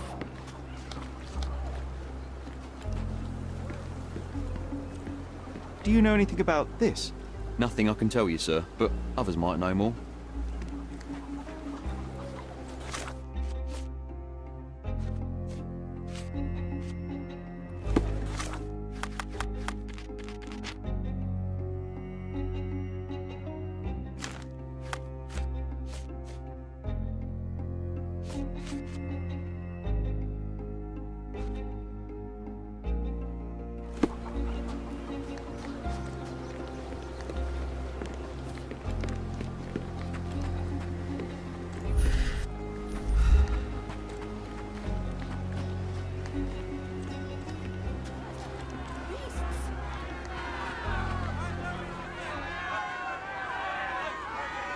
Thank you for your help, Mr. Harlow.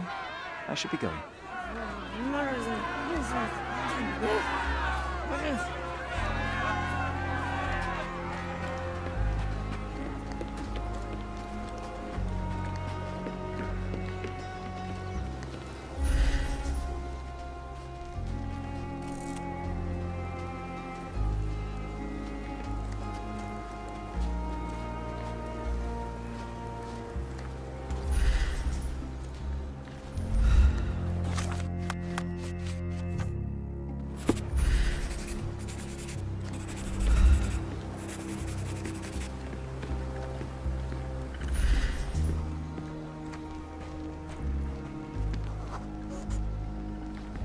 No, it's too short for these walls or cliffs.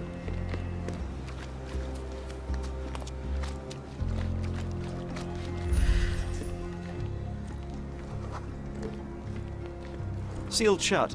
I doubt our man could get through these grates.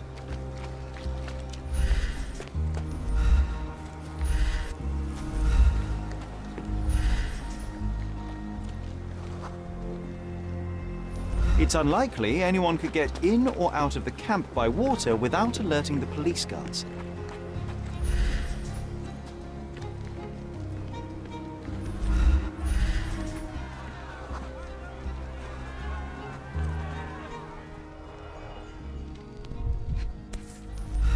A single Malpal butt.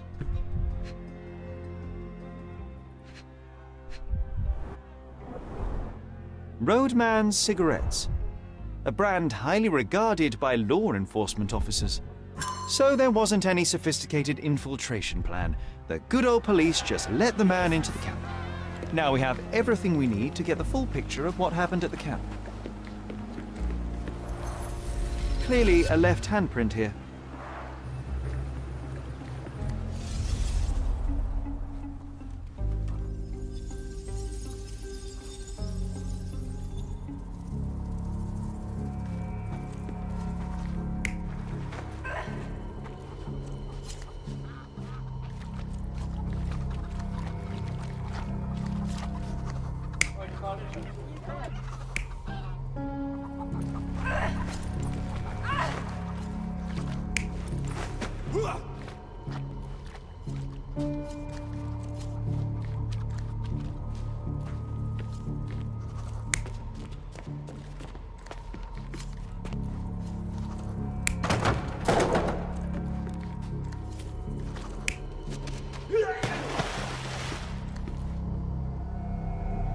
You're not even trying, Sherry.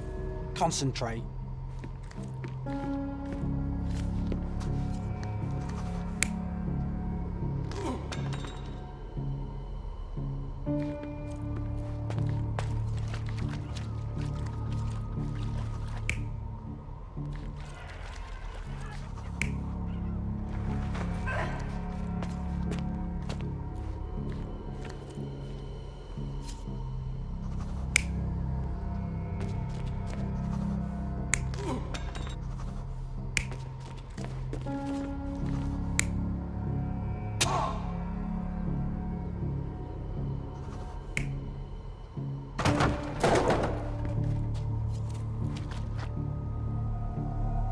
You're not even trying, Sherry.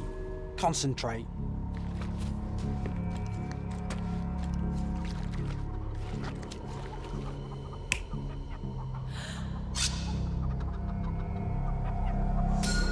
So, we have a thug who came to take a refugee woman with him. She resisted, but he dragged her by force.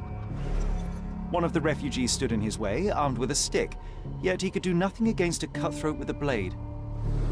The man didn't anticipate that the other refugees would intervene and stand against him. In the confusion, the woman managed to break free. The thug took fright and fled. He was stopped by the falling crates. He stumbled and fell, piercing his chest with his own blade. However, the wound didn't cause instant death. He managed to stand, but still bleeding, he lost his balance on the bridge and fell. Before all of this, the man had freely entered the camp through the main entrance. The police admitted him after they had a short smoke together. You live by the sword, you die by the sword. In our man's case, it's the same sort. You still here? Inspector, I believe I can aid your investigation. I know who the dead man is and what really happened here. You do? Well, good for you. But I'm afraid I'm not the one you need to share your findings with. Speak to Mr. Harlow here. He's the one responsible for settling things in the camp. You don't even care to listen? Oh, I do care. And maybe even more than I need to. But I'm only here today to lock the place up, question witnesses, and file the facts. It's sad, but coming up with conclusions is not among my tasks here. You fellows at City Hall do that. Anyway, speak to the supervisor. I'll just stand by and listen to what you have to say. Your problem, not mine. Your problem, not mine. Your problem, not mine. Your problem, not mine. Your problem, not mine. Go bother someone else with this, son. Your problem, not mine. Your problem, not mine.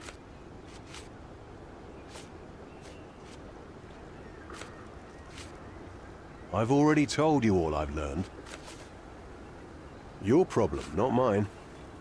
The guards at the sewers were speaking about taking refugees out of the camp. Do you know anything about this, Inspector? Less than you do, obviously. And this doesn't bother you as an officer of the law? I can neither punish them nor put them on the right track, if that's what you're asking. Maybe your friends at City Hall could do something about it, but I seriously doubt that. To be honest, I'm sick and tired of being frowned on for my uniform. If those fine gentlemen you've eavesdropped on are in some shady business, that's on their heads. I'm busy. Don't you have papers to fill? City Hall lubberheads. Mr. Harlow, your refugees didn't murder anyone. What? Pray tell me what you've learned. All right, listen carefully. This might solve one problem for you, but will create a few more. Oh, well, that's a great start. The man came to the camp intending to kidnap one of your refugees, a woman. What he didn't expect was that the refugees would stand up to protect the woman. A brawl had broken out. In the chaos of it, the man stumbled over those crates and fell on his own blade. How do you know he fell on his own blade? The wound in his chest was inflicted from an unusual angle. It was not an offensive stab, shall we say. The refugees didn't touch him. And judging by the blood at the scene, the intruder managed to raise himself, but was unable to walk very far. He ultimately fell into the canal. But how did he sneak into the camp? Why didn't the police see him? And this is where your new problems emerge, Mr. Harlow. What do you mean? You're not a dull-witted man. You know what I mean. There is no feasible way to get into the camp without the police guards knowing of it. The pile of mess I had to sort out has just become bigger, but somehow that doesn't surprise me. Anyway, I thank you for your help, Mr. Holmes. I'll take it from here. Meanwhile, I'll make sure the police aren't detaining the refugees any longer. You can go back in and look for your witness. You think one small clerk can make any difference in this place? Who knows, John? Just one ill-fitting cog could make the whole machine crumble. You're the one who tended to our man's wounds. I thank you greatly. The police didn't allow us to help him. The police will leave you alone now. I've proven to them that the man who came into the camp died due to his own foolishness. Thank you for standing up for us. But nobody would help us without a reason. You're here because you want something. Yes, I do. I need to speak with the girl drawn here. The dead man came for her too. He wanted to take the girl away, but we won't allow her to be hurt again. What do you want from Nayla? Nayla. She was hurt some time ago. I'm here to find the people who did this and bring them to justice. And to find them, I need Nayla's help. Will you let me speak to her? Justice. There's no justice on this land. But you helped us, so maybe your words are not empty. You can speak to Nayla, if she wants it. But I will be watching you. Hello, Nayla?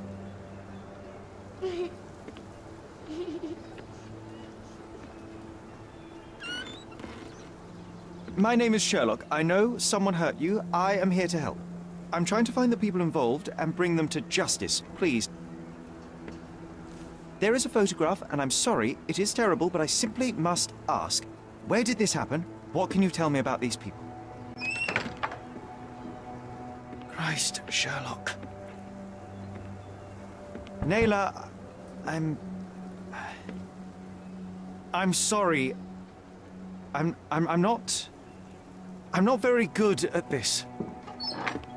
You come here for me, but you are rude and cruel and condescending. A cross. The man had this cross. Now go away. Leave us be. I do not need another white man's help.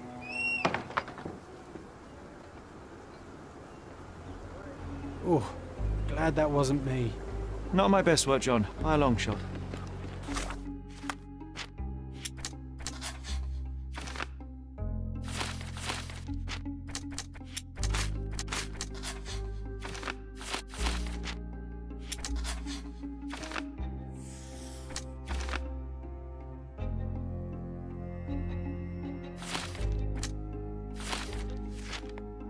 Nayla doesn't want us meddling. I'm starting to wonder what this all achieves. but she helped you anyway. Now we know that maniac's face and the cross he wore, we can still catch him. You still here? I've already told you all I've learned. The intruder has a most peculiar tattoo on his neck, 2 lines and a point. Do you know anything about it? You really want to know, kid? Why? You want to play a policeman or something? I'm sure you have it in your records, so it won't hurt if I have it in mine. In my records, it's just a tattoo, as it should be in yours. Ah, to hell with you. Suit yourself as to what you're going to do with it. Off the record, though, such tattoos are often connected to a man named Mr. Niccolo Bernadotti. Bernadotti, you say? A respectable businessman in Scalario. His company imports goods and wines, and smuggles everything that can be smuggled between the colonies and the mainland. His people can be identified by an obscure tattoo, just like the one over there our friend has. But these are all merely rumors, you see. If Mr. Bernadotti was a criminal, he'd be in prison now. Or hanged, right? I owe you a lot, Mr. Holmes.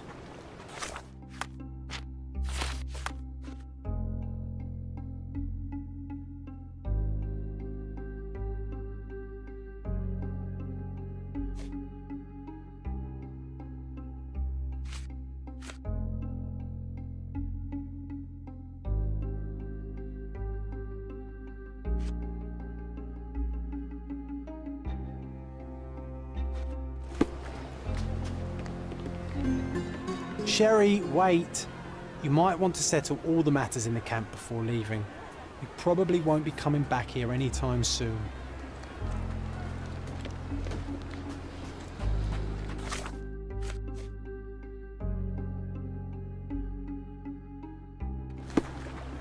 You're disturbing a hornet's nest here, son. I owe you a lot, Mr. Holmes.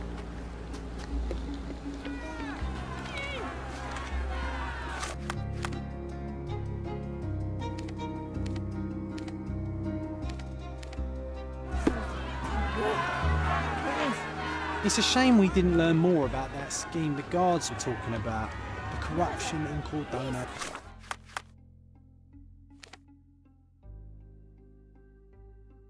Flourishes once more. We simply don't have time for this, John. We need to proceed with the case.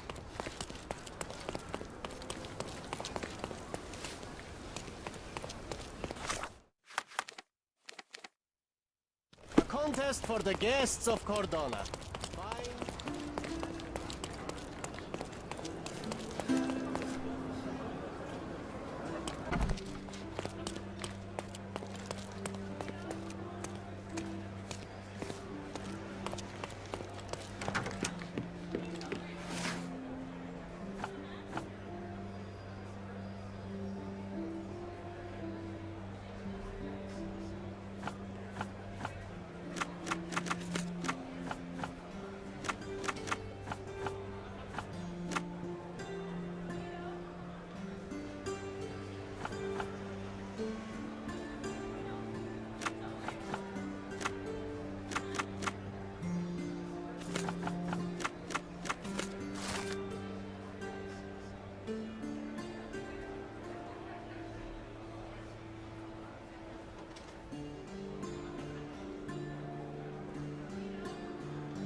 What a lovely man this...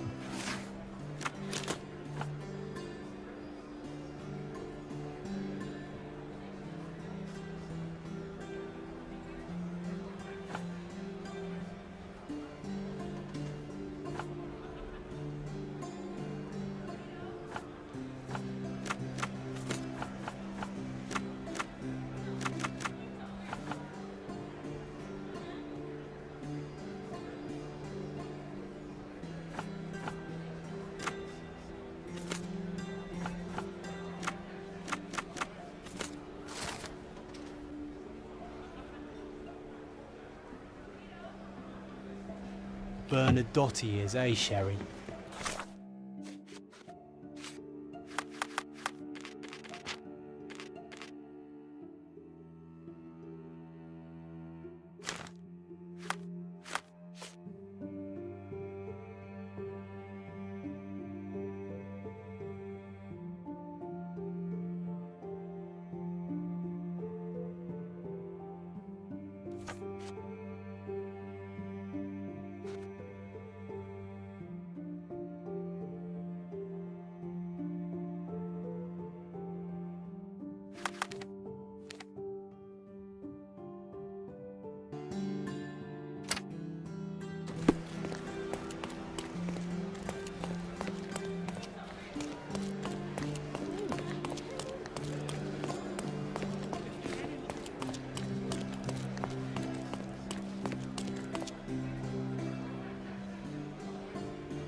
seems they're not expecting guests.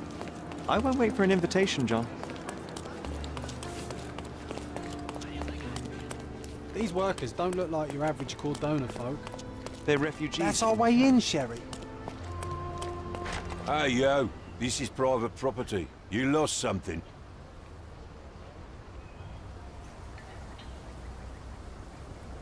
I'm here to discuss business with Mr. Bernadotti. I tried the front door, but... Mr. Bernadotti isn't seeing anyone. You have 3 seconds to walk away or you'll never walk again. Capito? It's in Mr. Bernadotti's best interest to... 1...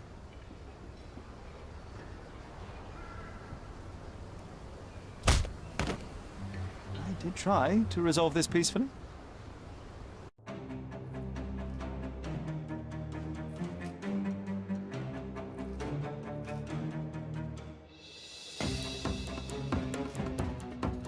I'm coming.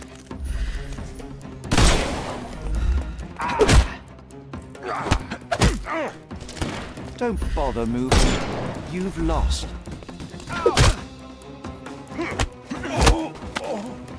Too simple.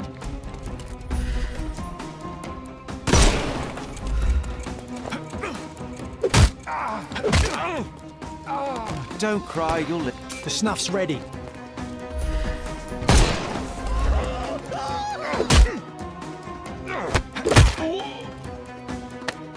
Don't bother moving. Give him the pepper snuff.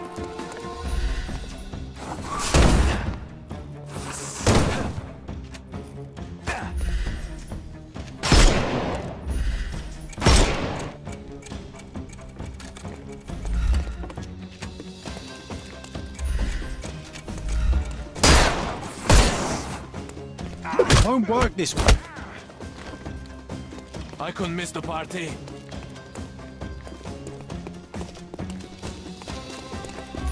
Just die! Don't cry, you'll live.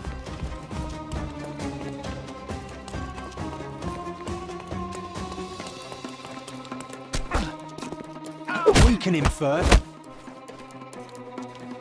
I'm coming. The snuff's ready.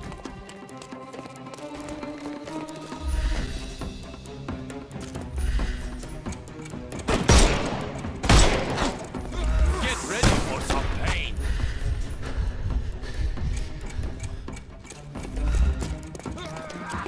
Not that easy. It won't work this way. I couldn't miss the party.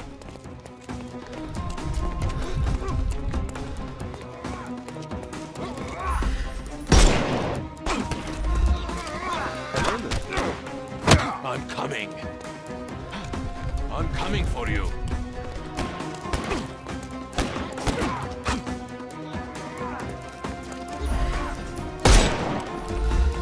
I couldn't miss the party.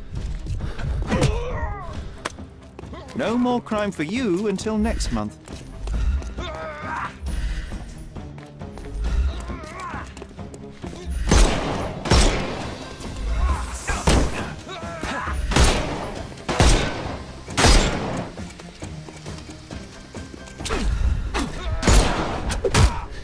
I'm coming.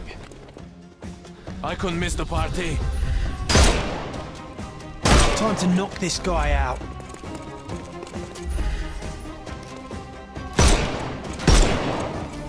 It won't work this way. I'm coming for you.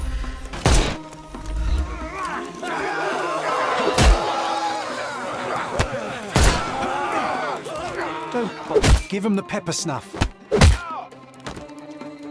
Don't cry, you'll live. The snuff's ready.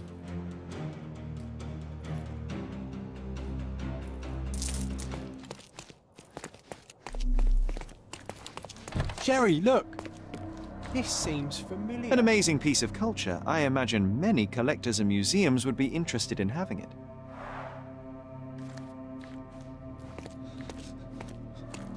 No, sir. Don't hurt me. It's all right. I won't harm you. Like you didn't harm the folks on the way here? Excuse me, just one question. Sorry, we don't see much here.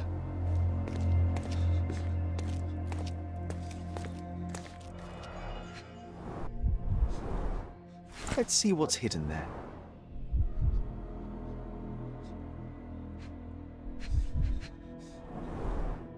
Vogel's stolen painting. Isn't it curious how it developed into a much more interesting case?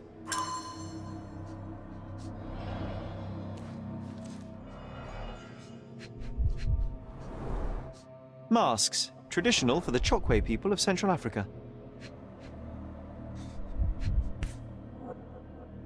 A Dogon statue from West Africa.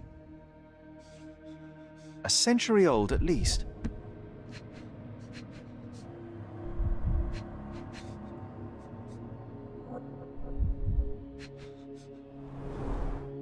VH Grindley Flow Blue tableware. This is what lies behind the facade of Bernadotte Company Limited.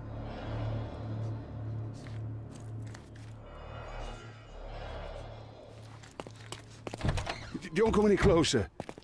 One step and I'll shred you to pieces. Go ahead. Make my day. Righto. Yes. Yep. Well, excuse me, sir. I think I hear... I've got to... It's better I leave. Whoa. Oh, wow. That was as if somebody put my words in your mouth.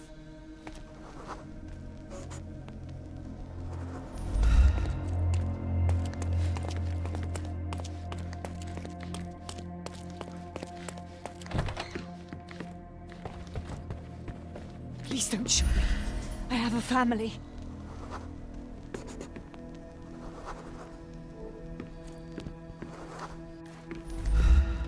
So, you've cut through all the guards just to talk to me.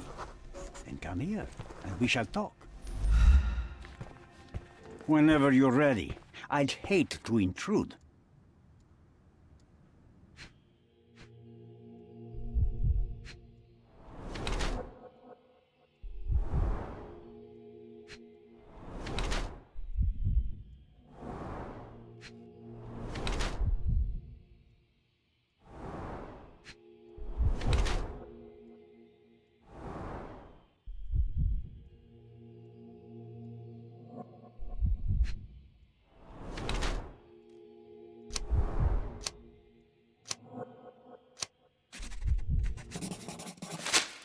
Niccolo Bernadotte, I presume? The name is Sherlock Holmes, and I'm afraid I bring bad tidings. Is that so? The man you sent to the refugee camp failed in his task. He impaled himself on his own blade. Clumsy and chaotic end. For a man who just broke onto my property, you are more businessman than brute. You have my attention, Mr. Holmes. Do not waste it.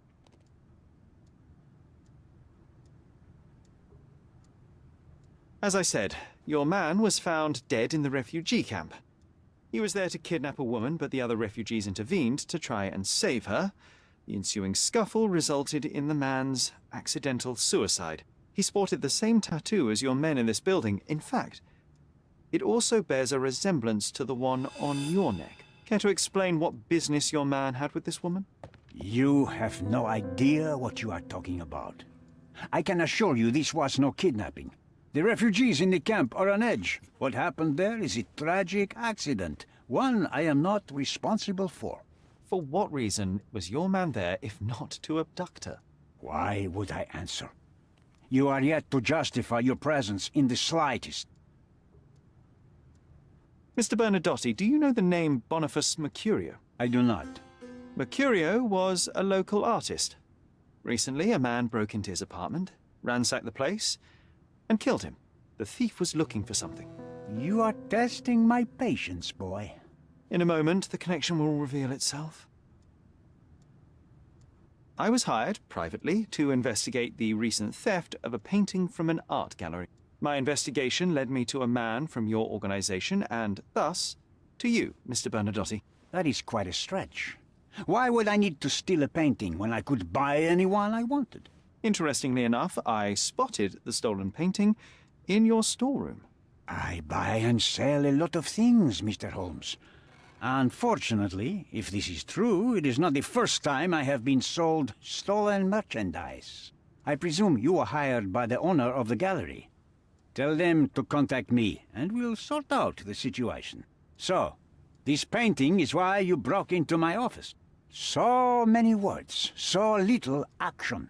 When you barged into my office, Mr. Holmes, I got the impression you wanted to talk business. Now I see you had come just to talk. Tell me exactly what you want, or get out. It was necessary groundwork for what comes next.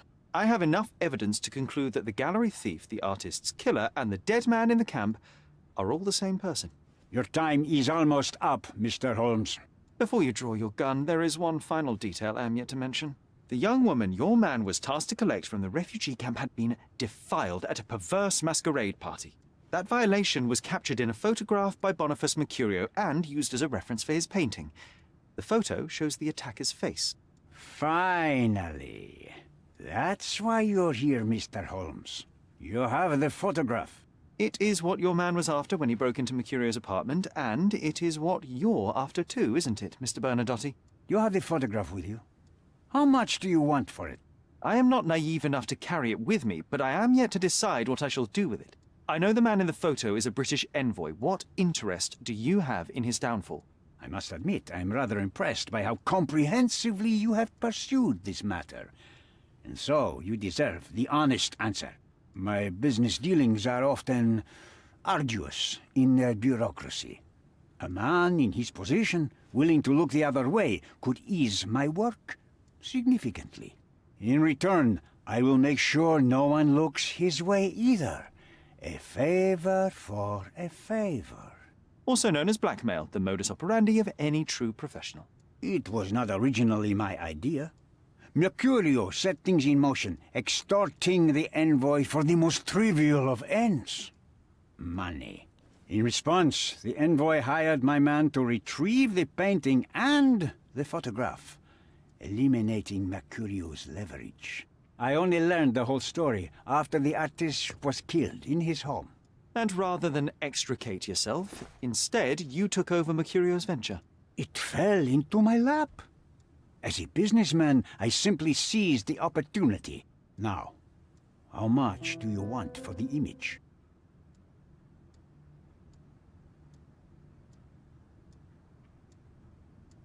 Why should I give you the photograph? Just name your price. What if my price were not money? You claim to have connections, Mr. Bernadotte. Perhaps you could improve conditions for the refugees. Give them a chance for a better life. Ha! I do have connections, Mr. Holmes, but help the whole camp? You are asking too much. I could, however, make arrangements for one person. The woman who was violated will have her own home outside the camp, solely for her and her child. She will no longer be a refugee, but a princess. That I can guarantee. Is that really possible? It will be neither fast nor easy, but I can do it. She deserves it, don't you agree? And as for her abuser, he will serve me, as much as he deserves. So in your plan, everybody will be given their due. Especially you, Mr. Bernadotte. Seems like a fair deal, no? I doubt anyone could offer you better. Simply give me the photograph, and the world becomes a better place. I give you my word. What makes you think you can decide what's best for me?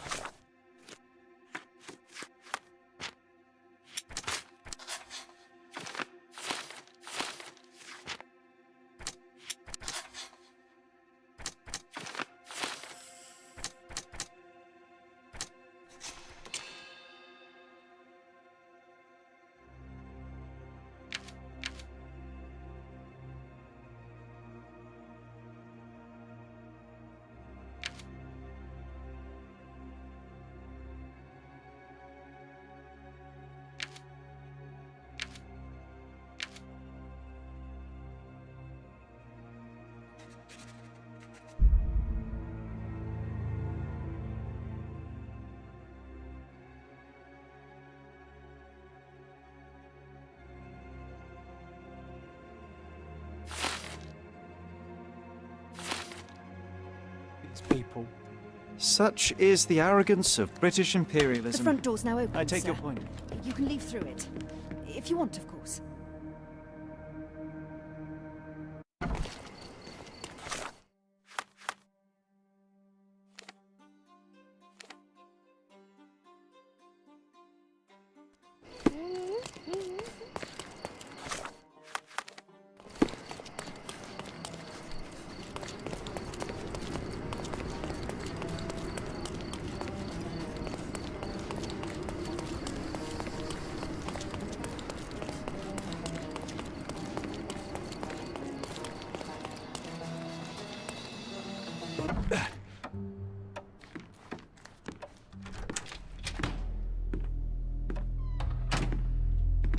Mr. Holmes, you've returned. Have you uncovered anything new about the theft?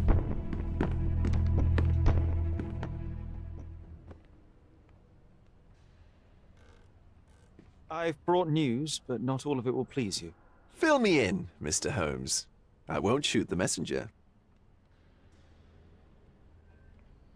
I tracked down Boniface Mercurio. I presume he wasn't delighted about the situation? He was not having a good day on account of his murder. Killed in his own flat by the same person that stole his painting. Oh, sweet Mercurio. Perishing in the pursuit of his art. How apt. I will miss his exceptional sense of humor. I located the thief, but found him rather cold. He was tight-lipped about the painting, too. Huh, he's dead. How very droll, Mr. Holmes. One presumes you were not responsible. It was an accident at the refugee camp. He impaled himself on his own knife. Life is nothing if not cruel and capricious. What about the stolen painting? Have you located it?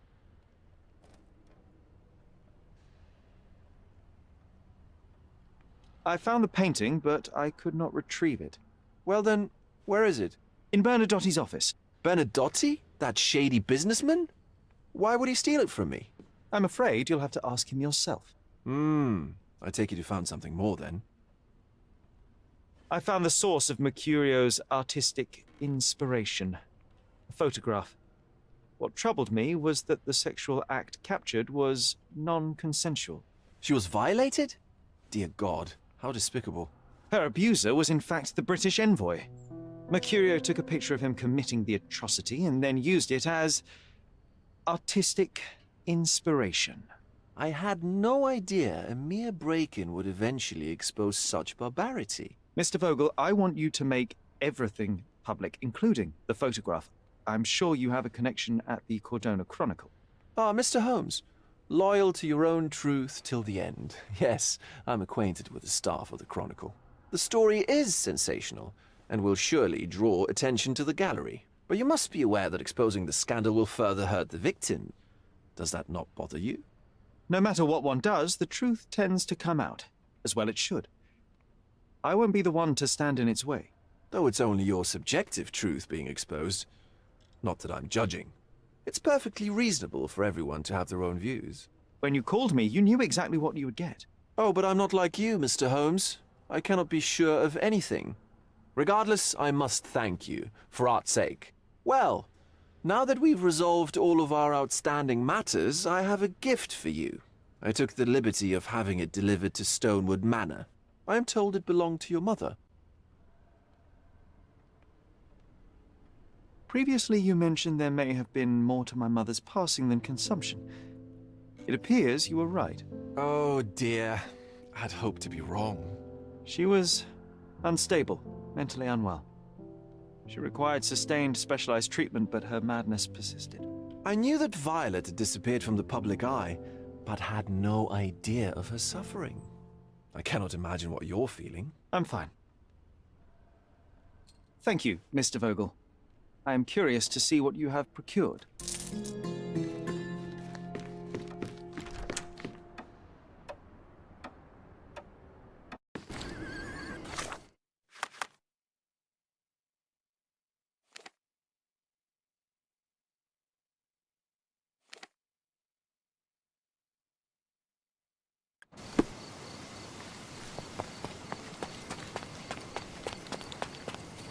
Correct. With whom do I have the pleasure? Emilio Esteva, happy to make your acquaintance. I am here on behalf of Mycroft, your brother. He's on his way to Cordona. In the meantime, he requests your assistance with a sensitive matter. My orders are to provide you with the details. You have my attention, Mr. Esteva. Mark Ridley, the son of General Arthur Ridley, is being blackmailed. Suffice to say, the compromising material is of a delicate nature. The matter is of no small importance to the Crown, especially given the status quo on Cordona. What does Mycroft want me to do? Retrieve the blackmail material? No, sir, nothing of the sort. Mark Ridley is meeting the blackmailer atop the old city bridge tower. You shall observe from a distance, then establish the blackmailer's identity. Do not attempt to arrest him. We'll handle it from there. Saving the best for yourself? Fine. There's a cafe just over the bridge that provides a good vantage point. Please report to me when you are done. I'll be waiting for you here, and remember, discretion is of the essence.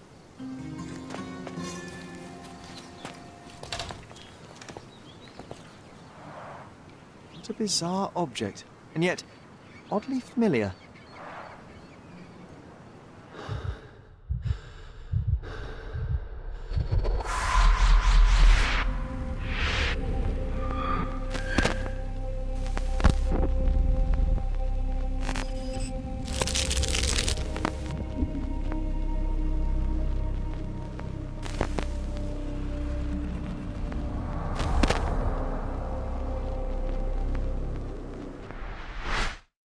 Did you just remember something?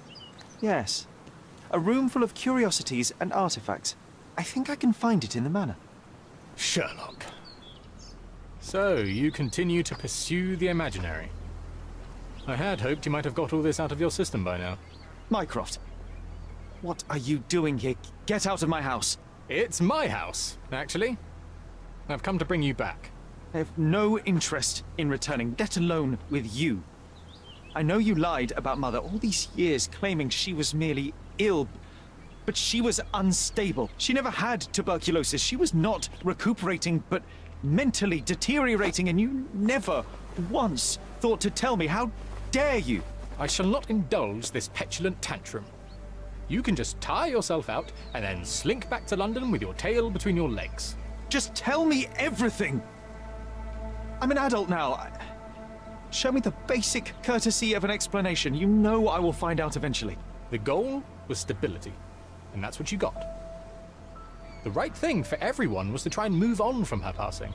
The consequences of one's actions determines what is right or wrong.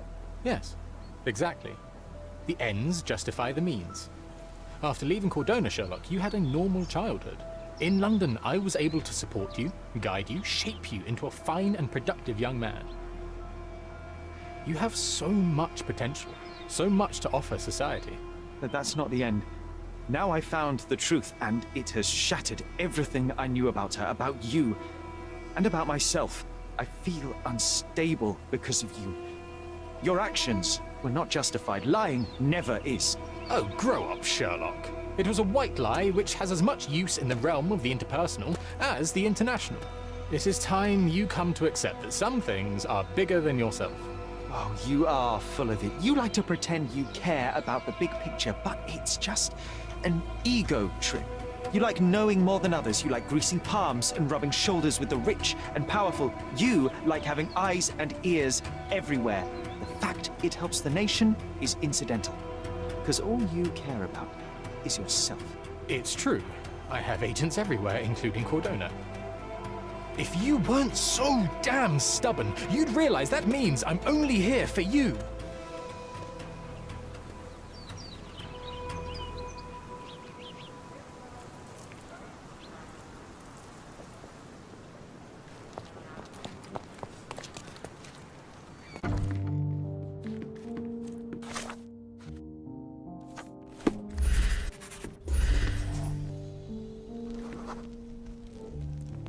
I remember returning home with a pair of perfect sticks.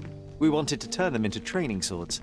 Oh, that's right. We stood there, frozen, staring at something huge in the main hall.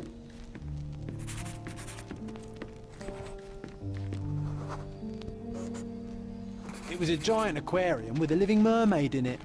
Impossible. It must have been something else.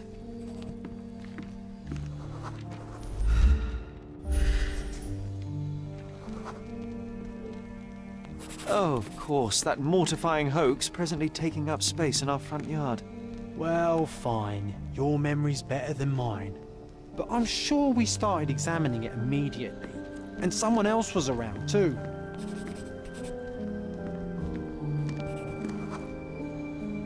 It was my mother. She asked what I thought of the artifact. You were really concentrating and holding something in your hand.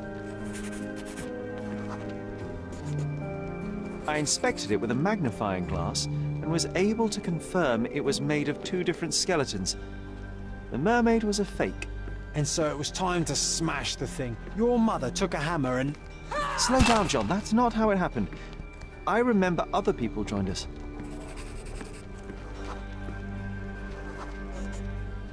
The workers took the artifact and placed it into the Cabinet of Curiosities. It became part of Mother's collection of fakes. She always said that the truth lies in the details. This mermaid helped me to learn that. Ah yes, my mother's studio. She was an authenticator, and this was her Cabinet of Curiosities. I never saw the point. What does it matter Another if some fake artifact Holy is Grail. real or not? Its owner It claimed still to be exists. the heir of King Arthur. Scarcely believable. He also insisted a deadly rabbit was hunting him.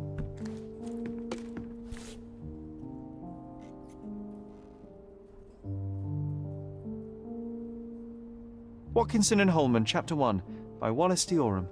Oh, Mycroft. He always acts so serious, but then reads tripe like this. John, if I remember correctly, you couldn't put this book down.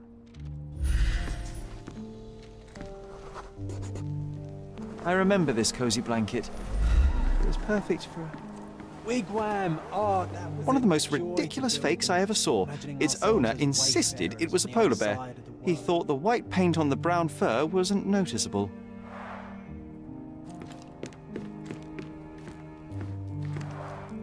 Mother said this was among the hunting trophies of a Scottish Viscount. So he tried to persuade everyone that his forest was inhabited by these The so-called beasts. mummy of a Persian It would have princess. been thrilling. The defrauders did good work, but missed one small detail. It's the mummy of a man.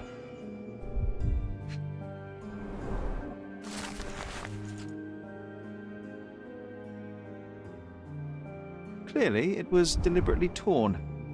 I wonder why someone would do that. The Tulpa, Studies in Tibetan Mentalism. An impressive number of bookmarks. Someone was rather obsessed with this subject.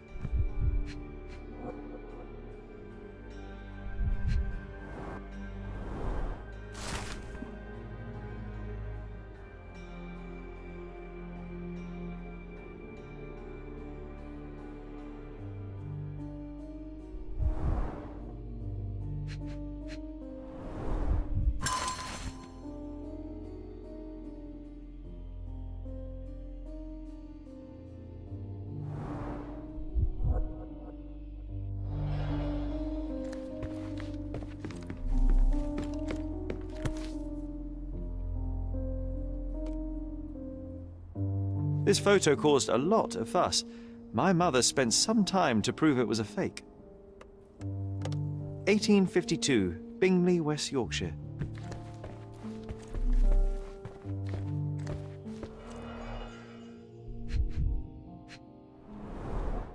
So many calling cards. Mycroft liked to keep useful people at hand.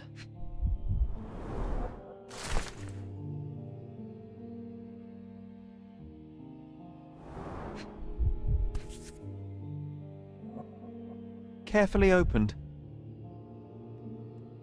Dated 24th of April, 1869.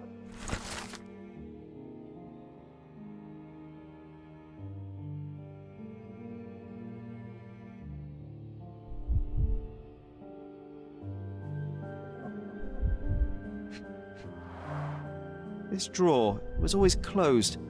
Only Mycroft knew how to open it. I remember we tried to break it open and spy on him, but alas, had no success. Maybe today's the day. Oh, Sherry.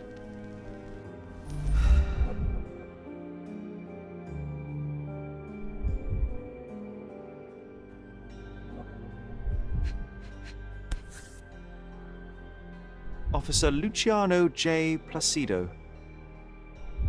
Reliable and driven. I recognize Mycroft's handwriting.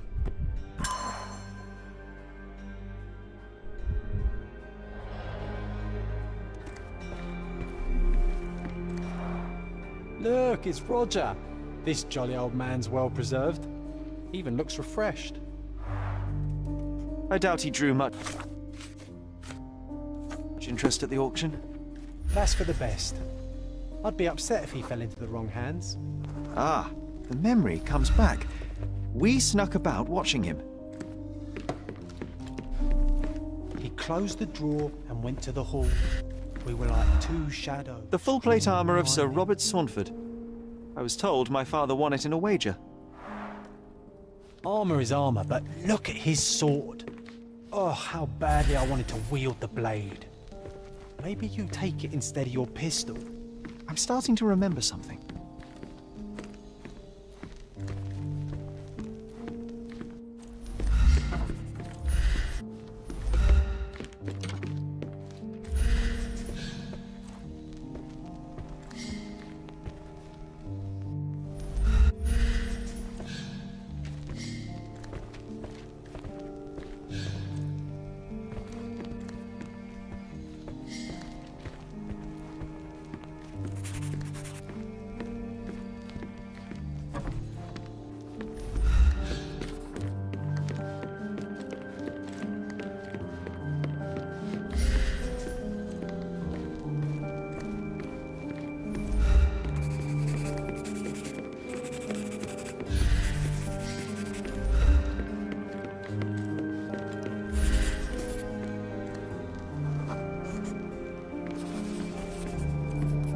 The painting on the wall was slightly at tilt.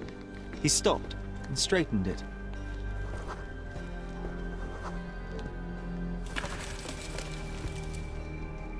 Then he threw some logs into the fire and sat in his armchair to read.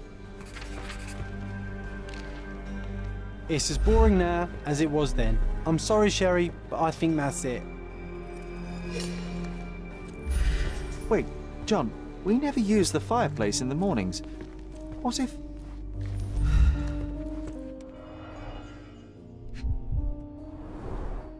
I think this is what we're looking for. A bit of juniper in the fireplace created a soothing atmosphere. It's the little things, isn't it?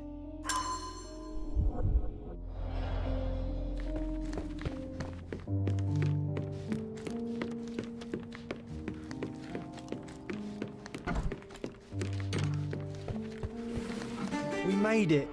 So what's there? Single malt whiskey, Mycroft's favourite. Gifted by Queen Victoria herself.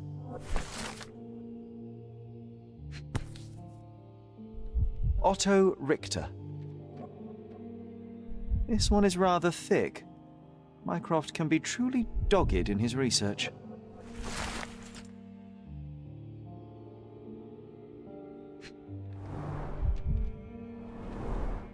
Dossiers on the most influential people on Cordona. Mycroft always had a habit of building files on everyone he met.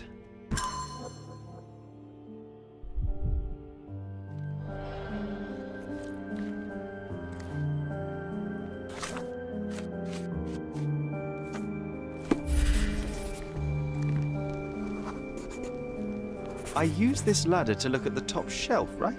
On the day of Mother's breakdown upstairs. Right you are, Sherry.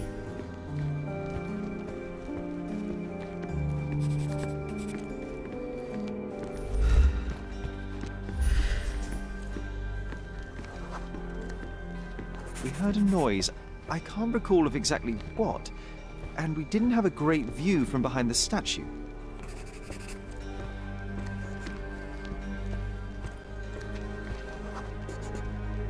The books and papers from the table somehow ended up on the floor. Now it's coming to the surface. I feel it.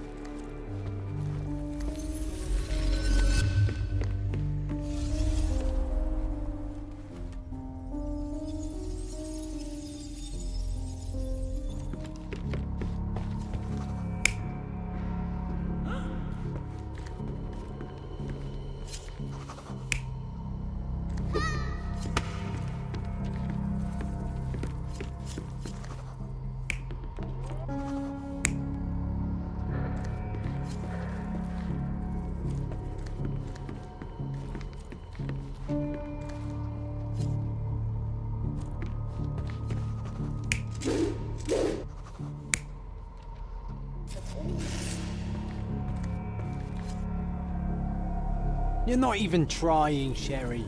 Concentrate.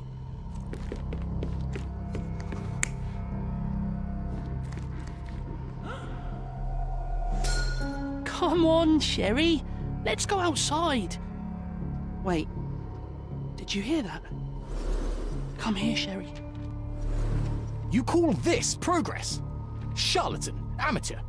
I'm not letting you anywhere near my mother again. So there was a quarrel between them.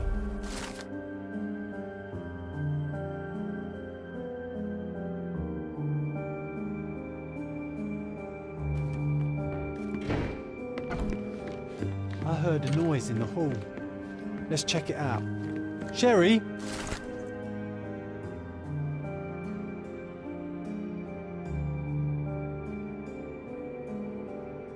An invitation that comes with a mask.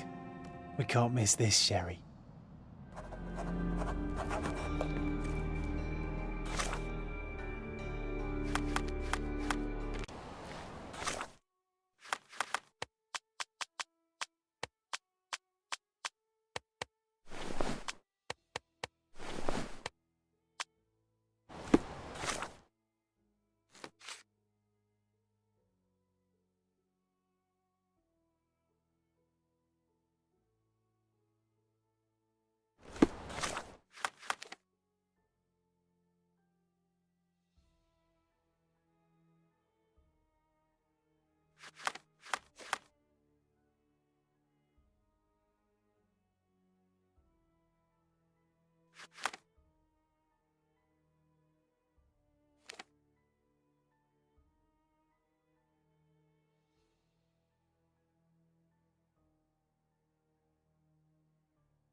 Welcome to the Manchios mansion. Welcome, sir.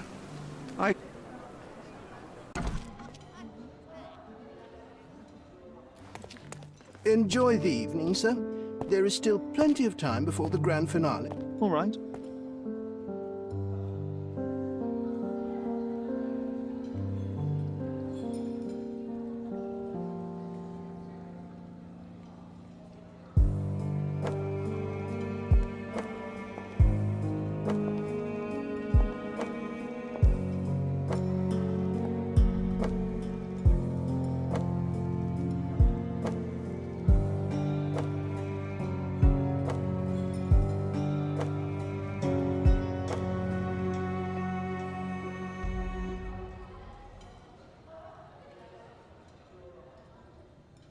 What if I write an article about these people here?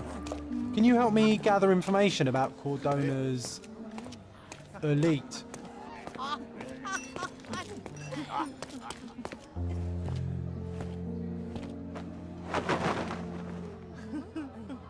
Sherlock! Friend! I wasn't sure you'd come.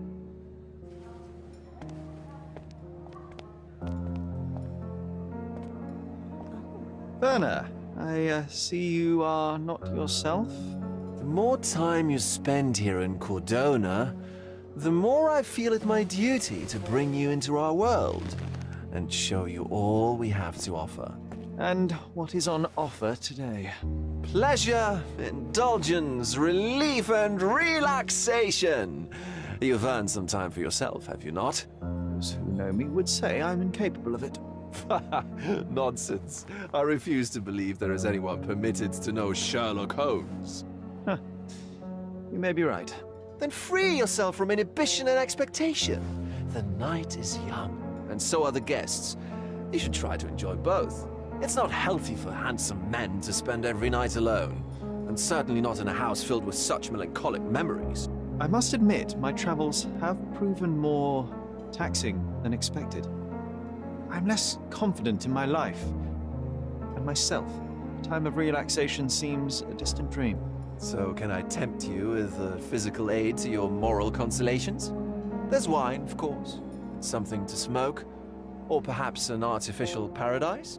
Yes, something more spiritual. A potentiator to sharpen the mind. A 7% solution of, well, that'd be telling, but you must try it. My mind is my most valuable asset, and a finely tuned instrument I will not risk impeding its function. My ultimate duty is to provide the world with truth, and I do that perfectly well as is. Duty? You've never cared about that before. Of course I do. Exposing a lie, revealing a fact, that is a moral responsibility. That's not morality. Morals are what happens afterwards when truth collides with consequence. Do you ever follow up on cases you solved? Do you ever see what happened next? Visit the victims? Ensure justice is served in the courts? And how do you choose where to direct your attention? Are there not deserving causes to which your brilliance could be applied but isn't? You ascribe me more power than I possess. I have a narrow skill set and work within that mandate. What occurs afterward is irrelevant. With every action or inaction, you place a finger on the scales of morality. Many in the city would see you as abdicating your responsibility. I haven't. Not me, of course. Morality is subjective, just like truth. There is little to be gained from indulging in it, and far better things to indulge in. Now I must insist on easing any burdens I've placed upon your shoulders. Show yourself a kindness, and try this rather delectable concoction. I am perfectly capable of coping with myself without medical assistance. Then I shall press you on it no further. But please do not refuse my gift. Take it with you as a souvenir of this special night. Souvenir of what, exactly?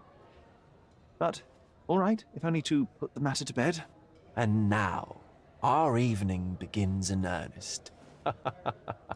I just remembered. I'm sorry, Sherlock. My mind's delightfully impaired. Please take this key. It opens the altar room, past the library. Pardon? Altar room? What now, Werner? Go quickly and find our Fabio. Only you can make him talk. I'll join you in a minute.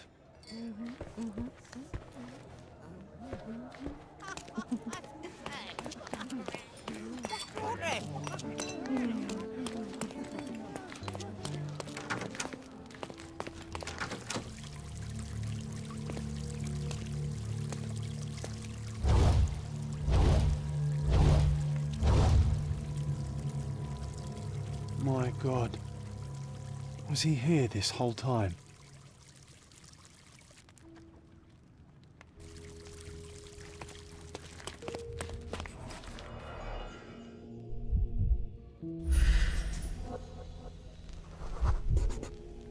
This crude tattoo partially covers a slave branding. A blunt force trauma may have suffered an internal hemorrhage. The dagger is heavy and sharp, but lacks balance. This golden handle has a bloodstain on it.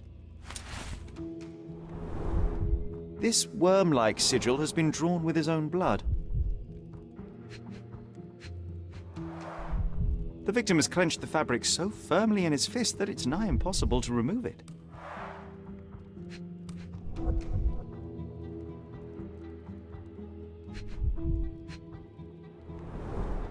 The wound is deep. A precise strike reached the heart. He died right here.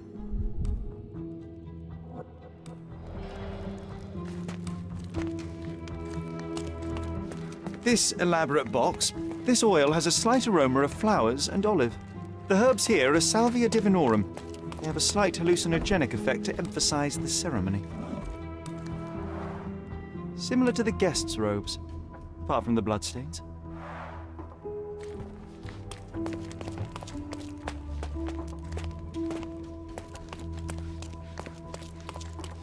Werner, care to explain what is going on here?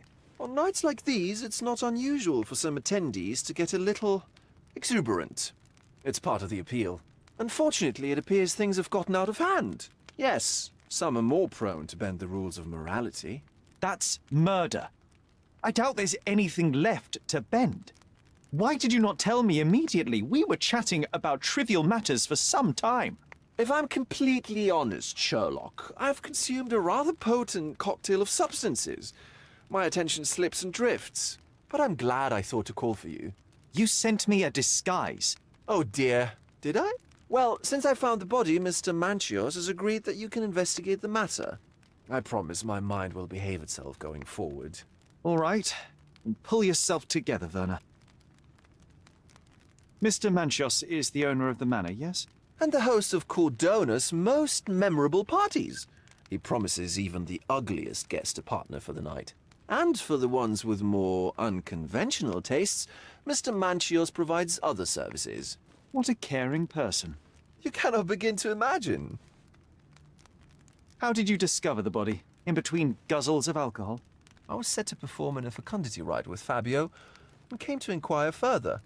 It was a staged ritual where he was to play the principle of life. And the rehearsal was unsuccessful? Who knows? I found him alone on the altar, his blood dripping to the floor. And then? Then I called Mr. Manchios. He was panicking, so I told him about you. We left the room and locked the door. Then we were... filling time? Waiting for you was stressful. We indulged in some simple comforts. Overindulged, perhaps. Were you well acquainted with Fabio, the victim? Everyone knew Fabio, or wanted to. His beauty was the talk of the island. Too handsome to go unnoticed. He was magnetic. Fat wallets fought for the privilege of having him. He offered the pleasures of performance, and more. What about the fertility ritual? There was something about Fabio being a principle of life. Fabio was supposed to portray the beauty of life's origin. Flowers, oil... Not this travesty that seems straight out of the Inquisition. So this ritual is not the fertility rite. What was it meant to look like? It begins with a woman lying naked in a flower bed on the altar. She represents Gaia, the earth. As I cover her in oils, we chant for the principle. As our calls reach a climax, Fabio enters and copulates with her. After he finishes, I stab her with a dagger. That part's just pretend, of course. But the intercourse is not? I did not expect you to be such a prude. Are you a virgin? It is nothing to be ashamed of, but it would explain the color of your cheeks. The fertility rite marks the start of our festivities. The principle of life is beautiful, intimate, essential. It must not be stopped. Yet it appears that someone did stop it. What about the naked woman? Can you tell me anything about her? Oh yes, Matista. She's one of Fabio's compatriots and a performer too. I haven't seen her today, actually. The police remain unaware of this tragic event? Some of them may be hiding behind their masks. They conceal many things. But we didn't want the authorities to create more problems. Besides, after a few cocktails, their incompetence will have soared to new heights. How do you know I even want the case? I promised you relaxation. If there's one thing I know about you, Sherlock, it's that nothing soothes you more than a good mystery. When you discovered the body, was the door open? No, it was locked. Oh, that reminds me. It's a minor detail, but the first time I came to speak to Fabio, I left without entering, having been unable to open the door. You didn't have the key? No, I had it. Don't look at me like that. I was mostly sober. I suspect there was a key in the other side of the door, blocking the lock. That detail may very well be major, Werner. Well done. So you returned later, only to find the lock was not blocked? Correct. After an hour had passed, I tried again and was able to unlock the door. That's when I discovered poor, handsome Fabio.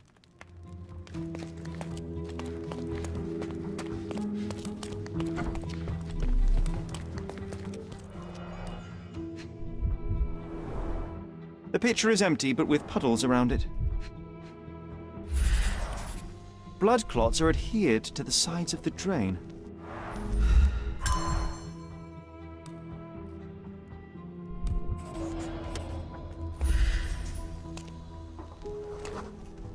Identical to the robes the guests are wearing.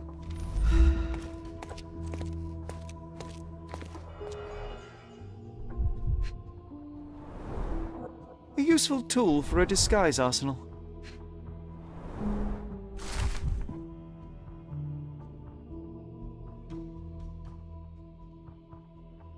How can anyone accept such behavior?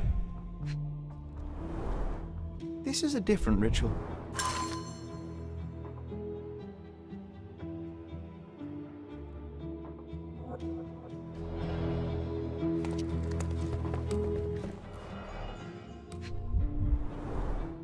Handcrafted and luxurious cufflinks. There's also a note. For my Fabio, Manchos. The key is similar to the one that Vogel gave me.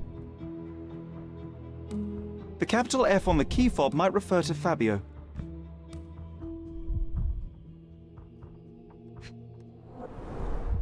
Would you recognize me in one of these? I suppose not.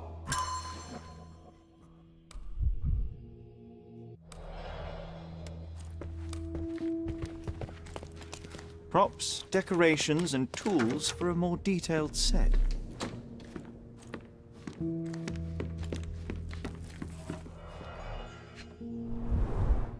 Enough cigars to burn down the entire mansion. Why don't people tidy up after themselves? Blood. A sturdy bottle met a not-so-sturdy human. It didn't break only because it was unopened.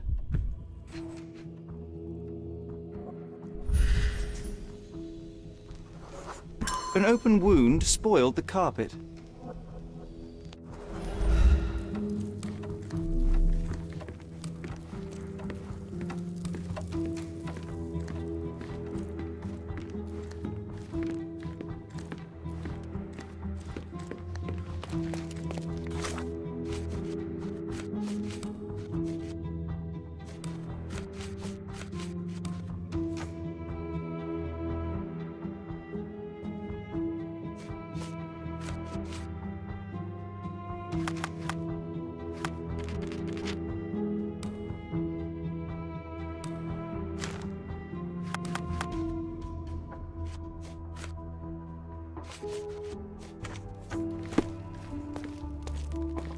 You've got a lot to do, Sherlock. This one looks like a twisted symbol of Venus, drawn in a hurry.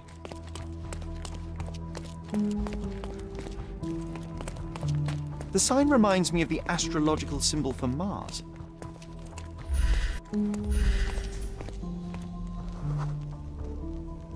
A person leaned against the doorframe. They left a smudged trail of blood.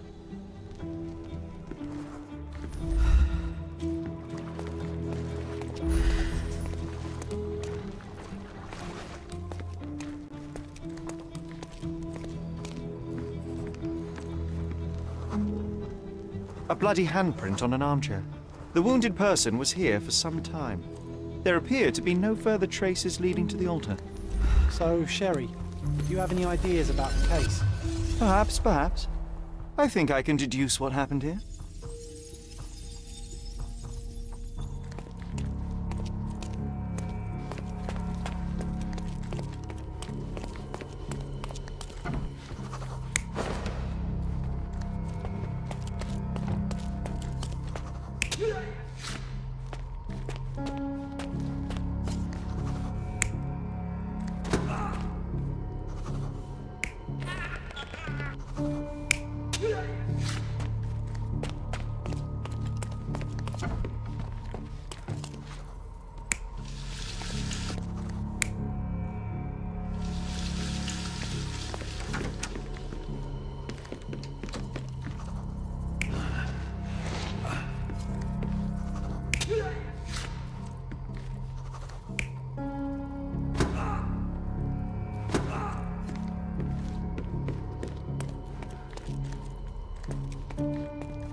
You're not even trying, Sherry. Concentrate.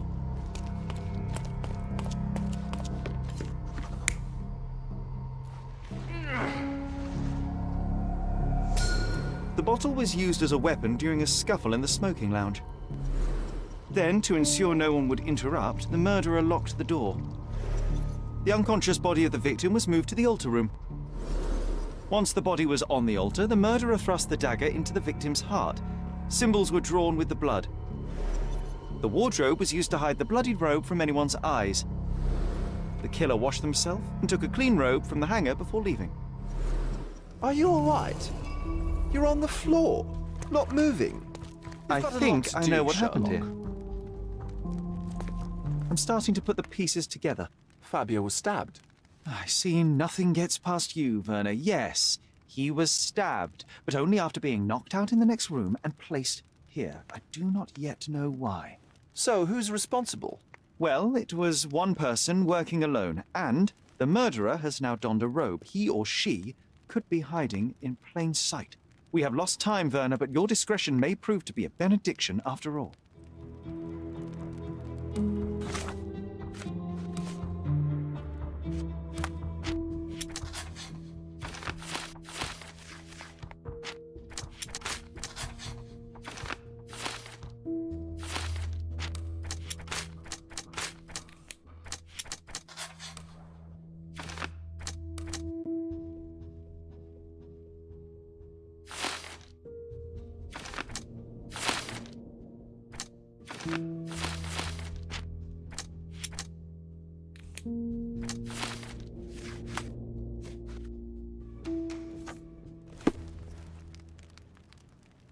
The murderer had to have access to this room. After the crime, he used his own key to lock the door.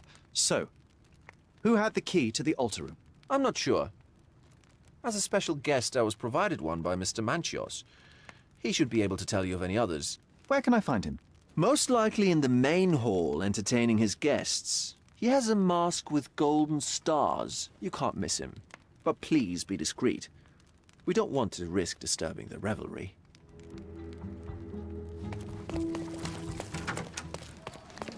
Sherlock, don't forget to find the information I need. My goodness, Sherlock, they made a blood fountain. No, John, it's definitely not blood, just wine. Kurt Manchios, I presume? I'm Sherlock Holmes. Oh, you must be the one Werner told me about. What a sweet voice you have. It must belong to a handsome young man. Can I call you Sherlock? As you wish, Mr. Manchios. Mr. Vogel asked me to help you. The body in the altar room requires answers, and quickly. I suspect the murderer to still be here. What? Lower your voice. I don't want anyone to hear us. I need to find all those who had the key to the altar room. As far as I know, Mr. Vogel, Fabio, and you had access to it. Is that correct? That is correct, yes. Also, Matista and Santos. Santos? Who is that? Santos Pinchetti, my major domo. In his opinion, at least. I'd like to speak to Mr. Pinchetti and Matista. Do you have somewhere I might have a private conversation with them? Of course, of course. Let me think. Matista is entertaining the guests somewhere, and Santos... Oh, yes. He will be busy with the servants. Or the cook. What's that noise? What's going on? Freeze, filth. You're under arrest.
committed a crime, and now I have to free you, kiss your hand, and apologize for the inconvenience, Your Grace.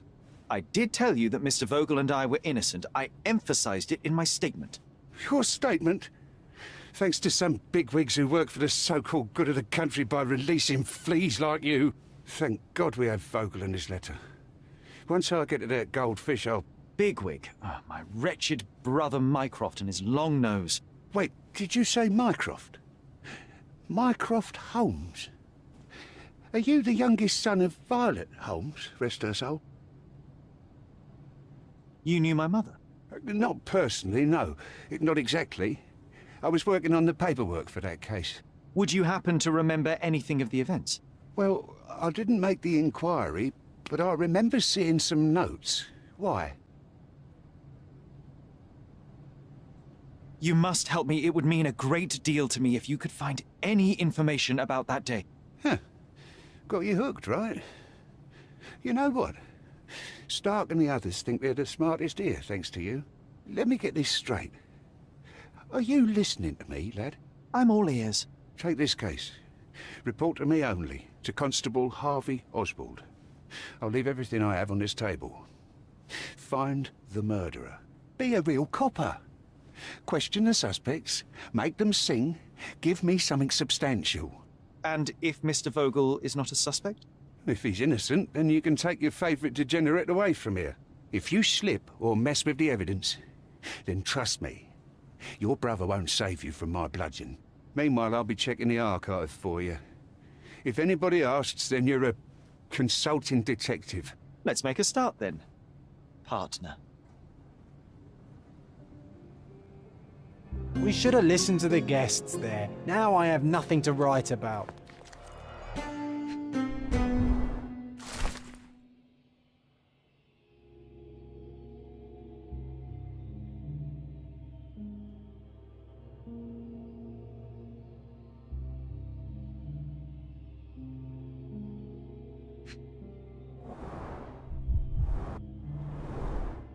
Back on track to solve the case.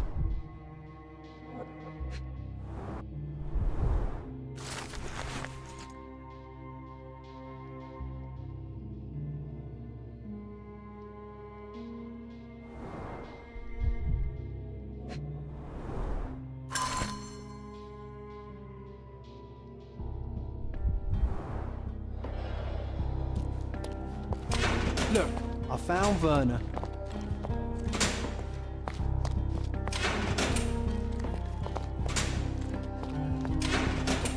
This area is restricted.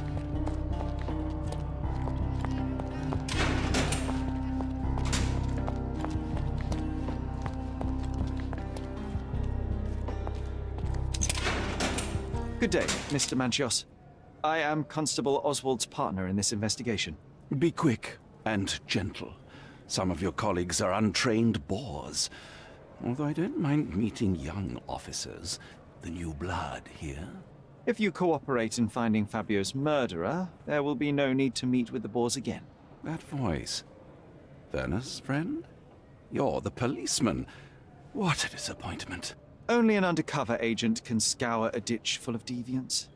I am a consulting detective, although I'm capable of replacing the entire department through my consultations. Sharp-tongued, I like it. May I presume this tongue will get us out of this trouble? I would be so indebted and glad to repay you. Nothing's changed. I'm looking for the murderer. That's the only way to get us out of trouble. But it shouldn't take much time, correct? We're all busy, after all. I need to examine you first.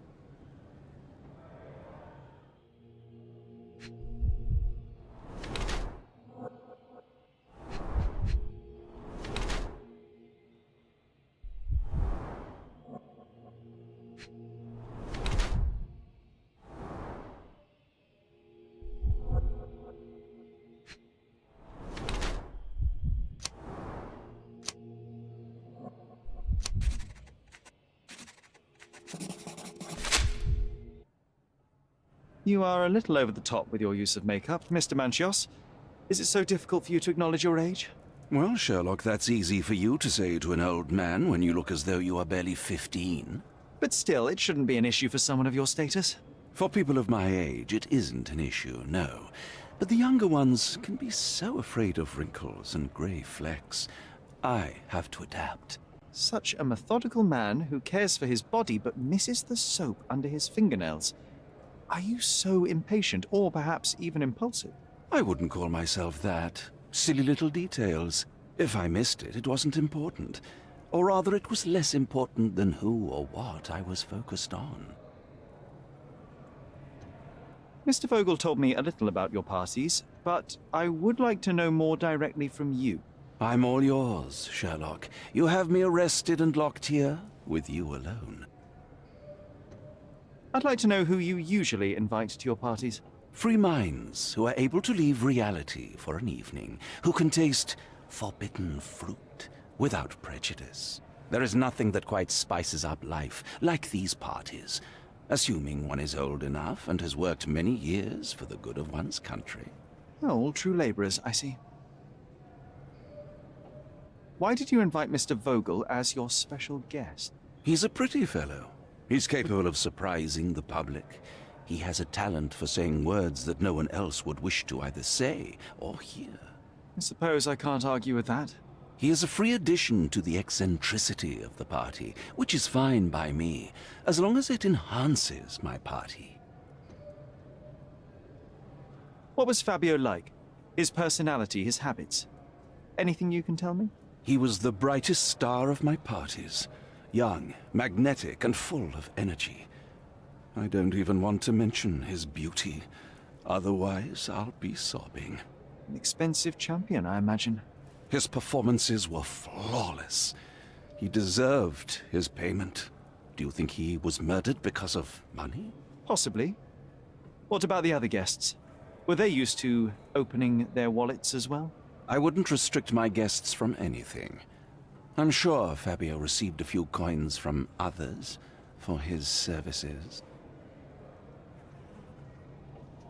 You'd better ask someone else. That's not something I know much about. You'd better ask someone else. That's not something I know much about. Do you have any idea who tipped off the police to raid your mansion, Mr. Manchiost? Of course. It was you. I could even say you Sherlocked me in here. A good guess, but the wrong one. The fellow who did that was Mr. Pinchetti, your major domo. What? Santos? But how could he even know? If he's not the murderer himself. The ungrateful swine. He has dared to besmirch my reputation. Not a very eloquent choice of words. What should I call him then, since he's a snitch? Make him talk, Sherlock. I'm quite certain he knows more about the murder than he has told the police. You'd better ask someone else. You'd better ask someone else. You'd better ask someone else. That's not something I know much about. You'd better ask someone else. I've no idea about that. You bought an expensive pair of cufflinks for Fabio. Were they his price? Or were they a tip for an exclusive show? It was pure business. Fabio escorted me a few times. I was merely showing my gratitude. This pair cost a small fortune. You must be extremely grateful, then. Tell me more. You've thrust a knife in an exposed nerve, Sherlock. Yes, he was my protégé and my beacon also.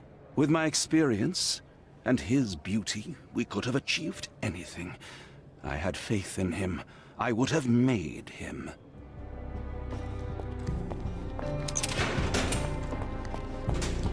I'm Sherlock Holmes. I'm helping Constable Oswald. You are Matista, Fabio's friend. This body, yes, it's Matista. But it's a mere shell that will die someday. Just like Fabio. Please accept my condolences for your friend. Thank you. I'm just here to ask questions and find Fabio's murderer. It will not bring Fabio back.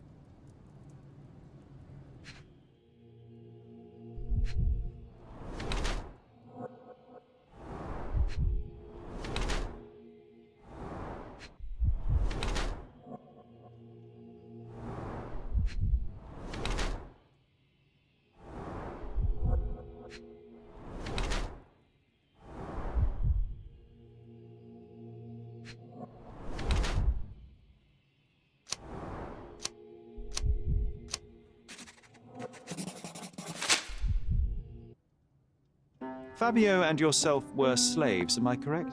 You have a similar branding on your body. Yes. It was a long time ago. Couldn't help but also notice fresh cuts upon your forearms.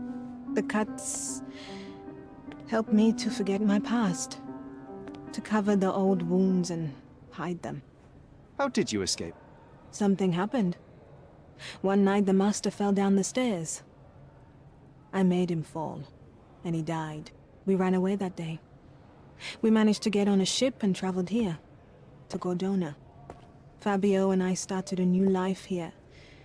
It was very hard at first, but it became better with time. Until today. The bruises on your neck are not self-inflicted. Someone else made them. Some guests can't contain themselves. They even bite, sometimes.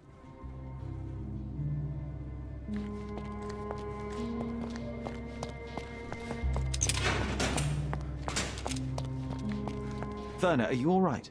Oh, yes. Everything's fine. In fact, it's something of a family reunion. My brother spent quite some time in this place himself. You should not be here. I told the police everything I knew, but they refused to let you go. They require proof to free you. Ha! What did you expect? The mighty Sherlock Holmes swans in, tells the officers what to think, and the world obeys? Of course not. Anyway, I struck a deal with the constable, and I've got a free hand in the investigation. I find proof to solve the case for him. He obtains files about my mother's death for me. Well done. If one has the power or will and can act, then one must. I wonder, suppose you couldn't get the proof to your truth. Would you tell a lie to the guard that enabled my freedom, knowing my innocence? Would that not be just? There are lines I will not cross, Werner. I will do my best to secure your release, but with proof, not deception. Really? How many white lies have you told on this island? Why not for me? Why not another? That is absurd. I can resolve this without compromises. Do not give up hope. I don't think I can tell you anything about this. I can't follow you here. I can't follow you here. I don't think I can tell you anything about this.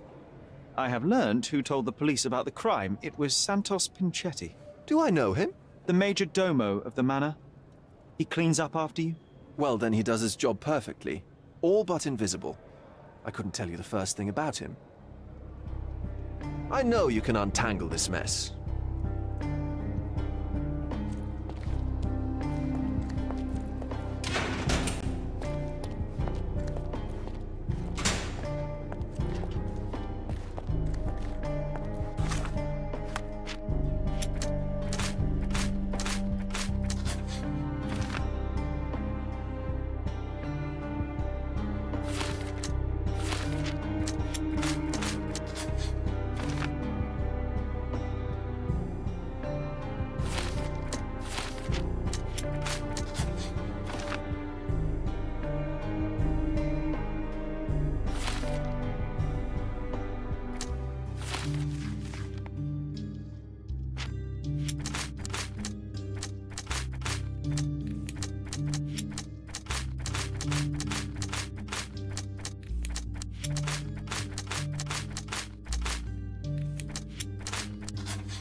I can't wrap my head around such a tragedy at my party.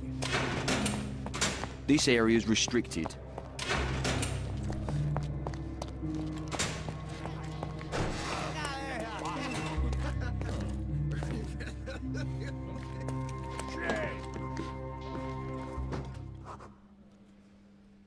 Have you considered Mr. Santos Pinchetti as a suspect? The snitch? Have you seen him? I mean, my breath could knock him down. What's so special about him? As a major domo, he has keys that open all the rooms, including the one to the crime scene. He could have testified only to circumvent suspicion, don't you think? We need to question him. Right. I'll send our men to fetch him. Stay here. They brought him in, Mr. Holmes. Here's the key to interrogation room number 7. Mr. Pinchetti didn't even resist, our men said. Thank you.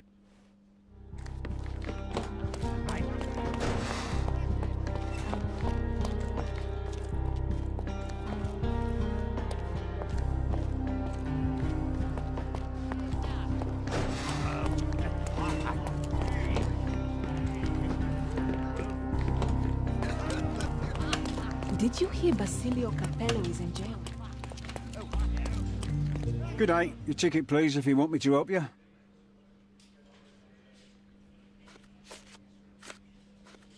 This is not a ticket.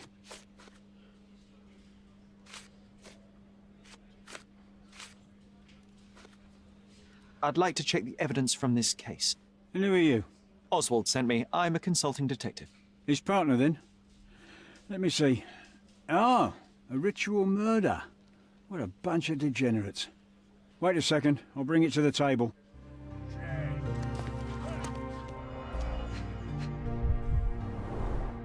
All the keys of the mansion on one golden ring.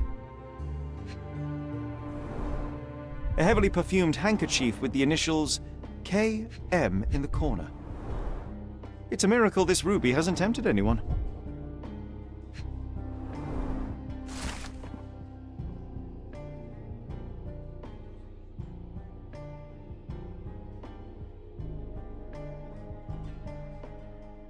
Not the time for privacy. Werner's personal sketchbook. An emergency kit for boredom.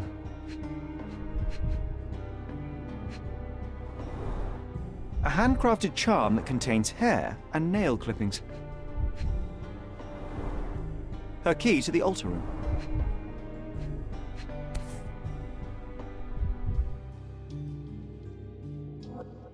That's not for bedtime reading.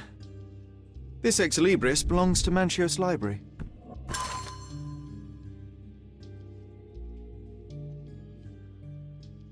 The book describes a ritual similar to the one performed in the altar room. Thank you, officer.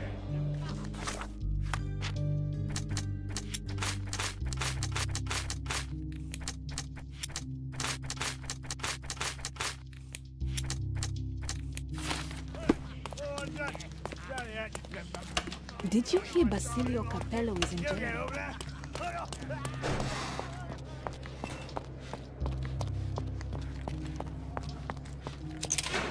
Mr. Pinchetti, a pleasure to meet you. I'm Sherlock Holmes. I'm helping Constable Oswald. I've already told him everything I know. I'm only a witness, sir. Everything's in my report. And I've read it. You forgot to mention that you hold the keys to the room where Fabio was found. I need only to find if the crime was intentional. But I need to return to my duties. I doubt the house will fall without you, Mr. Pinchetti. Just be still for a few seconds.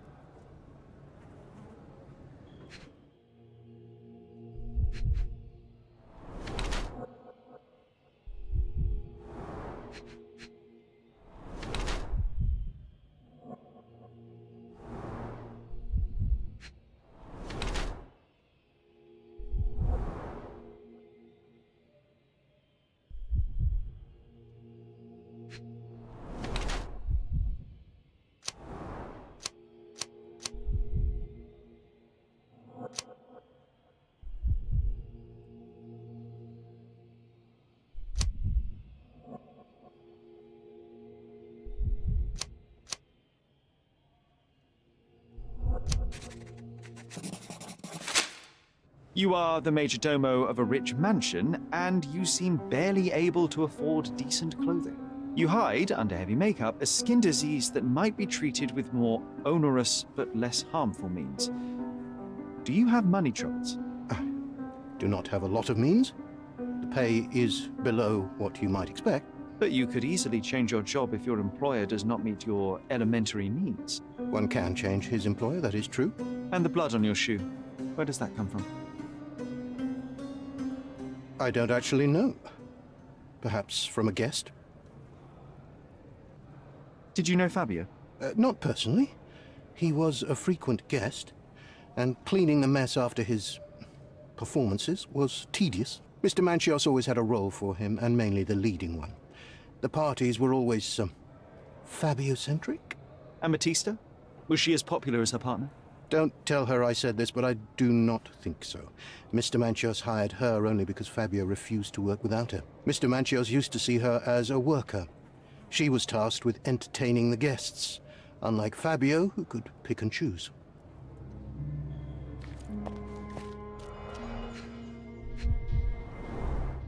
I recognize the key from the altar room among these.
Thank you for your cooperation, Mr. Pinchetti.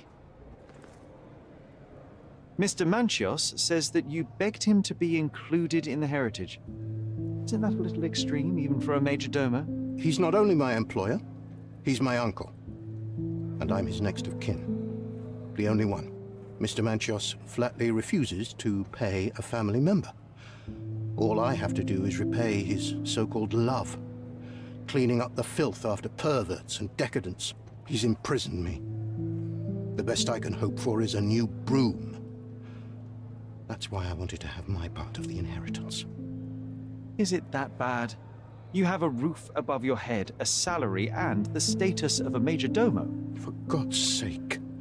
I'm forced to dye and stitch my threadbare clothes, and the holes in my shoes are painful.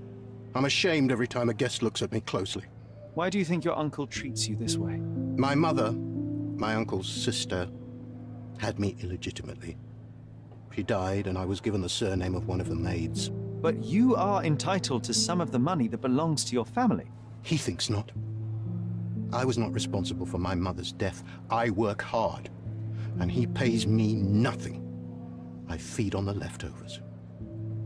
While he wastes our estate's property on decadent parties, he paid Fabio handsomely and showered him with expensive gifts for their disgusting relationship.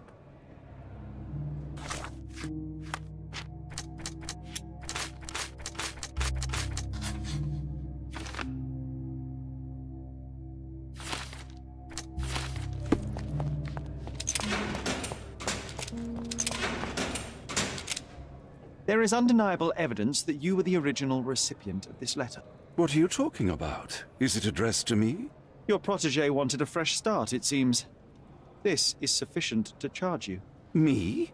Hurt my star? Are you insane that you would accuse me of such a thing? He did not consider himself as yours. Since you deny everything, let's move on. Do you have any idea as to how the letter could have ended up in Mr. Vogel's pocket? You were the detective. Perhaps he took it from Fabio. Werner was a little high. I've no idea about that. I've read the letter about your will. A harsh method of ridiculing Santos. I doubt he will use mustache wax when he wears no mustache to begin with. Where did you get it? Is the slug here? Tell him I shouldn't have to provide for him. He's a grown man who shouldn't sit on his uncle's neck. He conceives himself as my only heir. And who is he to you? He's a leech on my aging body. He has only added problems to my life since the death of his mother. I fail to see why you made him your major domo. He needed to know his place, so I taught him. You'd better ask someone else. Do you recognize this book? Could Matista have borrowed it from your library? She didn't ask me. How ungrateful. The things described in the book were inspiration for the rituals you performed?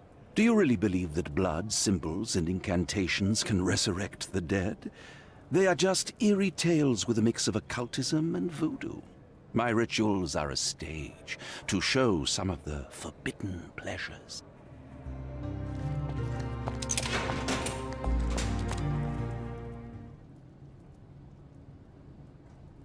This book, The Power of Love, Blood, and Mandrake, what do you hope to achieve? To learn more about the invisible strengths that govern us. Occultism is real. The master who fell that night when Fabio and I escaped, I made him fall. I cast a spell on him and it worked. Or was it a coincidence? The universe is rarely so lazy. If you say so. Could Fabio have written this letter to Kurt Manchios? Oh. That could be. I never thought Mr. Manchios could make Fabio that angry, though. What do you mean? Well, Fabio wanted to disassociate from Mr. Manchios. Clients who are in love are both a blessing and a curse. But Fabio was here tonight. Money. In our line of work, we can't afford to turn down clients who pay as well as Kurt Manchios. Was Fabio afraid of Mr. Manchios? Not at all. The old toad wouldn't dare to do more than sweet talk and touching. Talk can be forgotten, and touching washed away. Do you practice occult rituals? For protection? For fortune? To wash away the ugliness of the world? Sometimes to survive. I have the gift, and I'm learning to use it better. Did you use your gift on Fabio? I only used white magic. Love charms lately. Fabio became so distant. I just wanted him to be with me, but I suppose I'm not as skilled as I thought.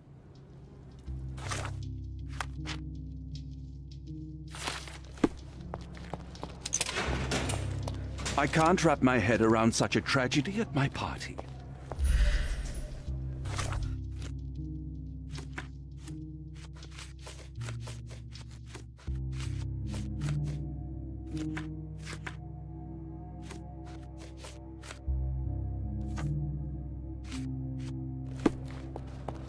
I can't wrap my head around such a tragedy at my party. Please let me out. I have reason to believe that the intended recipient of the incriminating letter may have been Kurt Manchios. Well, that makes sense. Too bad I can't remember how I came to possess it. Though I did spend quite some time with Mr. Manchios during the party. Unfortunately, even with an answer, that may still not be enough to clear you with the police. But fear not, I will persevere. I hope your attempt to put things straight will make up for... you being on a bender? Touché.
I can't wrap my head around such a tragedy at my party.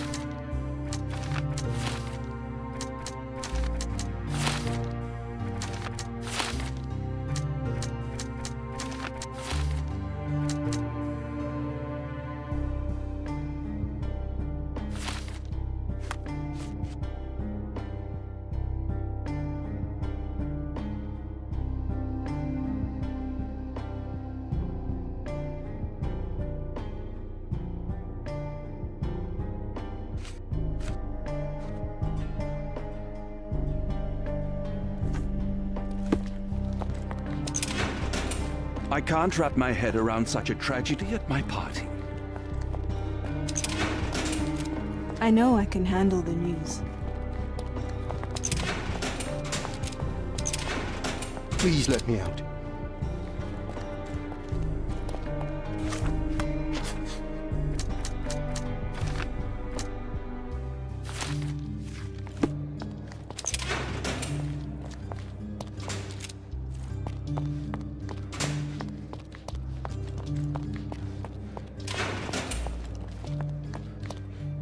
This area is restricted.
I can't wrap my head around such a tragedy at my party.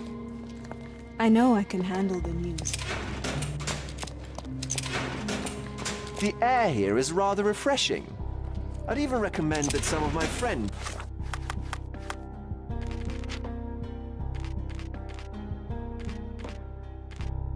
visit the place. Please let me out.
The murder of Fabio did not have a ritual purpose, Mr. Manchios.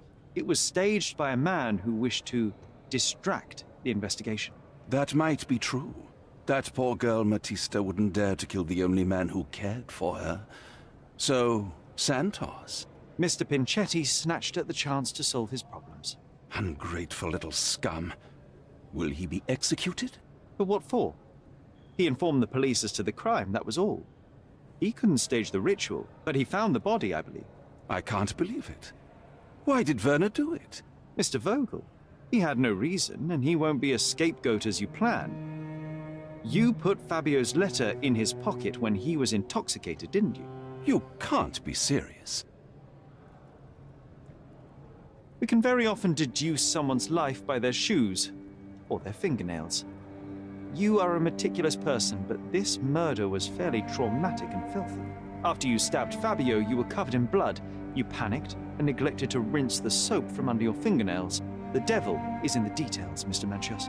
Nonsense. I missed it simply because of the busy schedule of the party. Of course, a staged murder was certainly not planned. You're at the twilight of your life.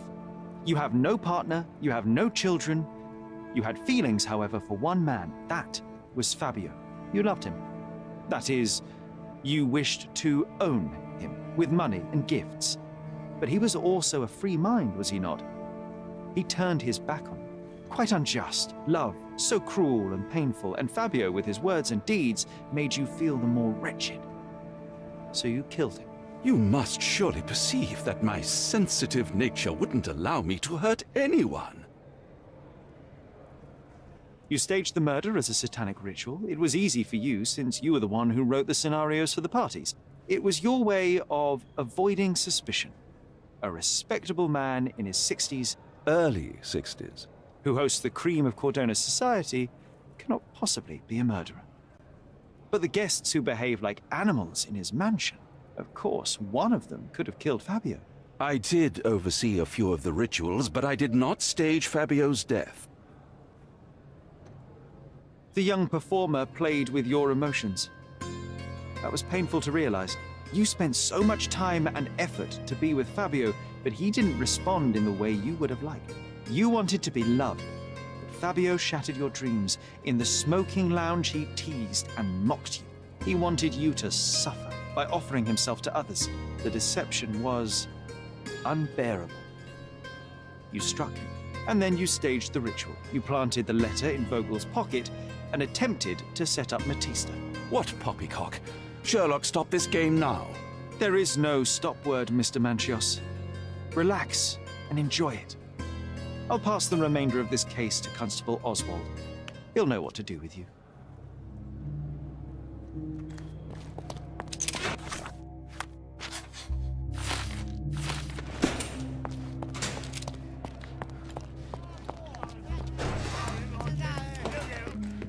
I have a name for you.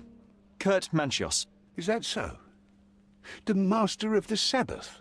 The man himself. Mr. Manchios couldn't stand to lose control over his lover. A deadly revenge that deserves a proper sentence. I have all the evidence to charge him. A degenerate and a murderer. I'll make a name thanks to that for sure. As for my part, not everything was in place. Perhaps some documents were transferred somewhere else, but I couldn't find a trace of them. Then I remembered. The discarded document drawers where we put the lost papers or the badly labelled ones. Including the crime scene report of Violet Holmes's case. Everything I've found is on the desk here. Take it. Your persistence has saved me. Yeah, well, we had a deal after all. Your friend is free then. You can leave. Good luck, Constable.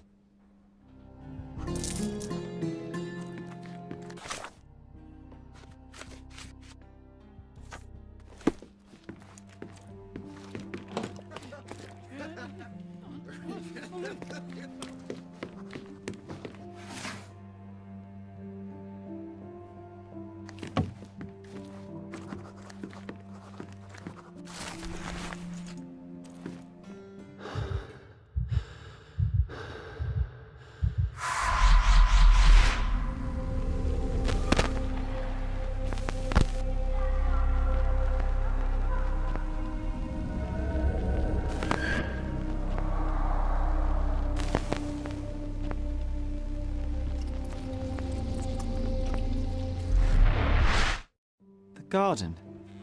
There's a garden behind our manor. How could I forget? That Oh, Sherry... you did it, Sherlock! The case is closed, and all rewards belong to the winner. Bravo! It is merely the triumph of the truth. Is it?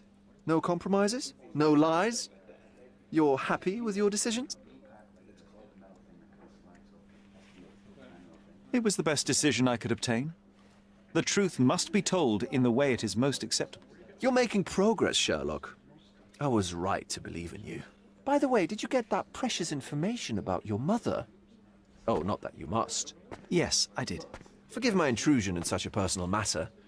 I simply worry I'm failing to be of much help to you. Actually, you were. For some reason, all the archives on the case had disappeared. This was a rare opportunity to obtain the impossible. Outrageous. Perhaps someone found the truth unpleasant. Society usually rejects those who speak with too much honesty, doesn't it? A comfortable lie is often preferred to an uncomfortable truth. Still, I believe that the latter should prevail, and I cannot remain silent. That's quixotism at its best. Your mere truth cannot defeat institutions, systems, and power. Etiquette, religion, marriage, they're all lies told to preserve connections, love, and sanity, and it's all corruptible. Lies destroy human dignity.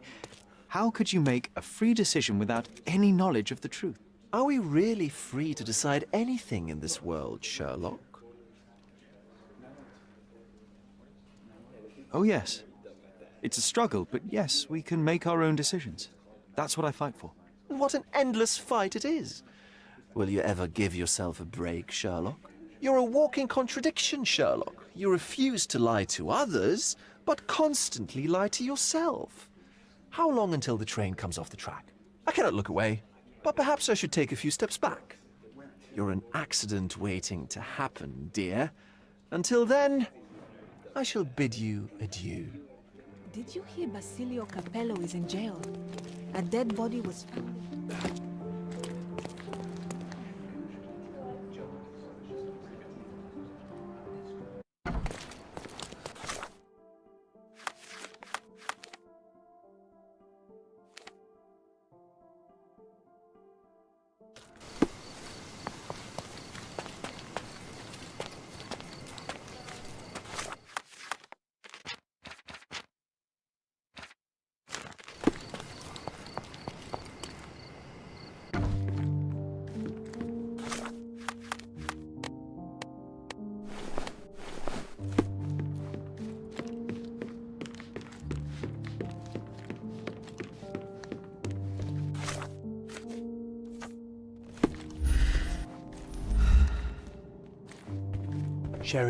Sherry, please listen to me.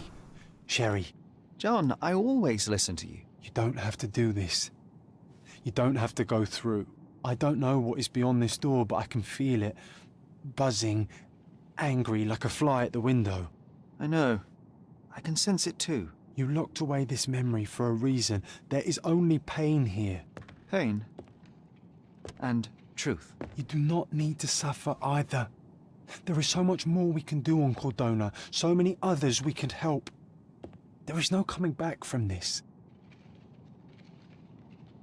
John, my animum, my brother, there is nothing more important in this moment than this truth. I know you fear for me, but my path was set long ago. I can no more step off it than I can ask the avalanche to roll back uphill. Just please be careful, Sherry. I love you. Quite. Come on. We'll go together.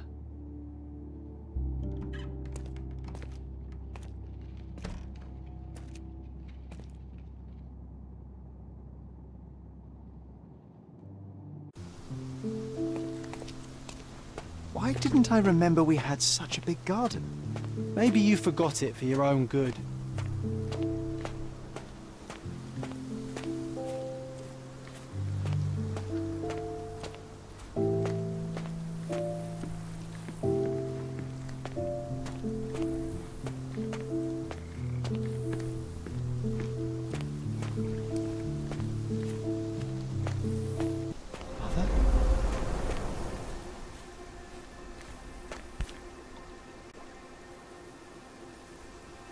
That's from Mother's favorite tea set.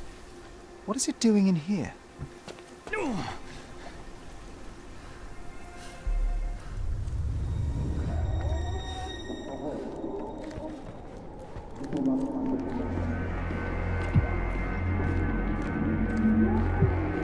Come here, Sherry.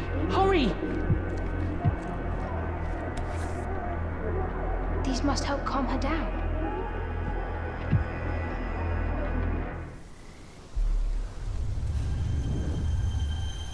What are you thinking about? Is everything all right?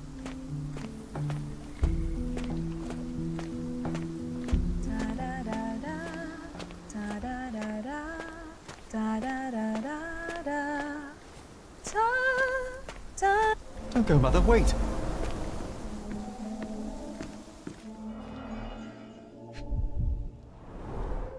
I remember this artifact from Mother's collection.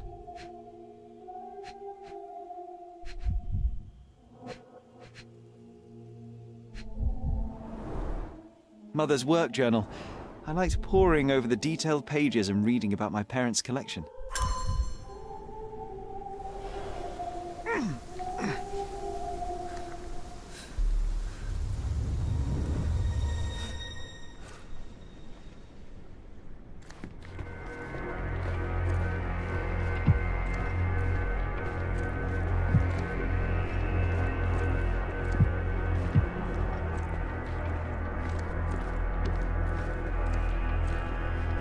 Here it is. We'll just borrow it for a while. Did you hear that? Charlotte. You call this progress? Charlotte, amateur. I'm not letting you anywhere near my mother again. Any result is progress, even if it is a worsening of her condition. It informs my... No. I have made my decision. She must be sent to a legitimate medical facility. I will not let her hurt Sherlock. What? Master Holmes, you do not understand. That will be all. I expect you to have left the house by week's end.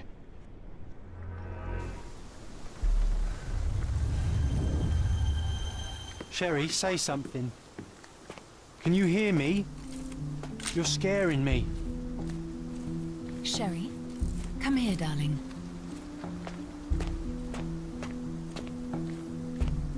Coming, Mother! This was for my mother, wasn't it? I remember how we came to the garden for a breath of fresh air.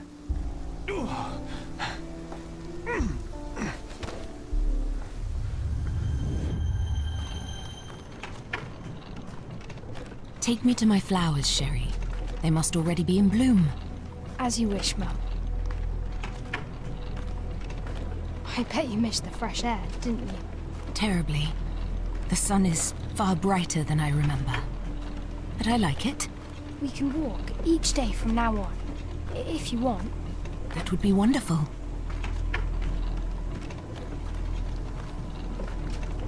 Just look at them. The stars of the earth. Even the sky must be jealous of their beauty. Indeed.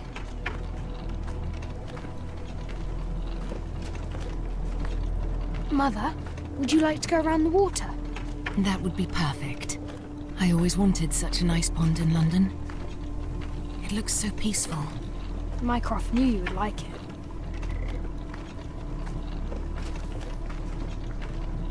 We should put some fish in it, don't you think? How about some carp? That's a nice idea.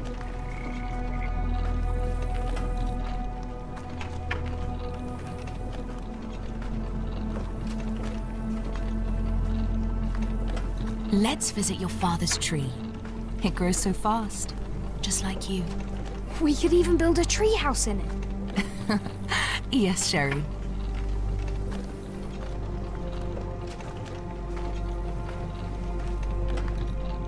Speaking of your father, could you call him out, please? Mom! I'm sorry. He passed away. He's gone. No, he's not.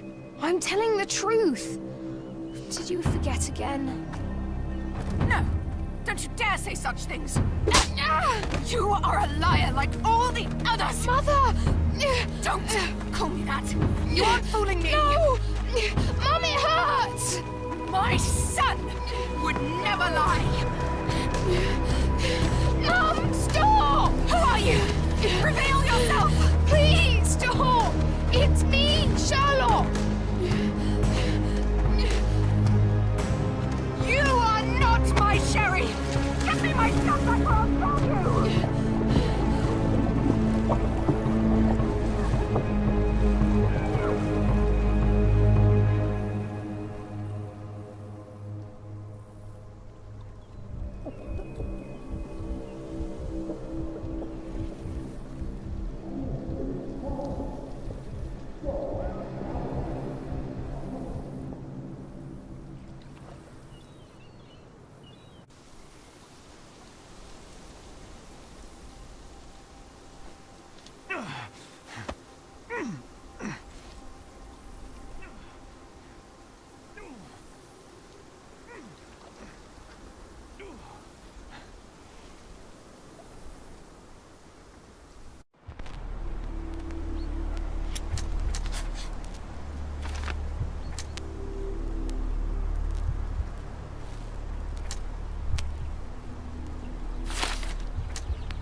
Sherlock. Sherlock. Can you hear me? Come on, wake up.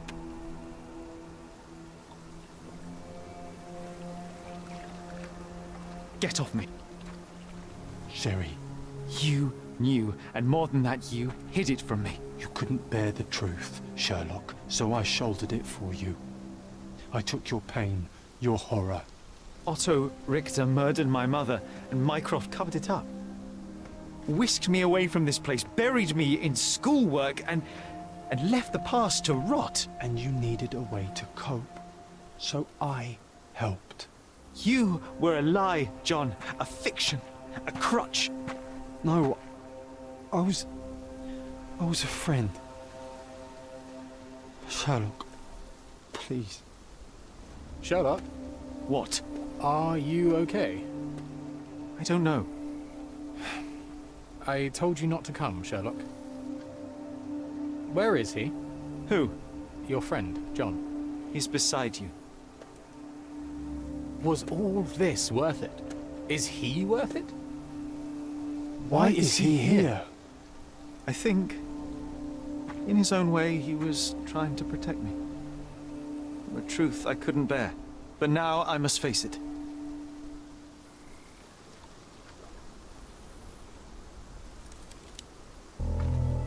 Sherlock, what are you doing? You kept me in the dark and kept your actions quiet. You enabled Richter and his untested quackery for far too long. And worse, you wanted to lock up our mother. I wanted to give you a chance at normalcy, childhood. There was no changing what happened, no good to come of dwelling in the past.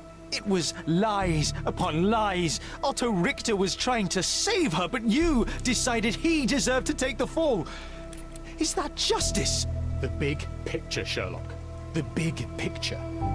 Perhaps Richter was not responsible for her fit of rage, but his treatment led inexorably to that moment. You were so fragile. I could not... I just couldn't. I chose us over him. You know, for once I believe you. Perhaps now that the truth is out, I can actually do what you had hoped. Leave it all in the past. Good. You have your whole life ahead of you, Sherlock. It is time you got on with it.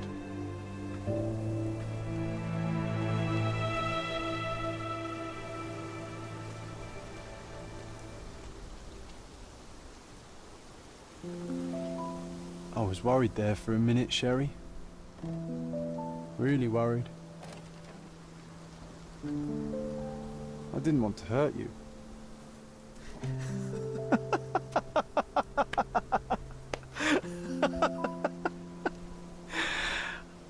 What's so funny?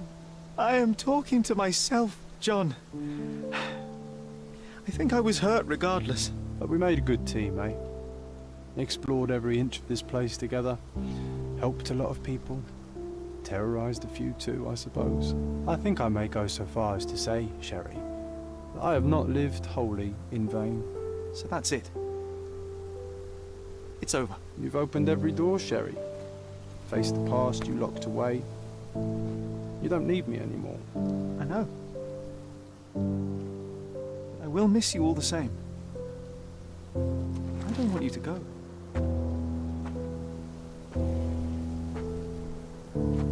Yes, you do. Goodbye, John.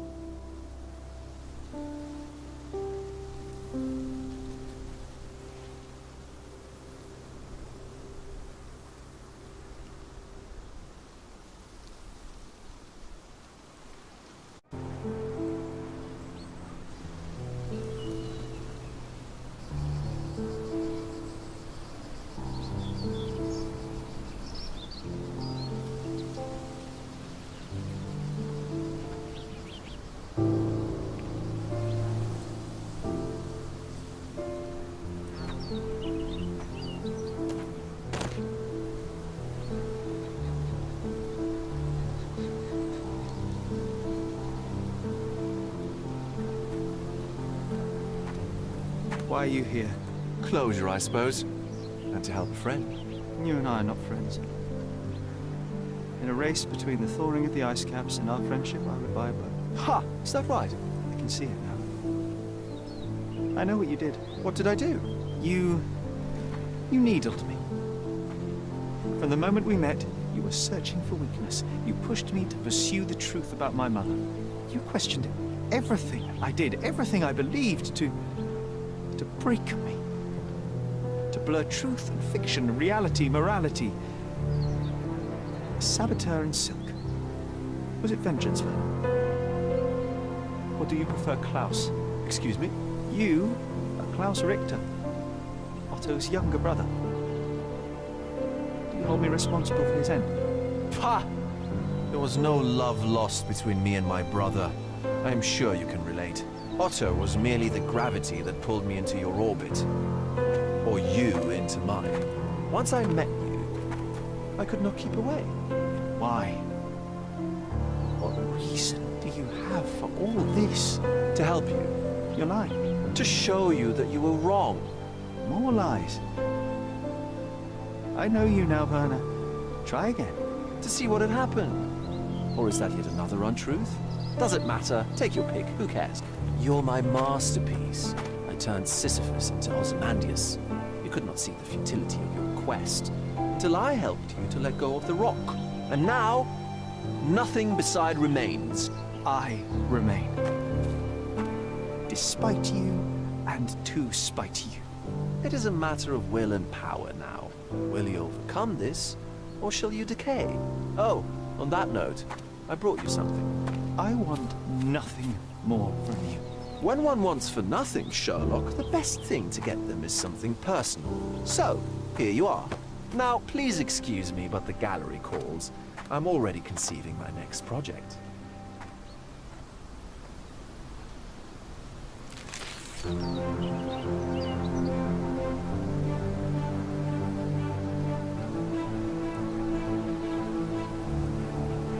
You really are beautiful.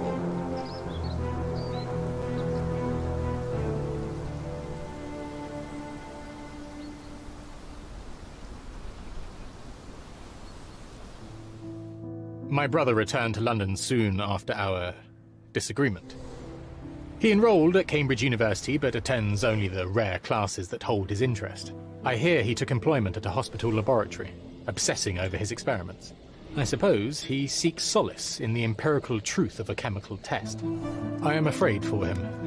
His evenings are spent alone, solving citizens' menial mysteries to pass the time. And I suspect he is growing paranoid. One of my agent's vehicles recently ignited during a surveillance operation. She was lucky to get out alive. There is only one man who could orchestrate such a feat. Or perhaps two. I saved my brother. He will never forgive me.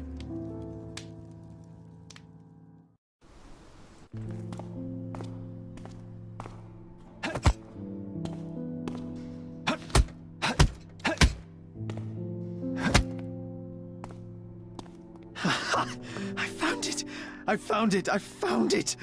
And what is that?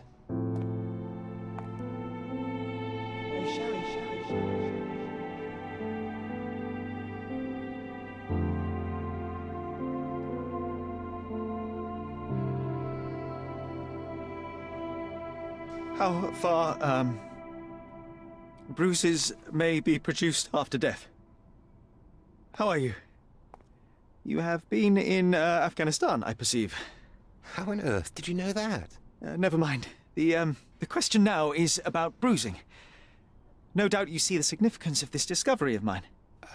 It is interesting, no doubt, but practically... Why, it is the most practical medico-legal discovery for years. Had we these data sooner, hundreds of men would have paid the penalty for their crimes. Cases oft hinge upon how a man died. Now, we can know which wounds he suffered alive, which occurred post-mortem, and what instrument was responsible. And ergo, one will soon be able to calculate with utmost precision when and where death occurred, sparing the innocent and damning the guilty. Huh. Then you are to be congratulated. Indeed. But, you came here on business. Correct again. I am looking for someone with whom to take diggings, and heard you were complaining that you could get no one to go halves with you. I have my eye on a suite in Baker Street, which would suit us down to the ground. You don't mind the smell of strong tobacco, I hope? I smoke ships myself. That's good enough. I get in the dumps at times, and don't open my mouth for days on end. Just let me alone, and I'll soon be right. What have you to confess now? It's best for two fellows to know what bruises each other carries before they begin to live together. My last companion and I... Well, I object to rows because my nerves are shaken, and I get up at all sorts of ungodly hours, and I am extremely lazy. I have another set of vices when I'm well, but those are the principal ones at present. Do you include violin playing in your category for rout? It depends on the player. A well-played violin is a treat for the gods. A badly played one. Oh, no, that's all right. I think we may consider the thing as settled. Oh, forgive my manners. My attention wavers. Sherlock Holmes.